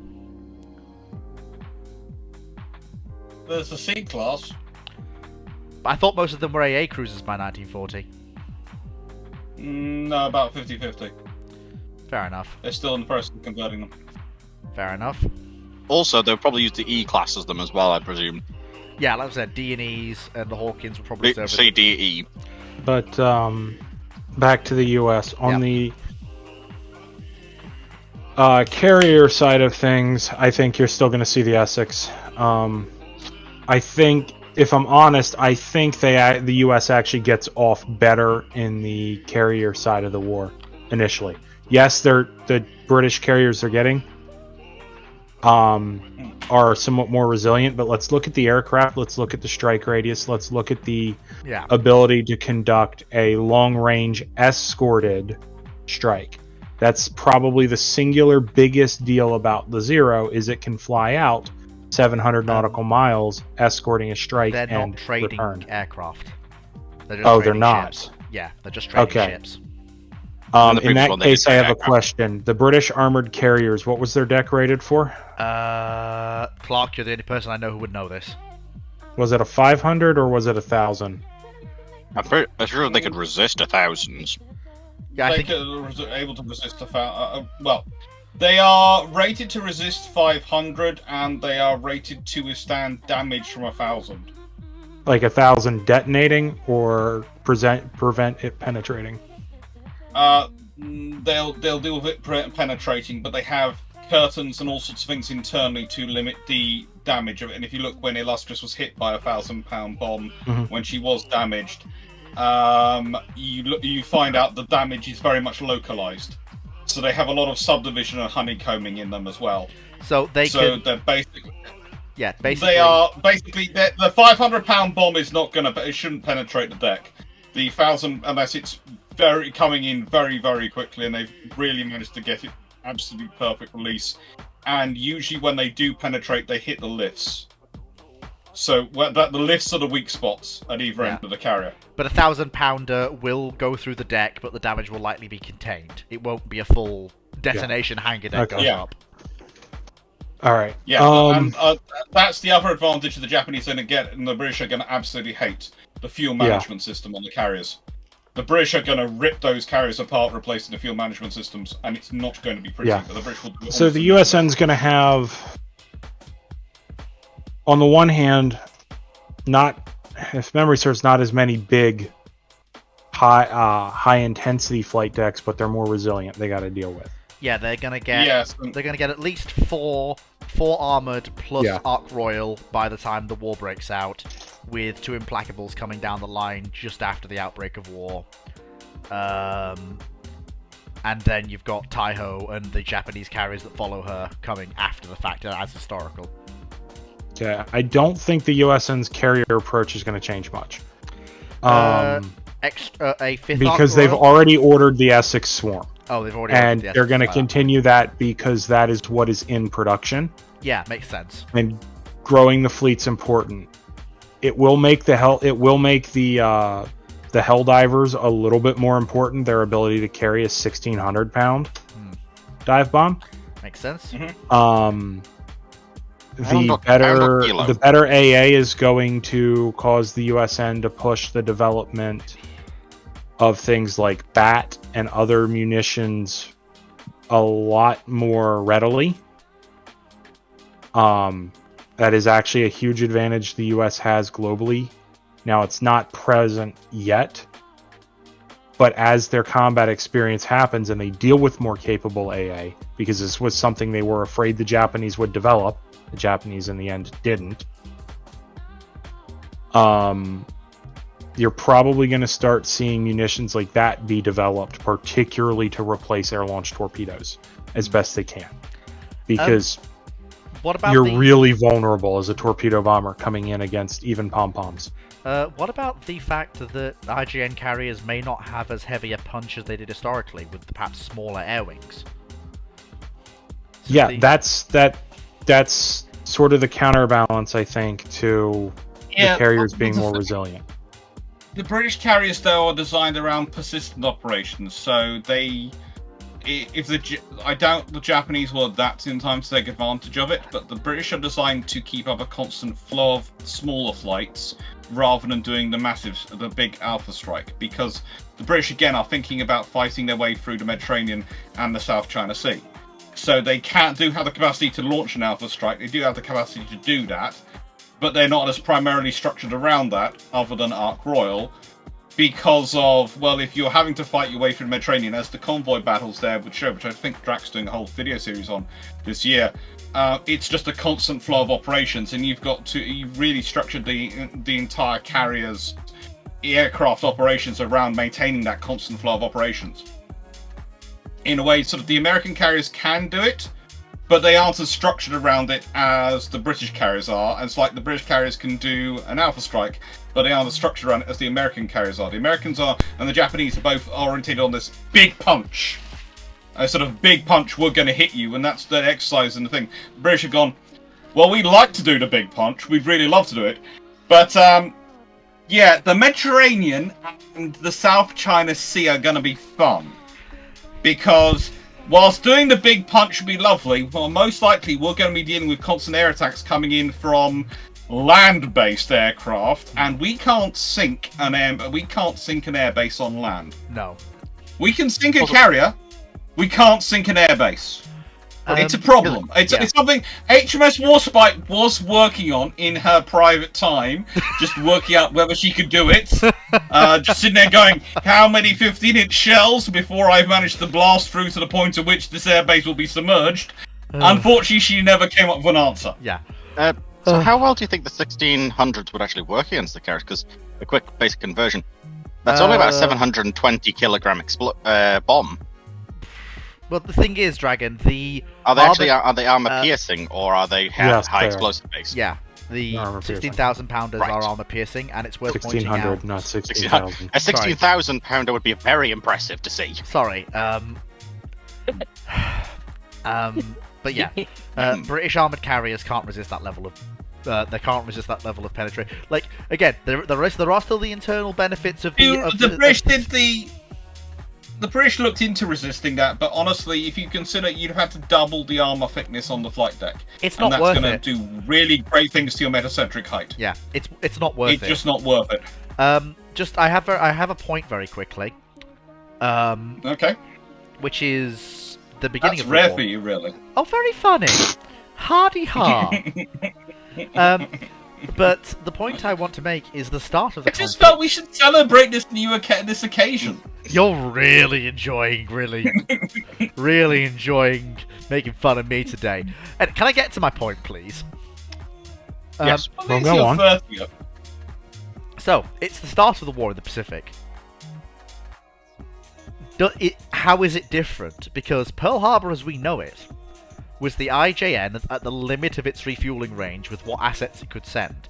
I don't know anything about RN at-sea replenishment capabilities during the interwar and early World War II period. I don't know what, if any... They had the capability. It's just will the Japanese be able to use it? Yeah, and they had the capability. They worked up, as said, but they worked up in a different way than the Americans, because the Americans had a lot more fast fleet oilers than the British did.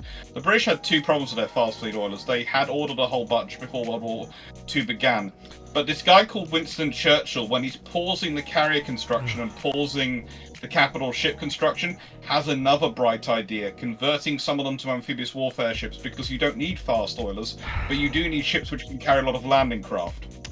Aye. But look, the man is, as I've often said, you don't have any other choice, and he's actually very good in the role as Prime Minister in this period. You really don't want him with direct operational control over any department. You need to have his ideas being filtered. Yeah. And argued with. And the trouble is, Chamberlain basically hands him the Admiralty and then doesn't do anything to look at it. Yeah. I'm just... Absolutely amazing. So, would it be safe to assume that the IJN would still go with a Pearl Harbor style attack to open the war? Probably. But my thinking is, if they have equivalent to, or perhaps even greater ability to replenish vessels at sea, might they not bring some of the RN battle line they've acquired with them to try and, well, why wouldn't they? Why would you?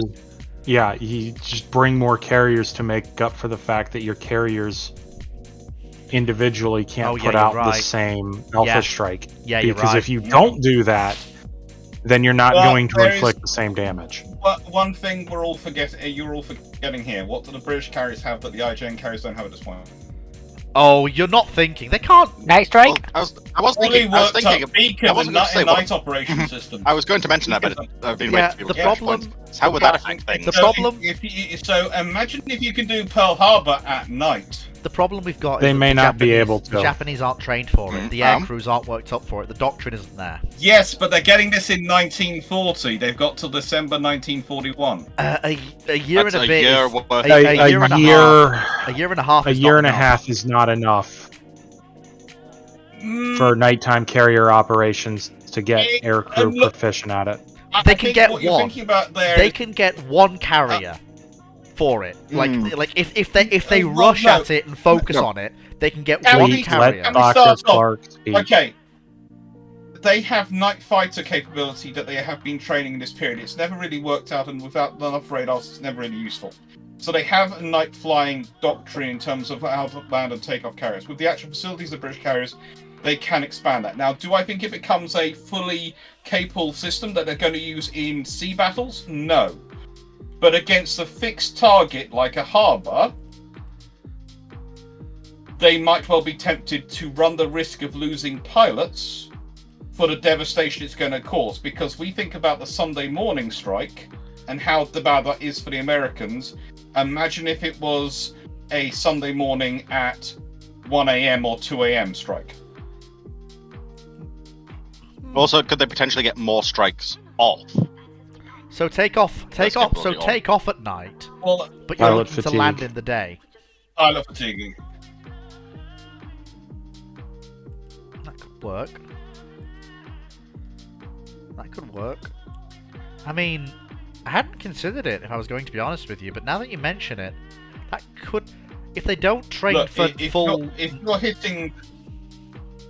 hitting the Japan, if you're hitting Pearl Harbor at between 2 a.m. and 5 a.m. in the morning rather than 7 a.m. 7 a.m. is bad enough. There's some getting up for church service, some are awake, but a lot are still asleep. If you're hitting them earlier than that, when even those people who are getting up are not on their watches, it's Sunday morning. The fleet is at minimal alert status. You could, without any warning, you could hit that fleet and do severe damage before anyone's really realised what's going on, and that's just going to magnify all the issues. Here's another potential terrifying one. A lot of the people there will be still a number of people asleep on the boats. Yeah, that's And depending on how the strikes go, they might not have a chance to react because they're already underwater. You could well turn it into an even bigger mass casualty event than we are historically talking about. That's a very good point. That's a very good point. I mean... And also, that gets around your aircraft carrier numbers, because if you're going in at night... You need less your planes to suppress Hickam and... Yeah. You don't need really any planes, because the Americans don't have any night fighters on Pearl Harbor at that time. Dromasaurus, I would point out that you're saying that strike is going to be smaller. Like, if we're talking this alternative strike, if they have the British ability, the British abundance of oilers, and with the Pearl Harbor strike, you're not worried about fast fleet oilers, you're just worried about getting the ships out and getting them back. The Japanese are going to bring everything. They're going to bring Hermes, Eagle, Furious, Argus, Illustrious, Ark Royal. Sorry, You all could the easily Illustriouses, see Ark Royal. 6 to 8 carriers potentially Oh no, sail. 9 to 10. With varying qualities and varying capabilities to carry aircraft. But you'd still see that many carriers. Escorted by probably Renown and Repulse. All of a sudden, that smaller strike might actually become bigger. Yeah, if you've got that many carriers, yeah. And if you do it as a night strike, you can actually go in loaded with strike aircraft heavy and less fighters. That's a point. Yeah, but no one suggested they're going to be bringing Argus. I did. Like, Yeah, Flint what? did. Like, I it's do supposed question to them be- bringing Argus because at the it's- point Droma has mentioned, that's like a 20-knot ship. Yeah, it is. Even if you're going off slow speed, It's supposed to be a... you might want to leave Argus behind. Cyclic and Dr. Clark, you two might know this. Was the strike force detected at all on its way out or on its way back by the USN? No, but it's a very real risk, and that's the problem. The real because risk. I wouldn't take Argus. I'd Yeah. be interested. I'd take the rest. I wouldn't take Argus. the Japanese were concerned at one point they did get picked up. They didn't, but they were concerned about it. Okay, so no Argus. So that, And keep in mind, if Argus is with them, it's actually possible that some of the U.S. carriers are able to get some strikes in before the Japanese fleet is out. Also, the amount of extra planes you're getting from Argus is minimal, yeah, honestly. it's a fair point. But I mean, Moe has raised a point that's actually quite interesting. Didn't the IRL And strike they've get probably got detected? Unicorn. Yeah. Didn't the IRL strike get detected by radar stations that mistook it for as a flight of B-17s? Wouldn't a night strike have alerted the radar station that something was up? That's presuming the radar was working. The radar wasn't turned on at night. You could actually go in early enough. It wasn't. Is turned that on. right?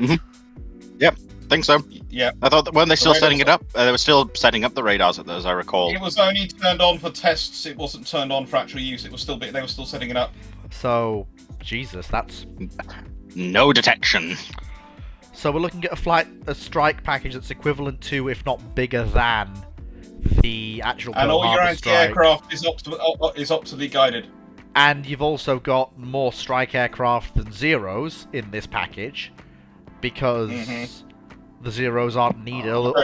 Although some Zeros will probably come regardless. Depends on what balance of aircraft they decide to equip their carriers with, because now they have fewer aircraft per carrier. They have to decide what balance they want. There's a lot here that's requires us to try to delve into the minds of people that we don't really know. Yeah, Cyclic is right here. Yeah, I would say the thing you've got to more think about in terms of if you're going to do a night strike and you're going to do a Hail Mary like this, you're going to want to have navigators because it's the second seat. That's one of the reasons why the British have the second seat idea.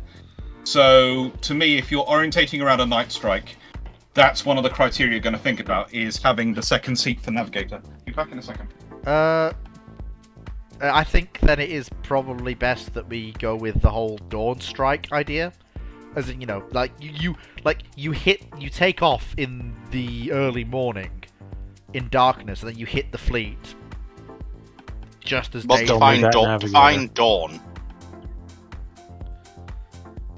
Okay, fair enough. Like they could probably attack 4 or 5 o'clock in the morning, if not potentially earlier.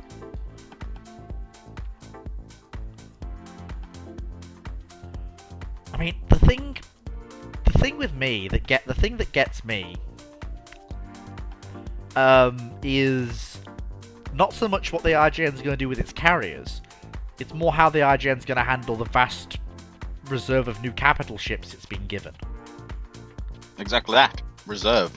Well, no, it's got 5...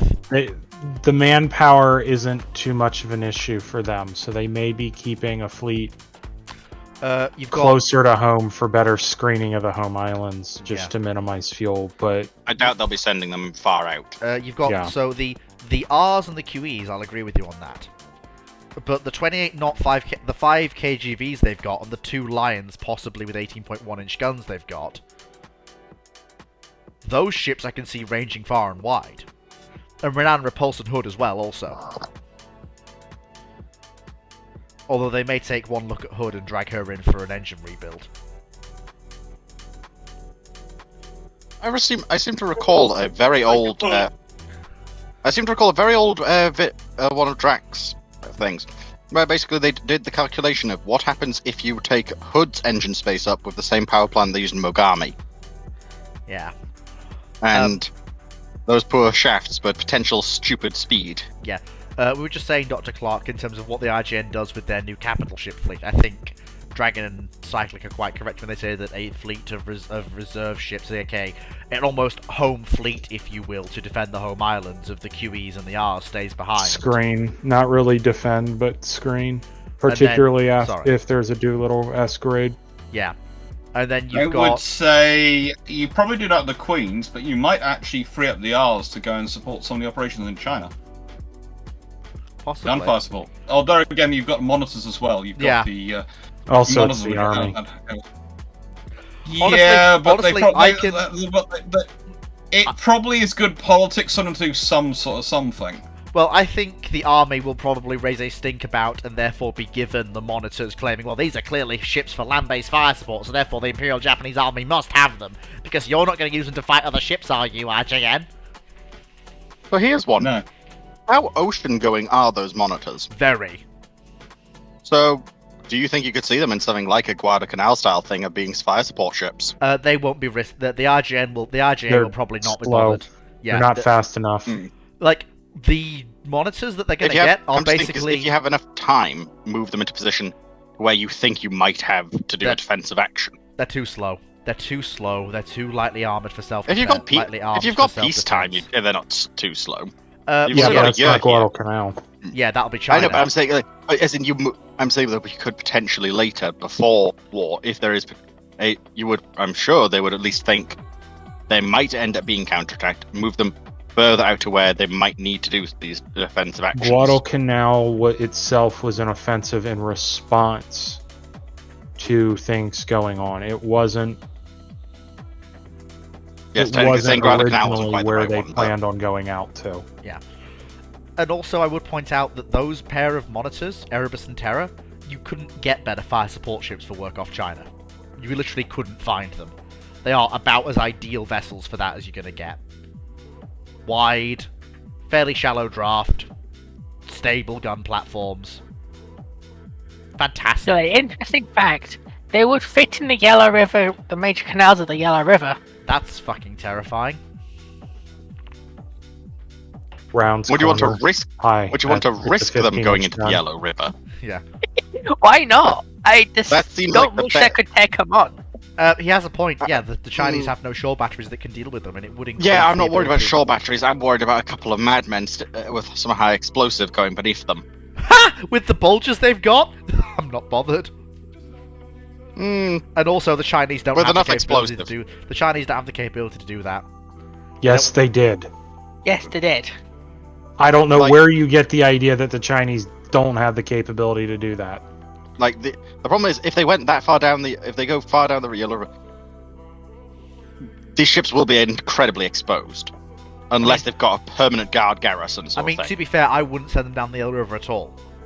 Me personally. Yes, that's I my wouldn't. point. Like theoretically, there is the meme strategy that you could, but I just don't see it being done. It might enable. Well, the- if you do it, you would send them down as the tip of a advance, which you're doing along the Yellow River, and you would be having troops either side, so they'd be closely supported, and basically they'd be your mobile fire base. You'd probably have both of them with them, and you'd have a whole load of other boats around them. So if to prevent any kind of operation like that happening. But you'd have smaller gunboats in front of them, basically clearing the riverway, while they provide fire support and act as basically a mobile fire base along the river. But honestly, your need for doing that is very small in the scenario you're dealing with. yeah, like at that point. At the that benefit of it is not that great. Yeah. Well, What anyway, it is now 10 o'clock. I'm off to go off to find some food. It's been lovely being here. Sorry to dash, but I feel like going to yeah, die. well, Don't it's worry. been lovely to Hey, have you. food is needed. Food is always needed Have for fun. humans. Lovely to have you, Clark, as Right, always. okay. Yes, Good luck, especially when you don't do much of the sleeping. Take care. Take care, Dr. Take Clark. care. Because just looking at it, they can get down the major northern Grand Canals as well. So, I mean, it's possible, but it's also a very silly idea. I don't.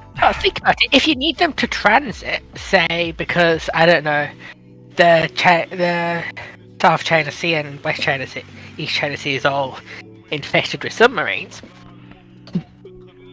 So here's an interesting one. They actually have 3 monitors.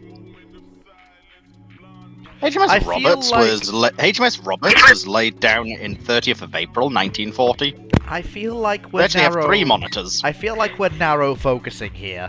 Oh no, this is just something I was just curious about. Um, But like, it's a case of they would have at least 3 monitors they could potentially use. Fair enough. Sending down the canal. I would. The thing is, we've given the IJN a very large contingent, far larger than they operated historically, of anti-submarine escorts and vessels set up for that work. The problem we've got is that With the Aztec. Yes. The problem we've got is that the IJN isn't doctrinally trained for the use of it and has no idea how to use ASDIC. Although, I'm not saying they won't catch on pretty quick. It will be something they'll have to overcome, however. Although it is going to lead to possibly heavy US submarine losses. Yeah, but they don't have what made the Royal Navy so horrifically deadly when it comes to ASW. They don't have Bletchley Park or fucking Merseyside. I mean, I understand what you're saying, but just giving them ASDIC and a large escort. It will help. Like, it's important to remind that, I mean, I am speaking from hyperbole here from what I remember, but I don't believe US submarines operated in wolf packs. I believe they were lone boats with lone patrol areas. Correct. For the most part, there were some Wolfpack-esque things, but those were not very common. It was ad hoc. At that point, you don't need Bletchley Park. You don't need Merseyside to replicate the same effect. If the IJN can A, work out how ASDIC works, B, work out how to reproduce it, C, work out how to use these anti-submarine escorts effectively, and B, get off their high horse to actually realise it's a valuable part of their navy, which is the most important one, then you've got an IJN that is going to... an Imperial Japanese merchant marine that is going to last far longer. And this is most important not when it comes to transits from occupied areas in the Dutch East Indies and Indochina to Japan, but in guarding those very crucial coastal convoys. One of the reasons that a lot of Japanese programs and projects shut down and petered out towards the end of the war is lack of parts and lack of goods that were supposed to arrive, because the coastal convoy system and coastal merchant system broke down under the weight of the US submarine offensive. If you've got small coastal convoys shepherded by... It wasn't just US submarines. Some of the most deadly aspect of it was Operation Starvation. They couldn't even get into the ports because of the airdropped mines. Fair enough. But it's also they now have a lot more mine clearing vessels. But the American submarine captains aren't stupid. And if the US needs to, just like the Germans did, you can tact it. Once you know they have ASDIC, you can plan around it. Well, that's true, but the Japanese will also tactic back. This is the thing. Yeah, I suppose that's where Merseyside would have come in. As opposed to the Atlantic, we've given the Japanese an advantage that the US is going to have to overcome first. Fleet, I think you're dramatically overplaying some of this, but you do have some valid points. The Japanese getting ASDIC is important, but I'm not saying it's going to win. They did put hydrophones on their ships. Yeah, I'm not saying it's going to win them the merchant war. It's not ASDIC that's important. It's the amount of escorts they're getting. It's just that injection of mass. I don't think that's that. They had a lot of smaller escort ASW, sub-chaser, stuff like that they would build. The problem here was the sheer volume of US submarines, the sheer volume of space they needed to defend. They couldn't easily do these big convoys with heavy escort because they had so many different origin points, right? The when it came to getting supplies to Britain, generally things would group up off of North America, unless it was coming out of the Med, in which case they'd group up at Gibraltar. Yeah, I agree. This isn't something the Japanese could do. It would help, but it's not going to have any sort of meaningful or even moderate impact on the war. Because here's the other thing. You know what they don't get with the ships? What? The experience. Oh yeah, absolutely. And that was bigger than any technical innovation the RN had in 1940. Yeah. I mean, The experience of the ASW side of the Royal Navy. Now, yes, they had a lot they had to learn and relearn, but they took submarines far more seriously than any navy on the planet in terms of ASW warfare. Like a big thing for the Royal Navy, that whole getting so serious, they start wargaming it. And like the whole wargaming program where the Royal Navy essentially devises U-boat tactics to attack their own convoys, and then use that against the Germans, and end up being able to counter German U-boat tactics. Like the U-boats picking the convoy into sailing over them, get inside of the escort's radius. And if Japan doesn't have that, you don't have the. Basically, what you now just got is extra hull.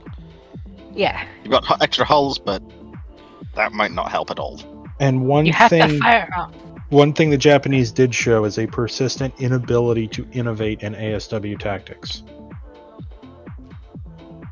Because it wasn't a priority, and their command culture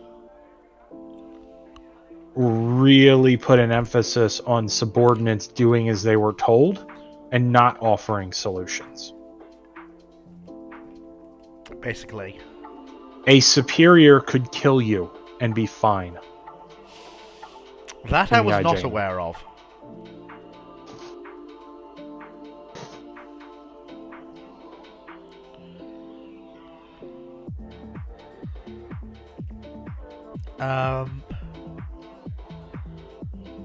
Another bit of a meme thing that the Japanese Navy would get is for Aberdale class mine layers. Now which I'm curious what they would use those with. Now, those are very fast. They're very fast, and they've got space. Now, I can see the Japanese using those to move incredibly important items. Either potential fast cargo transports, or maybe potentially used for fast troop transports, is my thought. Possibly, but honestly, the things that Japan values most that it needs to move quickly is certain large but low volume is in terms of low numbers items. Like, there's a lot of Japanese programs that cannot run in the late war period because of inability to move items around the Japanese Empire because of fear of interception by submarine. Yes, Cyclic is correct that by the end of the war there were also sea mines, but up until that point there were other... Wasn't by the end of the war, Fleet. Basically from the beginning they were dropping mines. Oh Christ. Yeah. Go look up Operation Starvation. I will actually do that. It was specifically focused around mining not just the big ports, but all the little fishing ports. Oh Christ. Its name is on the tin. Oh. Brutal, but effective. It worked. And it did. And again, it says Operation... From what I can find for an incredibly brief one, is Operation Starvation was started in 45. But I'm guessing the actual that can't be right. procedures were in place long in advance so of that. the mine laying did start much earlier. By the sounds of it, Operation Starvation in particular is basically, from what I'm reading here, 2,000 individual mine laying missions, basically. Mm-hmm. Just, you're not getting anything at this point. Basically, in order to wrap up this and move on to a few last questions before we wrap up for the evening, we've given the RN a more difficult war to fight, but they've been given a tool set they can work with, and they'll probably still win the war and use it well. The IJN has been given a lovely big toolbox that they probably don't know what to do with some of it. And the USN is still going to cream them. And the USN is still going to cream Guadalcanal is going to be an even uglier fight. Yeah. So the biggest thing I foresee here is the Pacific War is probably going to last longer. because the carriers may last longer. Depends on how long the aviators last. That's really the big Achilles heel of Japanese naval aviation. But then again, typically you're not going to lose an entire carrier air wing in the strike. You're going to lose the entire carrier air wing when the ship goes down with most hands. Which is more unlikely to happen now. It may not. It may cause a change in attack emphasis. I'll get into in a second here.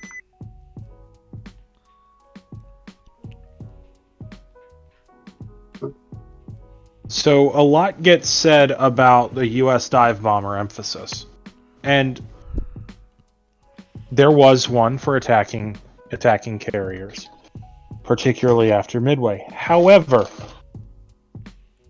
anyone curious how Ryujo was sunk? She got hit by torpedo bombers, didn't she? She got anvil attacked. Ooh. And dive bombed. That's an oof. There was a Congo class sunk the same way. The US wasn't afraid to use its torpedo bombers, and they greatly improved when the Avenger came in, because all of a sudden the US had a modern torpedo bomber. Yes, the Devastator was modern when it came in the 30s. The problem is aviation moves on, particularly in this period, very rapidly. The thing that gets me is... Oh, sorry, I'm interrupting. Go on. So you're probably going to see more focus on attacks like what happened to Ryujo, which was the ideal way for the U.S. Navy in those more early carrier engagements to attack a carrier. You're probably going to see that continue. You're probably not going to see the shift that you see towards Philippine Sea, where it's very heavily dive bomber. I do have a question about, just while we're on this attack and defense bit of combat in this hypothetical Pacific War. If the Japanese keep the radar that the British carriers come with, I know they're not going to have British fighter direction experience, but will they at least be able to tell the Zeros, aircraft are there, or aircraft are there? As opposed to not being able to tell anything with the Zero pilots just having to look for themselves. They probably would. I see no reason why not. There are, this war is going to be harder fought in the Pacific. There's no way about it. The Japanese have a significantly larger surface combatant force they can throw. I assume Guadalcanal is going to be a lot more bloody with a lot more heavy service combatants. To an extent, yes. However, they don't have long lance. Oh. Mm-hmm. They have a good torpedo in the British torpedoes. Those are good. They're much more in the realm of what the US expects in a torpedo. I just had a thought. And the Japanese are probably going to be a little bit more gunfight emphasis. Yeah. Now, I'm going to attempt to keep things as similar as possible if I can.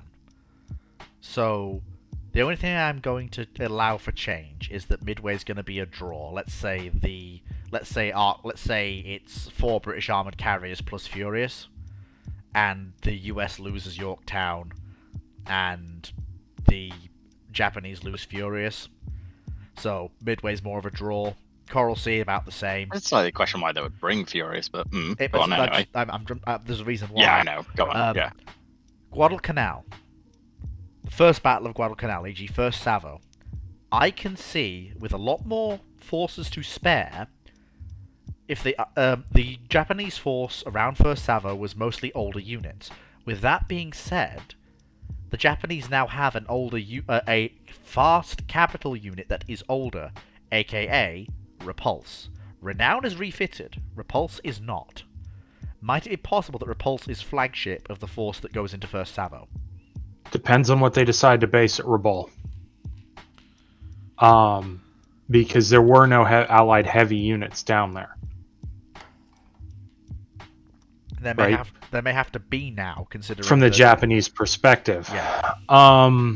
There were, but the Japanese perspective at the time, Rabaul was really lightly outfitted in terms of fleet. He took everything he could down there, right? That first night. I don't think he'll have in that station. I don't think he'll have a battle cruiser. Honestly, it might be worse for the Japanese if you think about it. Given what you've just told me, it's likely he's got mostly Hawkins class cruisers and maybe a County as his flagship. Given that would be a rough equivalence to what he had historically, aka older Washington Treaty cruisers, and then I think it was a Takao as his flagship. Not Takao herself, but it was a Takao. He had a second heavy cruiser in there, a 6-gunner, I believe. So that would be a Hawkins. So in that case, then it would be a County, an Exeter, and a York. Yeah, a County, a York. And then it had a bunch of older Japanese light cruisers. Which... Keep in mind what Australia might be, or Canberra might be. Oh yeah, because no, Canberra's not RN. I know, Dominions, whatever. But we only classified RN ships, not. The only thing I see, I know you're trying to keep it similar, but would they want? I'm skeptical the Japanese would want to bring the Hawkins out. They're valuable. He doesn't really have a choice. He took everything he could. And honestly, if you've because got a choice... his view was, I've got to get in there at night and I've got to disrupt these landings. Yeah, and it's also worth bearing in mind that to the Japanese, the Hawkins are superior to their older light cruisers in every metric. The only thing they're inferior to are their Washington Treaty era cruisers. I agree, but that's my point. Is they're not equivalent to his heavy cruisers, so he's losing. Oh no, that's why I said. Some of the stuff that. Oh no, that's why I said that it would instead most likely be a County and a York. Sorry, I thought that he might have had a couple of the older heavy cruisers. No. Right. The oldest heavy cruiser was the 6-gun vessel. So he had Furitaka. Yeah, it would most likely be a County and a York. And then let me have a look online quickly. Just keep talking. I'm not sure Guadalcanal necessarily would happen. Go on. Because that Wendover, it's possible. It depends how the US and Australia react in this scenario where the Japanese are running around with significantly more battleships and battle cruisers.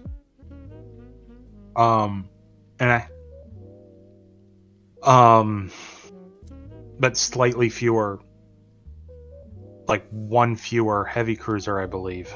But more capable light cruisers. The Japanese fleet is substantially larger. And the Japanese may not feel as worried about that avenue to try to put up an airfield on Guadalcanal. If they don't get hit as hard at Midway, if they have a larger fleet anyways. We can't really say if Guadalcanal and individual battles are going to be the same. I think this is more of just a thought exercise here. My feeling is because of the confusion and lack of understanding of the radar, and because the British admiral that was in charge did assume the radar was more capable than it was, and also didn't clearly designate to everybody who was in charge, even if he wasn't a particularly great guy to put in charge. Not that he would have known. As well as the confusion regarding are we under attack, are we not?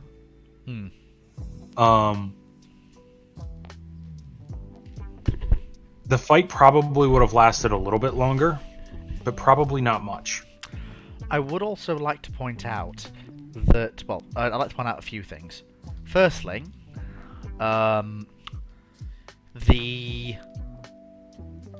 if the Japanese have had a year to acclimatize to radar, which they likely would have, they'd probably be using radar coming in. And here's the thing, if you're using radar to guide yourselves in, and I'm not saying for gunnery, just to, know where the enemy is, the Allies are going to see you coming. Because you're blasting your radar and detecting them. So it's highly likely that the Allies will see you coming. Well, I think this all depends on, though, how they then doctrinally use this new radar. Yeah. Would they do it a more German approach where they don't use it until they open fire, or would they do it a more what's called British and American style where they're constantly using it? But this comes down to that. But fair enough. So I'll leave that out. But what I will say is, if the Cyclic what do you think that the arrival of Allied escorts, as in British RN escorts from 3940 that have been built into IGN hands, would increase the ability of the Japanese merchant marine to move fuel around the Empire to enable naval operations? Would they have an increased ability to use their fuel reserves that they've acquired from the Dutch East Indies? Well, that's also going to require more fuel to escort them. Fair enough.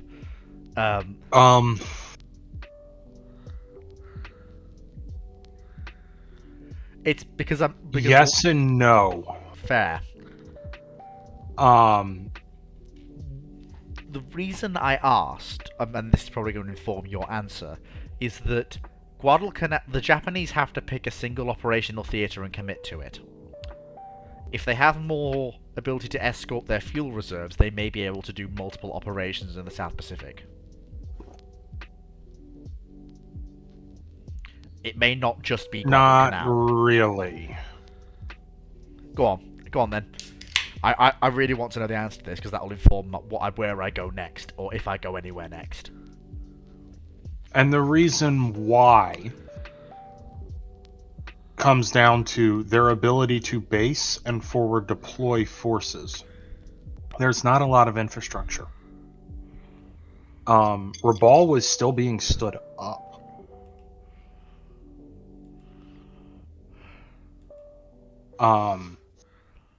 Towards the start of the Guadalcanal campaign.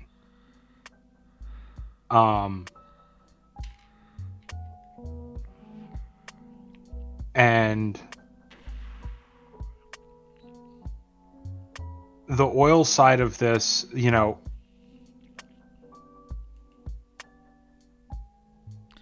they have to refine a lot more oil. Keep that in mind here. Oh yeah, that's right, the Dutch sabotaged a lot of the refining facilities when they abandoned the Dutch East Indies. I think. Yeah, we did. And so they have to move that to Japan, refine it with limited refining capacity, and then move it out to the fleet. And then, on top of that, you're still dealing with a Navy that doesn't place the emphasis on protection of its rear areas. Yeah. And its own freedom of navigation in its rear. That's a fair point. And protection of its own sea lines of communication. That the Royal Navy would. Just because they have all these Royal Navy escort ships doesn't mean they're going to use them correctly. Doesn't mean that they don't end up, say, getting used for security around bases. Yeah, fair enough. Or prioritized to the IJA, who now doesn't have any fleet, right? Because it all just got sent over to the UK. And needs stuff to protect its monitors, to provide basic escort, even if it's machine gun escort in some of these littoral areas. Needs to escort its own convoys, which were targets. So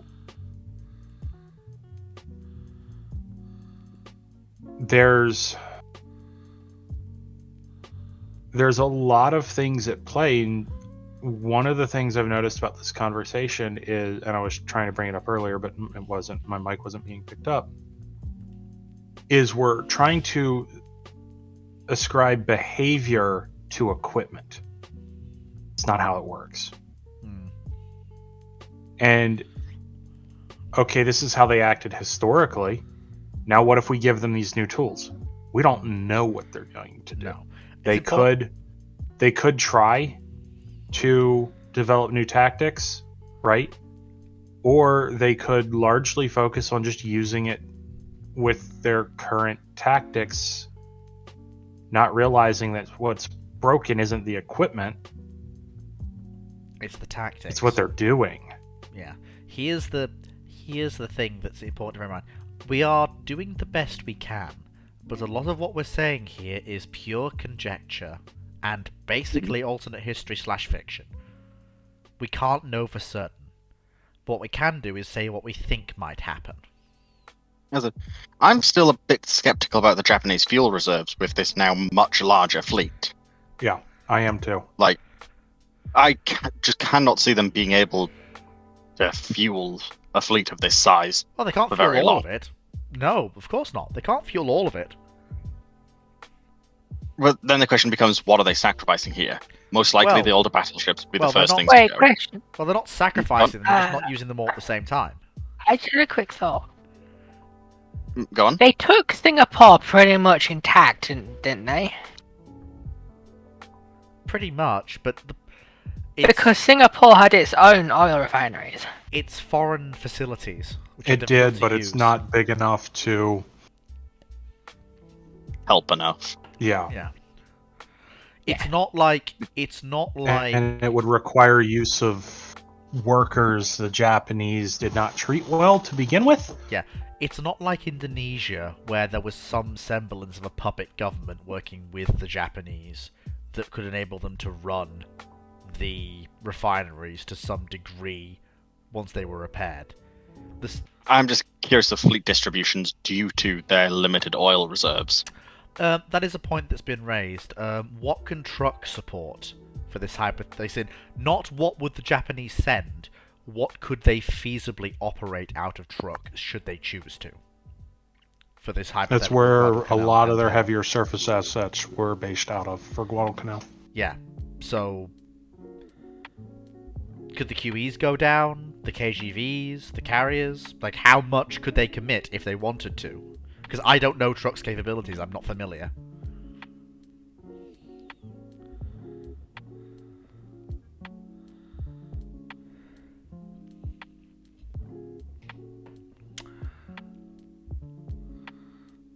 I'm not intimately familiar with it myself, so I trust your opinion more than I trust any research I can do, put it that way.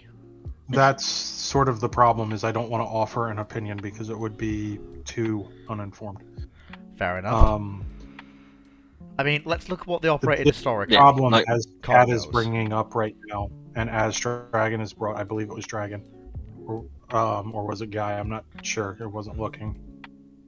Is brought up is the Royal Navy's fleet is dramatically more fuel intensive. Remember, faster capital ships go through fuel like you wouldn't believe.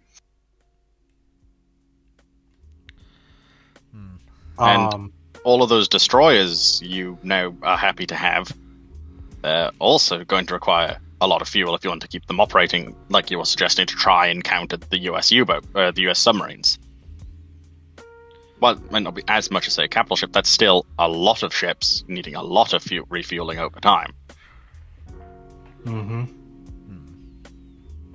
And in many cases, maybe forcing convoys to pull into a port to refuel their escorts.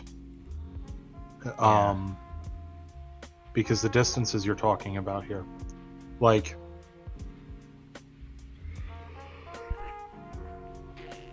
You might keep the fast oilers with your main battle fleet, but they're not going to be helping keep your convoy escorts even running. the regular ones you need elsewhere. Yeah, it's possible the war breaks out earlier, Windhover. We did discuss that as an option. Although, it's worth pointing out that the IGN may calculate what they can and can't get away with.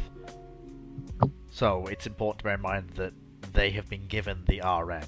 They may not choose to operate all of the RN until they have secured the Dutch East Indies, as they see it, secured additional oil supplies.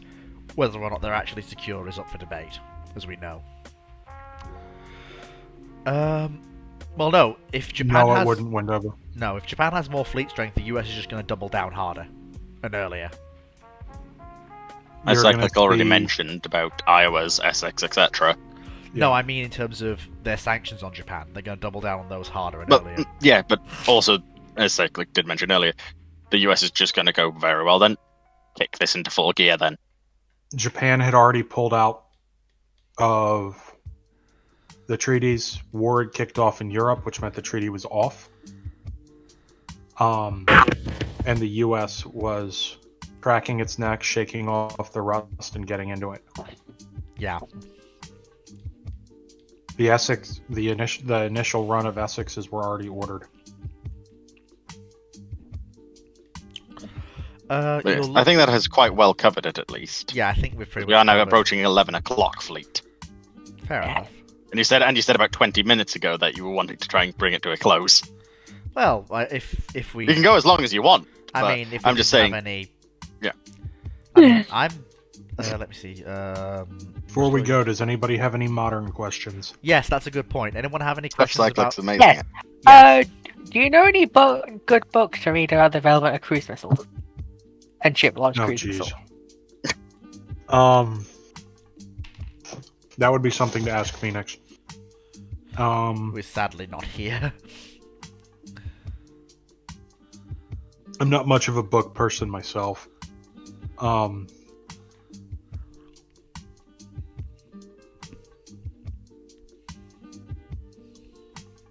I know there's some good, like, Johns Hopkins papers talking about, like, Tomahawk's development.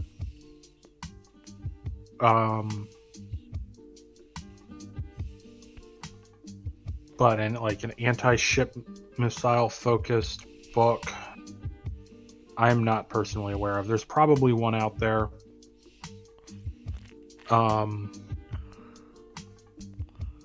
If there isn't, you'd probably want to look at some of Friedman's books, and you're going to need to, like, sort of mentally put it all together yourself,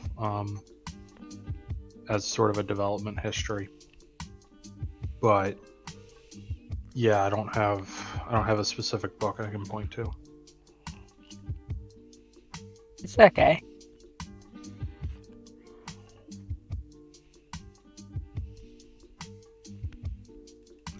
OHP's gun placement, because the Navy didn't view the gun as all that important, but they were still kind of required to put one in, so they put one in there where it would fit. And to be fair, it's not the worst position. They were far more concerned about the Mark 13's location. Honestly, the Oliver... who here has heard of Dangerous Waters, the game/training sim that came out ages and ages ago? Never heard of it. Cyclic? Is it related to Cold Waters? No, not at all. It's related to Command Modern Air Naval Operations. It's the earliest version of that. Except you have command of a single asset rather than an entire task group. Having handled the Perry in that, you'd be surprised how little the 3-inch gun ever comes into play, and when it does, its placement is nowhere near as much of a detriment as you would think, given the maneuverability of the Perry. If the gun can't bear on the target you want to bear on, the Perry can maneuver in such a way as to have that gun bearing on the target in a matter of seconds. And the other thing is, don't forget SM-1 can be used anti-surface. Yeah. And the Perrys have Harpoon as well.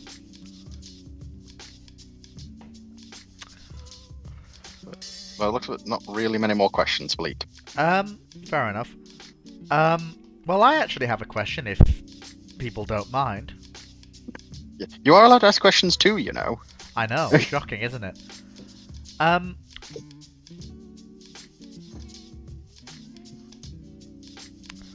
If this is a question for, because Guy will know the Dutch specifics and Cyclic will know the post-war era.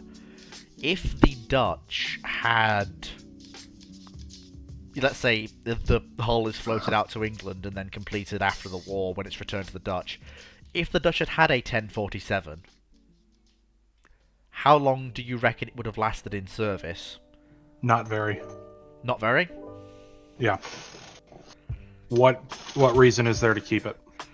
I mean, the same... and how much is it going to cost? Okay, that's the second point I agree with, but the first point I would say escort for the Dutch carrier and flagship facilities for the Dutch fleet. Carrier handles that. Guy, you've got As any... for escort from what? Fair. Guy, have you got any points, any opinions on this? You're the resident Dutchman. Nah. I think Cyclic's making good points on this regard. Fair Like, as enough. far as I'm aware, the Cold War doctrine was more focused around anti-submarine warfare.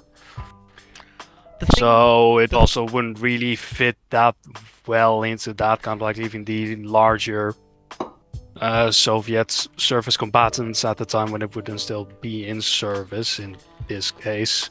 Just leave that to the more like larger radiation French vessels. I mean, the thing that... And not to mention the horde of cruisers the U.S. Navy can bring to bear. A Sverdlov versus a Baltimore is hardly a fair fight. I mean, this is the That thing as well, that- yeah. This is the thing that gets... The thing that made me ask the question was the pair of Dutch post-war gun cruisers they got that remained in service for near on 20 years. They're dramatically cheaper to operate than a capital ship. Keep in mind, the Netherlands has to rebuild its entire country. A good chunk of the country was a battleground, 1. 2, before that, the Germans looted basically everything that wasn't bolted down. And starved the people. A battleship looks nice and all, but it's not what the people really care about. I mean, It's also there not was- that practical for what the Dutch Navy needs to be. Yeah. Yeah, but the Netherlands did try and buy a whole bunch of land off the British in Germany, Well, including the city of Cologne. that's more complicated. The Dutch... The entire land grab was more about like, well, the Germans are also completely bombed to shit, so they can't pay with cash. So just give it land instead as compensation. but then the Dutch government decided against it because it meant they'd have to integrate a bunch of Germans and, slash occupation costs. And didn't they just It would see be some more. narrow- It would be, yeah, like it would just be costing more than it would actually be worth. Yeah, it's not like... And it would also not really go that well with the rest of the allies being like, what the fuck are you doing? Yeah. Why are you doing this? That's probably a mistake in hindsight, given how valuable Cologne is nowadays. I think they would have Potentially, been but that is pressured exactly what into giving hindsight it is. back after Germany reunited. Yeah, I think Cyclic's got a point there. I mean, I was surprised to Potentially learn... even giving it back once West Germany became a thing. Yeah. Like I- a Yeah, true like we thing. did grab small pieces of land, but we returned them like shortly afterwards. I was genuinely surprised by how long the Dutch Navy's sole ex-British carrier actually remained in service. It was a surprisingly long time. Although it's Well, although it's You could say that about a lot of the what's called light fleet carriers. it's more that Yeah, the- even Argentina managed to maintain one I mean, I for a don't know. while. But just to go off on a tangent, I don't know what the Argentinians expected to do with their carrier during the Falklands War. In my opinion, I do. In my opinion, bloody Belgrano was a bigger threat. A4 No, Skyhawks Belgrano with was dumb not bombs. fleet, no. A4 So, Skyhawks yes. with dumb bombs are not a Yeah. threat Yes. to a British carrier. because... Oh, they are. Oh, no, it was, and let me tell you why. Because you're completely misunderstanding the defensive situation. Okay? The Argentines had practiced punching through the surface-to-air defenses that the British had. Why? Because they had them too. 2, the Harriers, at that point in the war, were patrolling way too high to be able to dive down and still catch an A4 Skyhawk that's flying on the deck. This is something that would only get changed later in the war. As for the dumb bombs, the Argentine Navy knew to set their fuses right. It was the Air Force who didn't. Oh no, it wasn't. It wasn't the fact that they were dumb that was making me question them. It was more the fact that they were trying to get through to the range to actually drop dumb bombs in the missile age. Well, and keep in mind the abysmal rate of fire of Sea Dart. Yeah, but as I recall, like there was said- genuinely a thing by the Royal Navy at the time where there was a genuine concern. If Argentina mastered like 20, 30, even 40 aircraft strike, they were losing a carrier. And if they lost a carrier, they could very well have to turn back. Like, from what little I do know of the More subject, so and if it books was I've read, Hermes that was. Yeah. But it is something that they were terrified of, something that could happen if they did decide to do this suicidal strike. Yeah, and there is a butterfly that could have happened. The Argentine carriers, basically patrol aircraft. It's twin piston powered. You know, basically the previous generation to the not Sentry. It's far Hawkeye. closer than you think, Fleet. Yeah, like Also, they just quickly, prepped you the said- strike, didn't they? They prepped the strike, but then they lost contact with the British carrier group. No, it wasn't. They lost contact. Had that carrier been in Essex, and I'm aware of the issues of them trying to maintain in Essex, but had that carrier been in Essex, they still would have been able to launch that, Cyclic, can I? even with the engineering casualty. Yeah, can I write that down quickly? Because that might be important to me. So he Also, said if they'd had an Essex, they would have been able to launch regardless of what. Of wind Regardless conditions. of the engineering casualty that they had. They weren't able to get fast enough because quite frankly the A4 was not designed for a British light fleet. So they needed a higher airspeed over flight deck than you would have if you were launching an A4 from an Essex.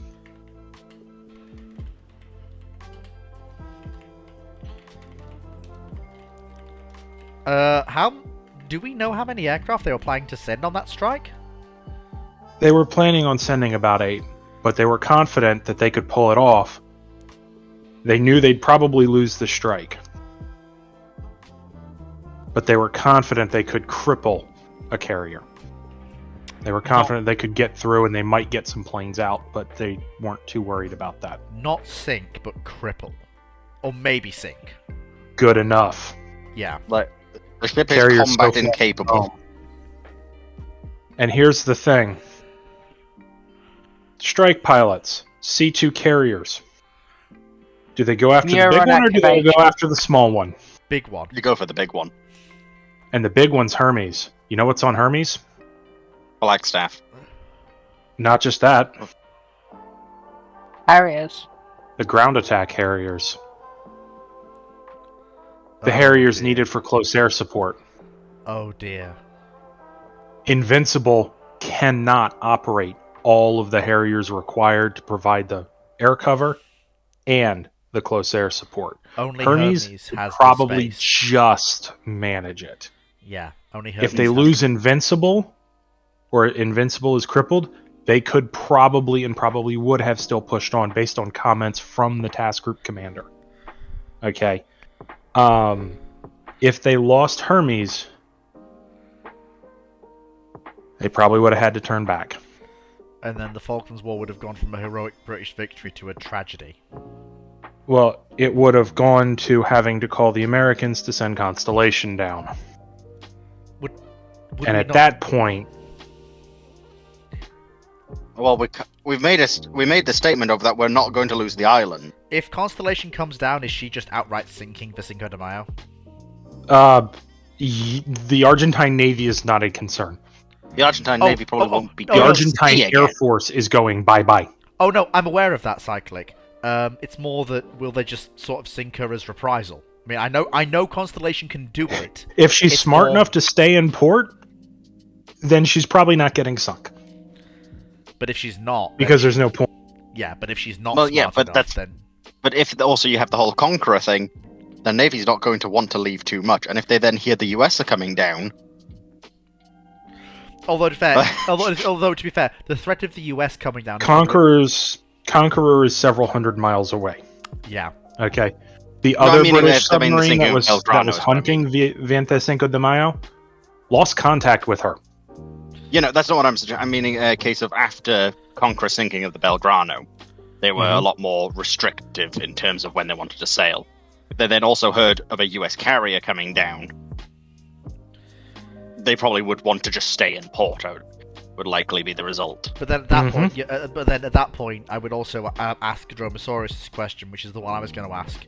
Is Argentina at that point going to say, "Well, we've had our fun. Let's not even bother fighting for the Falklands. The US is coming." So the demand is going to be: your troops will surrender once British troops land. Not we will let you evacuate. It's they will surrender. Yeah. And we will take them prisoner. It's not going to be, they get to sail home. Yeah. And also the problem is then, though, would the Argentine government actually want to accept that, even if they know war of the US? That's basically their government dead. I would point if out... they accept surrender, that's the problem. They cannot accept these terms. Thing is, there was no war. Internationally. Fleet. No.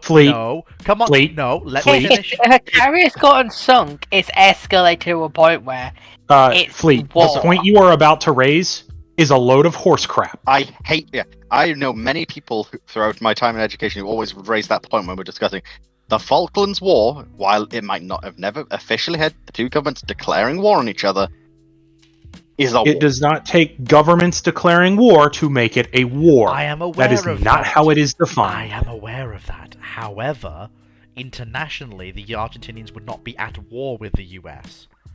They were. If the US are sending a carrier down there because the British have requested it, and keep in mind the US were already... It's the same argument with the war in Ukraine. It's not a war, technically. But it is, though, because Ukraine declared war on Russia after the invasion. But Russia didn't regardless of whether excluding modern politics. Okay, just stop talking so I can explain this, please. If the U.S. decides it's jumping in on Britain's side fleet, the U.S. has entered the war. It doesn't matter what Argentina thinks. Fair enough. Just like if Ukraine and Russia are fighting, and Russia invades Ukraine, they're at war. It doesn't matter what Moscow says. Yeah, no, I'm aware. No, the reason I'm saying this is that the Argentinians can continue selling the limited nature of the conflict to their populace. That's the argument I was No, they can't. Because here's what's going to happen.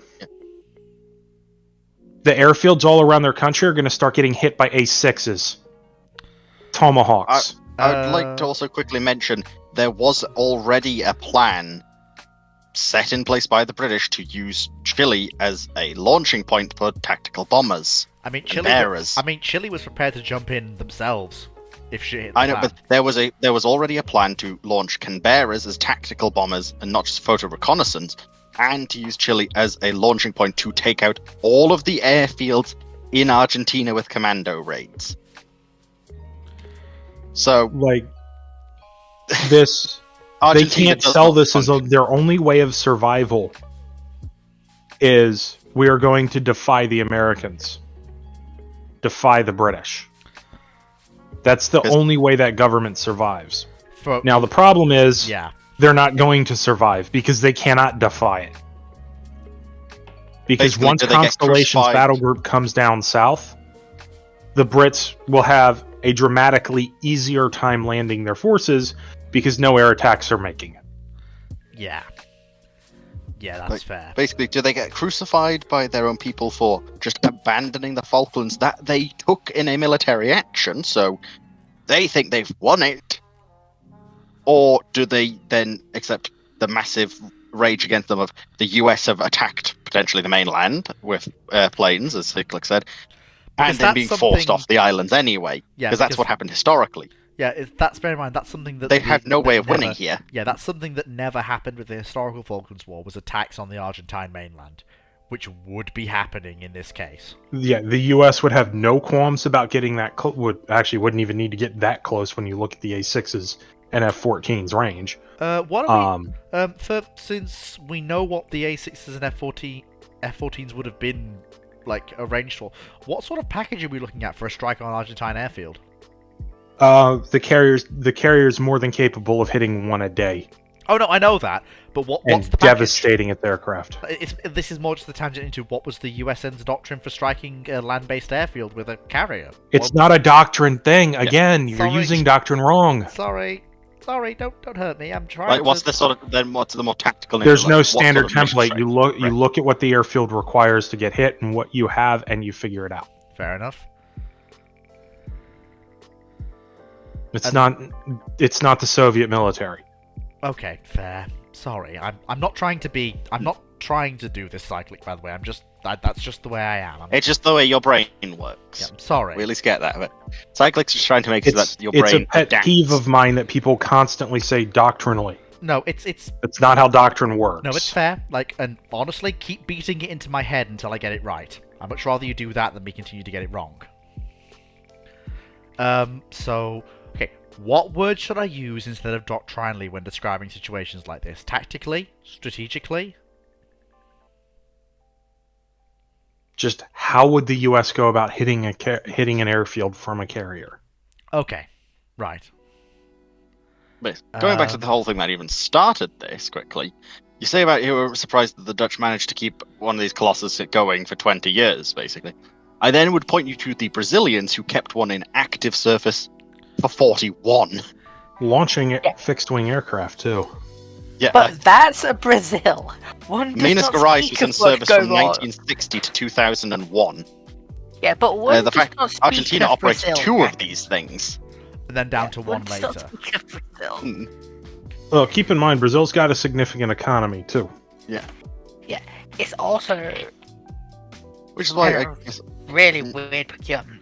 Like, really fucked up procurement. which I you mean, already yes mentioned and that no. Argentina would have issues trying to maintain an Essex, but do you think they would have been better to somehow, instead of buying two Colossus, just buy one Essex? Maybe. Do you think that? I mean, you're trading hull availability for capability on a single hull, basically. Yes. However, you're also probably going to be able to get one of the Essexes that isn't beat to crap. And most of the light fleets got run into the ground by the RN. Yeah.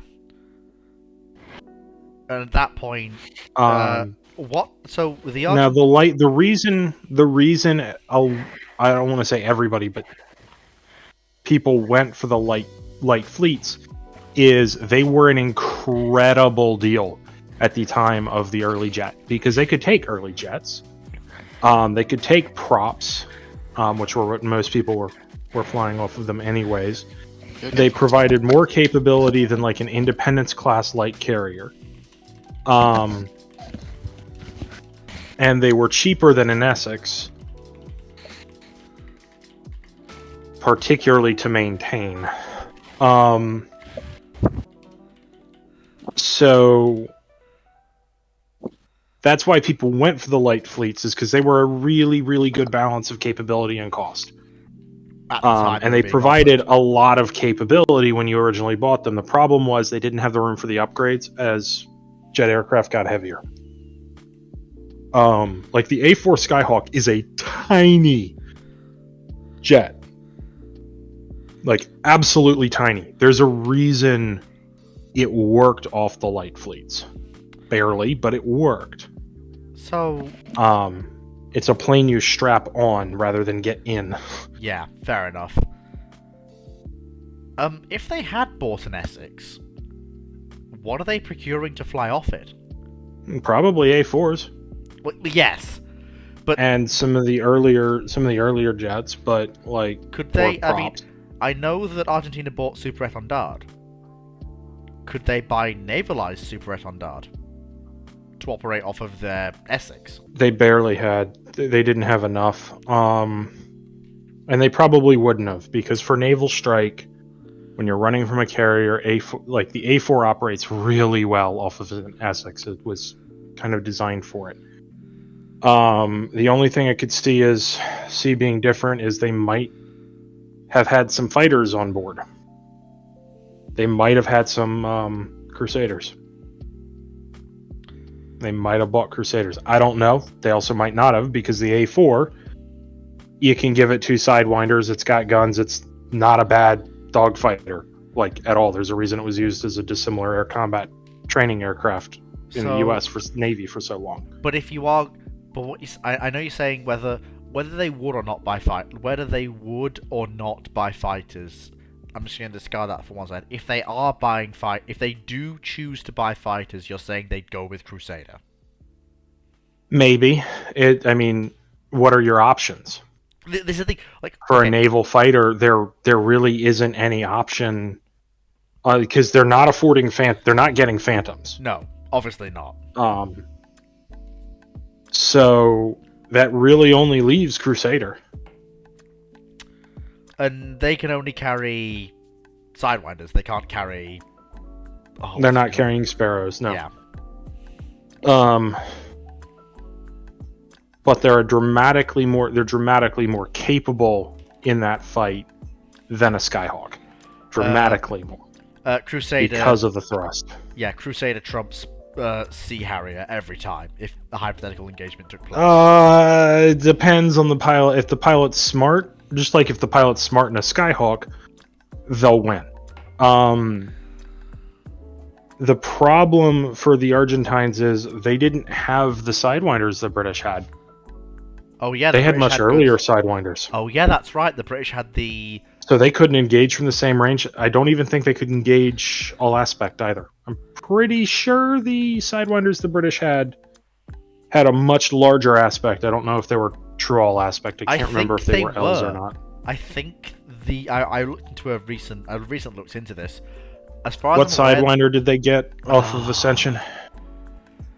Oh, let me think. Hang on. Okay, they got AIM 9L. If they got AIM 9L, yeah, that's all aspect. Yeah, that's a huge deal. I'm basically asking questions. The aircraft are facing each other. Yeah, the Argentines could not.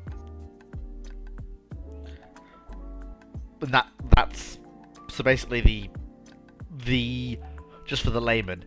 You don't have to dogfight. Yeah, the Sea Harriers could fire while closing. The Argentines could not. Yep.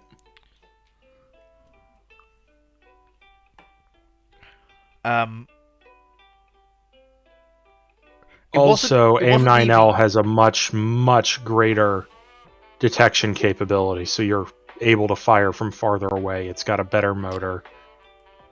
So. You're back? How are you? Okay, Dr. Clark's back. So I'm back on my phone because I'm cooking. But someone sent me a thing saying if the Argentines have an Essex, they launch a carrier strike. Honestly, no, I said they're far more likely to be able to, because even with that engineering casualty, there's that style of engineering casualty. Let me rephrase. They're still going to be able to launch their A4s.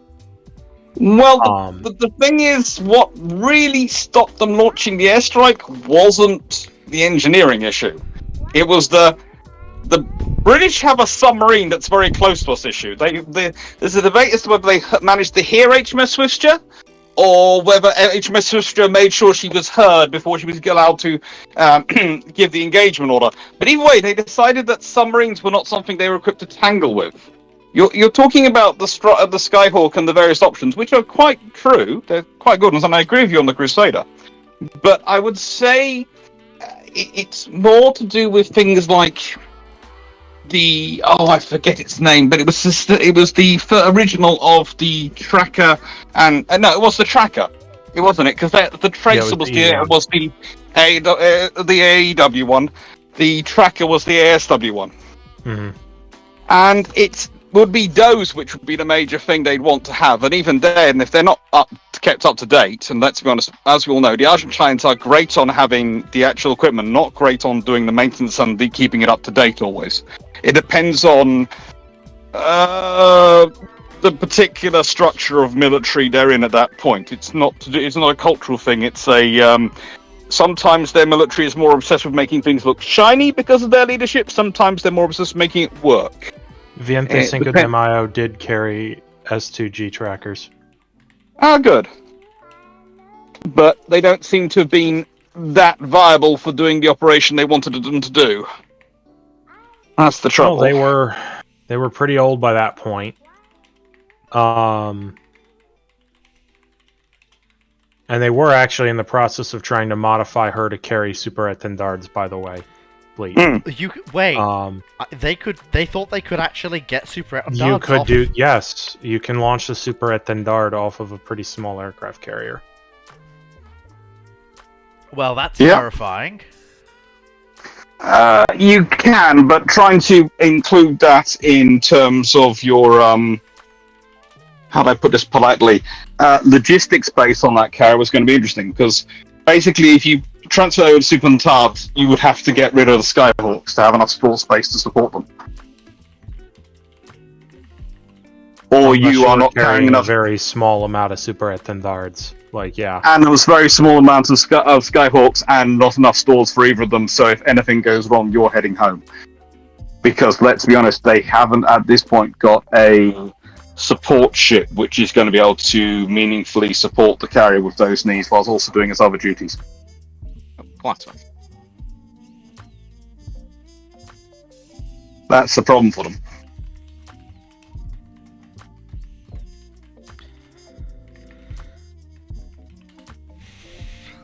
Okay. Yeah. Thank you, Dr. Can you still Clark. Yeah, we can still you hear you. can you still hear me? Oh yeah, absolutely. That's good. You're actually coming through really quite clear for being on your phone.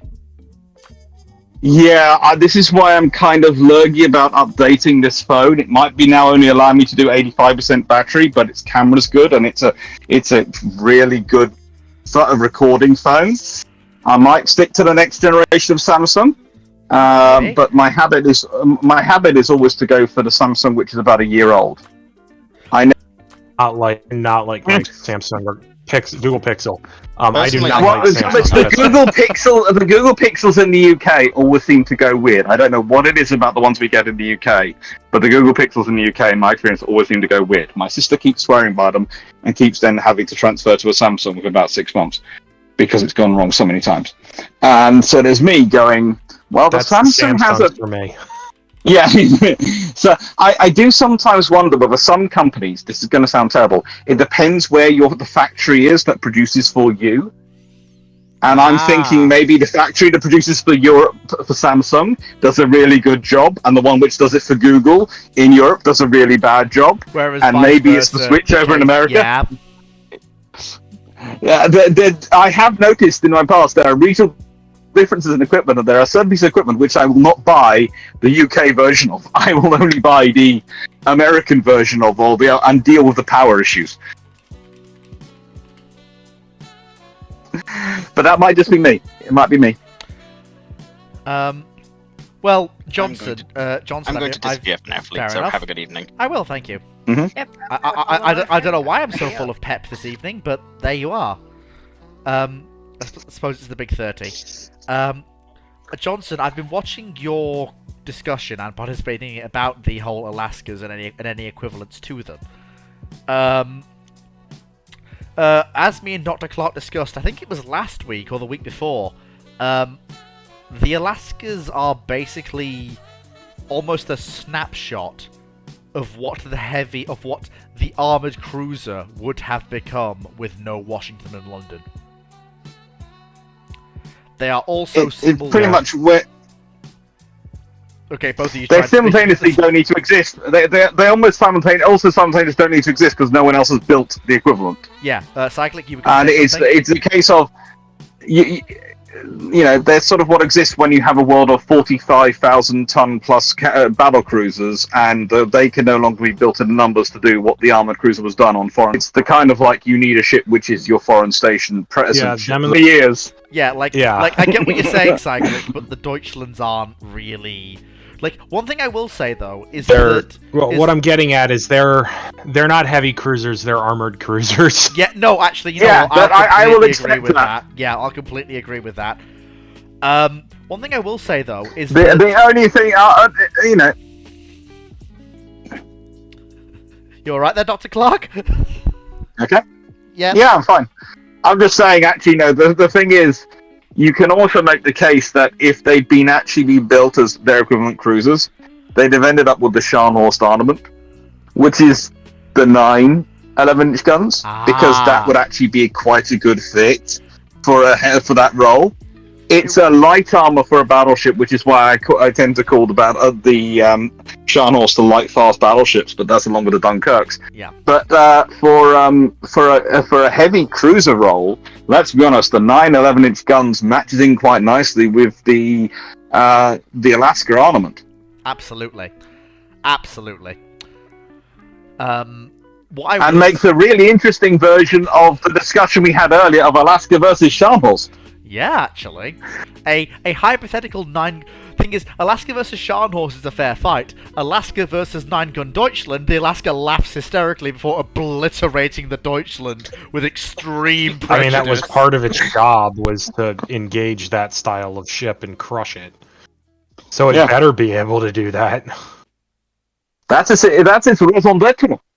Anyway, my food has now reached the point of service, so I will disappear again. But I wanted to come in because the discussions about aircraft carriers and Falklands is fun, and really at some point I really should try and get Michael Clapp to come on here because I think you'd love chatting with him. I really should. I know. Take care. You too. Can I get this to my phone to leave this? This is a question.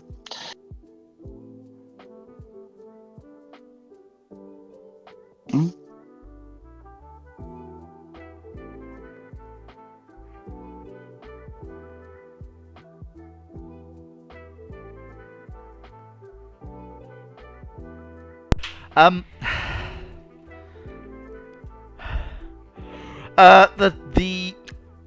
mean, there's nothing wrong with having a soft spot for the Deutschlands.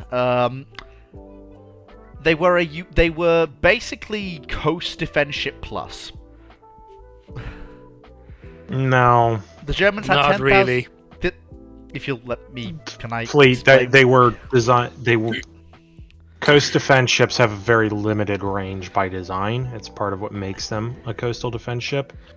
The Deutschlands are decidedly not that. Fair enough. They're armored cruisers. They're just not great 1930s armored cruisers. Yeah, he's got a point.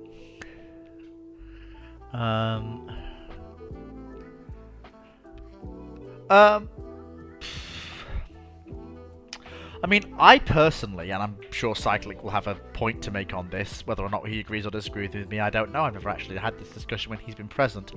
I consider the Des Moines and the Alaskas to be the joint endpoint of USN heavy cruiser development.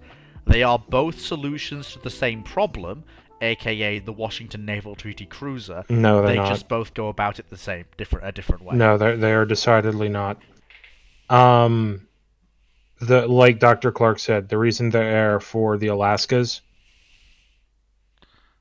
is crushing ships like the Deutschlands. Like, that is their sole purpose for existing. They do not fill the regular cruiser role. They fill the same exact role that the Invincibles did. Literally the same exact role. Well, okay, maybe not the same exact... No, if we're going to call the Deutschlands armored cruisers, then yes, they do. The Des Moines are an evolution of what are an evolution of the line the U.S. is coming out of on heavy cruiser. No, I'm not going to call the Alaskas battle cruisers. I very much agree with Drax's line of thought on that.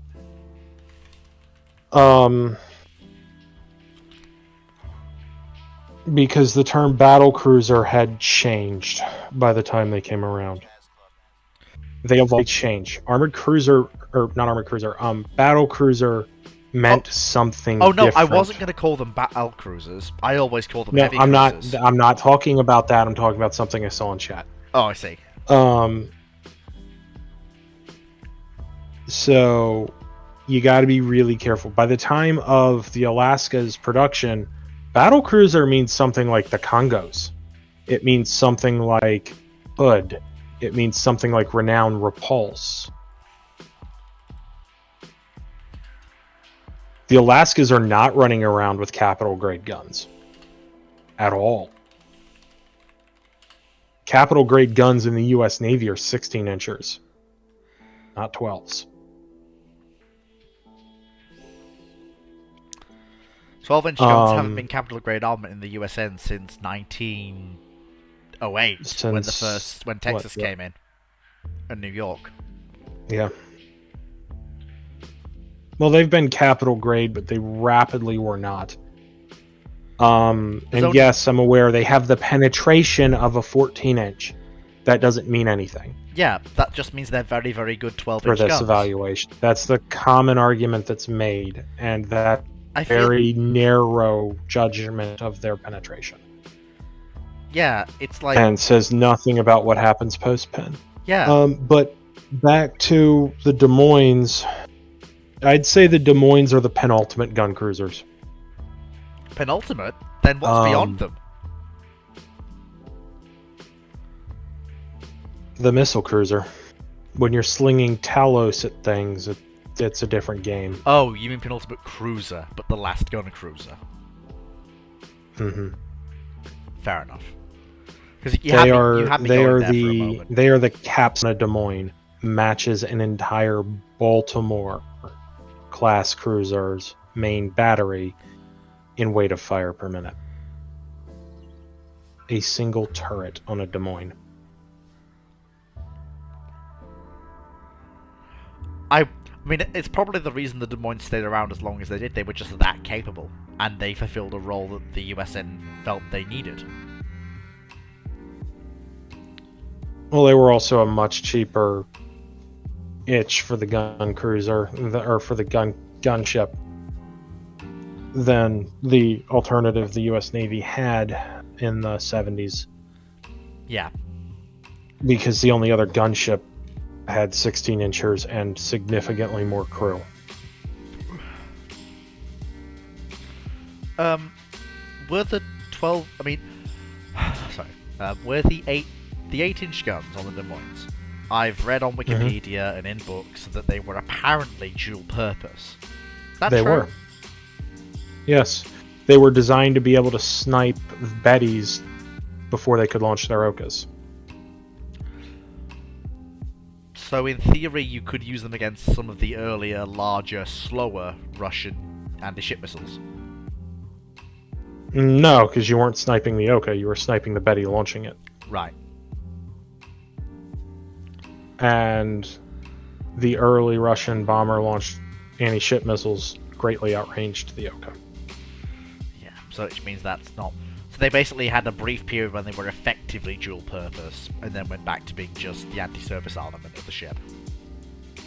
Yeah, I mean, if you absolutely wanted to blap a Barrett long range with guns because you didn't have a ship with the appropriate missiles on it with you, then you probably could. You could have a crack at but it depends. You could have a crack at it at least.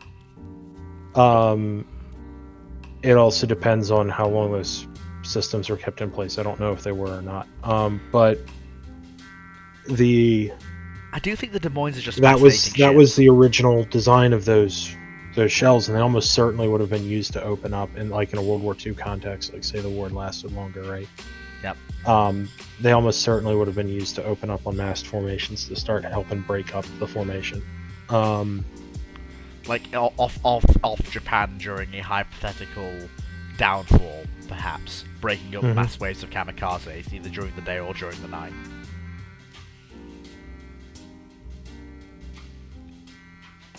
I can think of nothing worse for a mass formation of kamikazes than the 9 8-inch proxy fuse VT shells bursting. I can. Go on then. I'd love to hear this. Go on then.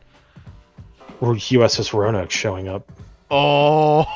Or USS Worcester. A lot is said about those 6-inch guns not being useful in anti-air. That is only when you run them at max rate of fire. If you are not running them at max rate of fire, they are more than sustainable in the auto-loading aspect here. And So- keep in mind what what the Worcester class and the Des Moines class had as dedicated anti-aircraft guns. 3-inch, weren't they? Yep, the 3-inch semi-autos. That's really gonna dent Japanese kamikaze swarms. And radar-directed 40 mil, or sorry, not radar-directed. They had, that was just radar-directed 3-inch autos with their own radar on the mount. Which means that no matter how, If they needed to go to local control. that's just. This is one of the reasons why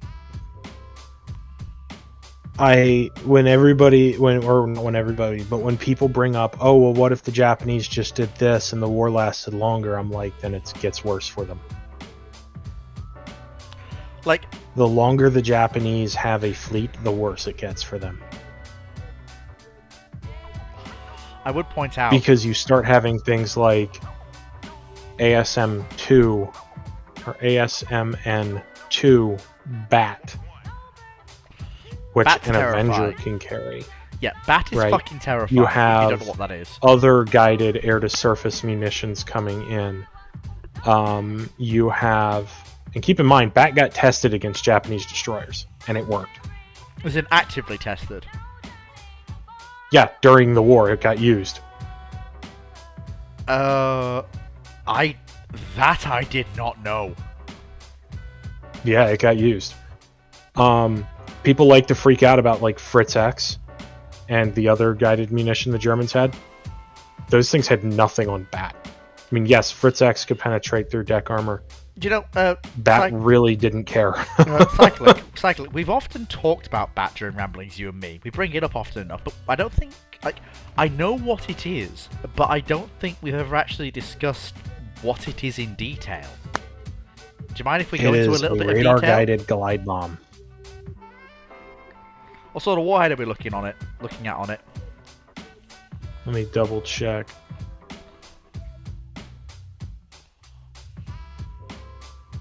Uh, 1,000 pound.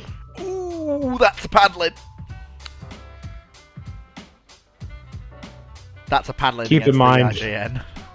Keep in mind, about 2,580 of these suckers were built. It was in service from 1945 to 1953. That is a. If you are not a large warship, you're dead. Keep in mind, the airframe and guidance package total 600 pounds. The warhead alone is a 1,000-pound bomb. So warhead weight is 1,600 pounds.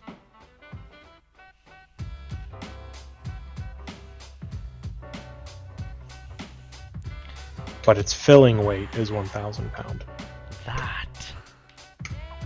I'm sorry, It's a Dromasaurus. fucking Helldiver bomb. Dromasaurus, did you? Now, it's not going to hit like a dive bomb, but Is he correct with that? One of the Japanese escort/destroyers that got hit with BAT got hit from 20 miles away. that's well within its capability. That's terrifying as a concept. During the Second World War, that's fucking terrifying. People who say the U.S. Navy,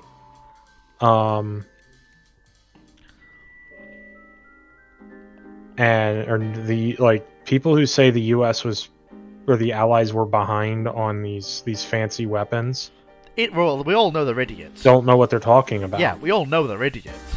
There's a reason that Fritz X and its counterpart were broadly ignored post-war, because we had better stuff. Cyclic, you said Keep in mind, there is also this bomb. two things. The BAT,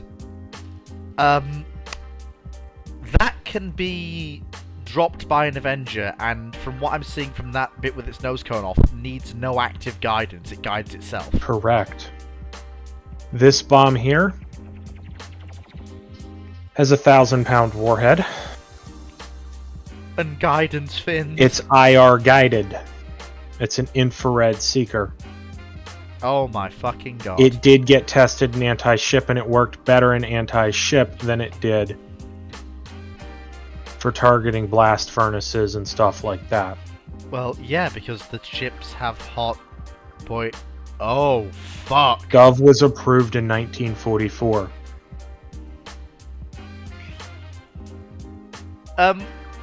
So basically, if the war... So basically, just to very quickly circle back to a question we had before, if this hypothetical, you know, the IJN has the RN fleet, war goes on longer, lots of our former RN capital ships are going to get exploded by guided munitions in spectacular fashion. Maybe not sunk by the guided munitions, but left crippled for follow-up strikes. Jesus. Also, the US had drones in World War II. Like, we had a ton of them. I couldn't believe Rex's video when I saw it. I thought it was make-believe, but no, they actually existed. Yeah, there were multiple different types. The Nazis just were Keep not in mind, advanced. Corsairs could launch BAT. What? Mm-hmm. How did I not know about this weapon in that much level of detail? Corsairs, Helldivers, Avengers got modified for it. Like, when we were talking about BAT before, I assumed BAT was a bomber-launched weapon. You're telling me that most its US primary launch platform post-World War II is the P2V Neptune, but that was to give the Neptune a better chance at engaging ships. But you're telling me that this weapon that carries a 1,000-pound warhead, roughly, give or take, as you said, obviously some factors factor into that, can be carried by most single-engine carrier aircraft in USN inventory. Oh, I'm not even done yet. Go on, then. See, that's a glide bomb. This? That is an anti-ship missile.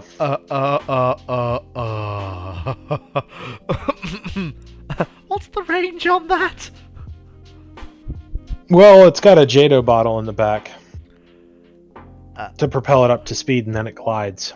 And I assume that would be launched from a similar altitude as BAT, and BAT has a range in double-digit miles. Depends on the launching aircraft. Keep in mind, the U.S. Navy was actively working on surface-to-air missiles that could fit in the place of a twin-mount 5-inch 38. This is terrifying. The nuts, so basically what you're saying is, in the event of a hypothetical, I'm just worst case scenarioing here. In the event of a Japanese victory at Midway, and the Germans have killed the Soviet Union, and they're sat there thinking, oh fuck, the Allies can't do anything to breach Fortress Europe or Fortress Island chain. Well, first of all, it's going to get cracked open by the unlimited power of the friendly atoms splitting apart. Well, yes, that too, but I was leaving that as a given. I was more referring to the shit the US is going to throw guided munitions at them in large numbers. Oh, I should note, Gargoyle's warhead was an armor-piercing bomb. Which means it could be used against bunkers. You're not going to see it get used against bunkers. What you're going to see it get used against is warships. It was entirely intended as an anti-ship weapon. Did the US have any projects for guided anti-land munitions during the Second World War? Focused on different things. So, like VB6 Felix started off focused on engaging factories. Knocking out bunkers would primarily be done with copious amounts of napalm. Fair enough. I mean, that would work like as well. It was already done. Yeah, that works. I mean, yeah, oh boy, in an event where, well, it wouldn't be Yamato in a hypothetical timeline, it would be a hypothetical Lion. But, yeah, a hypothetical Lion in 1946 doing a 1946 version of 10-Go would be beaten down by bats and gargoyles. Aggressively so. The USN also, remember the battle line the USN's likely to have before it gets there. Do you think they'd engage with the battle line before they engaged with gargoyles and bats in this timeline? They were prepping. The primary expectation was to engage at the battle line. And then they changed their mind at the last minute, didn't they? They didn't change their mind. I thought there was the whole, do you want to take A carrier task group decided to launch. I'm only saying this for the benefit of partially myself and other people. I remember watching Drax's video on 10Go, and he mentions a radio discussion between the leader of the battleships and the leader of the carriers, saying, do you want to take them or shall I? And the battleship said, why don't you take them to the carriers? Well, yeah, because any battleship admiral knows he's going to get in a slugging match. Might as well let the aircraft do it. Keeps the battle line intact. It was all old But the battle line was still maneuvering into position to block. Oh, completely. The original orders were for the battle line to conduct it. No, Scoot, it wasn't anti-ship missiles. It was air surface to air. Surface to air, and they'd be replacing some of them and their magazine. What? I didn't really... I mean, I know that the US... yeah, and I should note, it wasn't the fast battleships that were moving to block. No, it was the standards, I know that. Yeah. It was... yeah. It was, I think it was all of the Colorados that were still extant. He left his older battleships, e.g. the Texas, New York, and Arkansas behind. And he'd only taken the 14 and 16 standards he had with him. Yeah, Yamato would have just been... Yamato would have made Bismarck look like a nice, beautiful summer beach. Oh, absolutely. Me and Drac have had discussions on the whole, if Shinano had been there, and the airstrikes had been spread across the two ships, that both would have survived to engage the standards. We know they would have died, but 2 Yamatos versus 6 is a different circumstance entirely to 1v6. It's not a question of if both Yamatos die. It's a question of, do they take any of the standards with them? If there's Shinano and Yamato. Oh, I fully expect standards to go down. I posited that they wouldn't, but Drac was determined to say they would. I basically tried to bring up, the whole radar fire control advantage, and the fact that... It doesn't really matter. Can you run me through that? Because I genuinely would like to know what you think. The the weather was fine.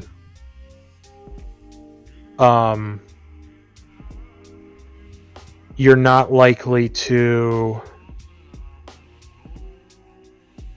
get in a scenario where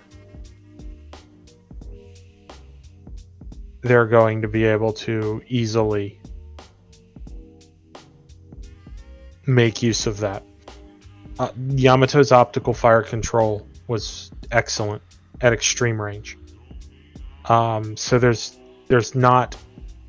If optical fire control isn't hindered, we are not yet in the 1980s where the battleships can track the fire one shell, track its flight, adjust based off that before it lands, and fire the rest of the salvo. Okay? We are not at that level of radar fire control. We are nowhere near close. What they are able to see on radar is the enemy ship and their splashes. And so it functions as a different wavelength of light, effectively active version of an optical fire control. If you've got 2 Yamatos, the reason that 2 Yamatos is so different is that, well, you've got 2 options. Either you get a repeat of what happened with Musashi and Yamato, where the USN aviators focus all of their attacks on one ship and put it down, leaving one undamaged. Or you spread the attacks across both ships, leaving both of them to limp into range of the standard battle line. Either way, it's still gonna be a fight. Arguably the worst situation is a single undamaged Yamato arriving. because that is going to give the standards one hell of a fight. Windhover, the fast battleships were nowhere near. They could not physically get into a blocking position in time.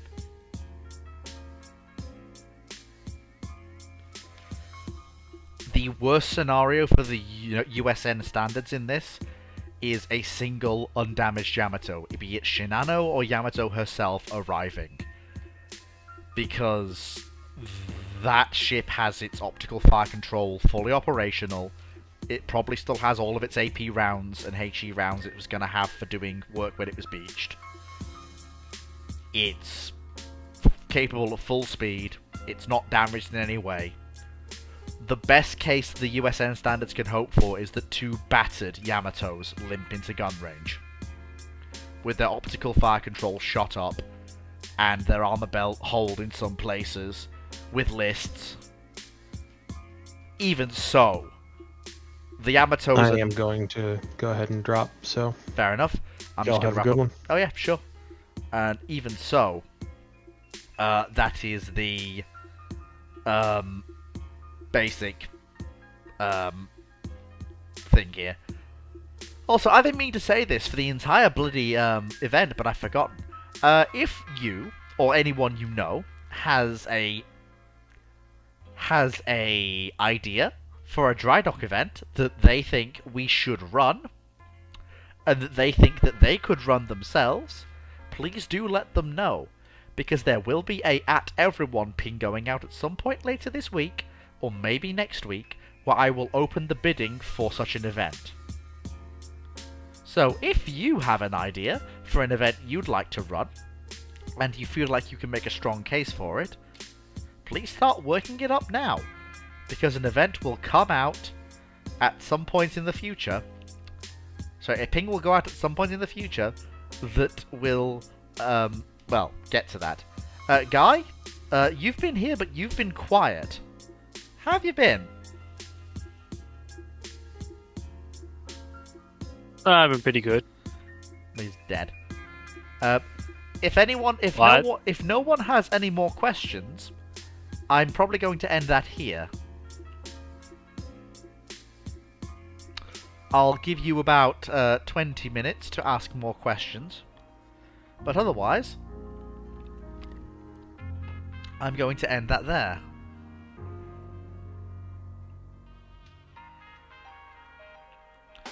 My favourite dish? To tell you the truth, I don't really have one.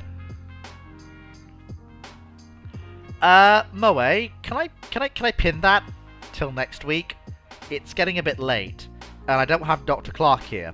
I can guarantee you I'll get Dr. Clark for next week. Promise. Just send me a DM with it, so that I know to actually do it. Because I wanted to answer that question, but it just got sort of buried. Don't forget, folks, if you've missed any ramblings, there are 30 of these live fuckers, plus a few recorded ones before we started going live, on the channel. So please do feel free to go and check them out, because they are apparently funny, so I've heard.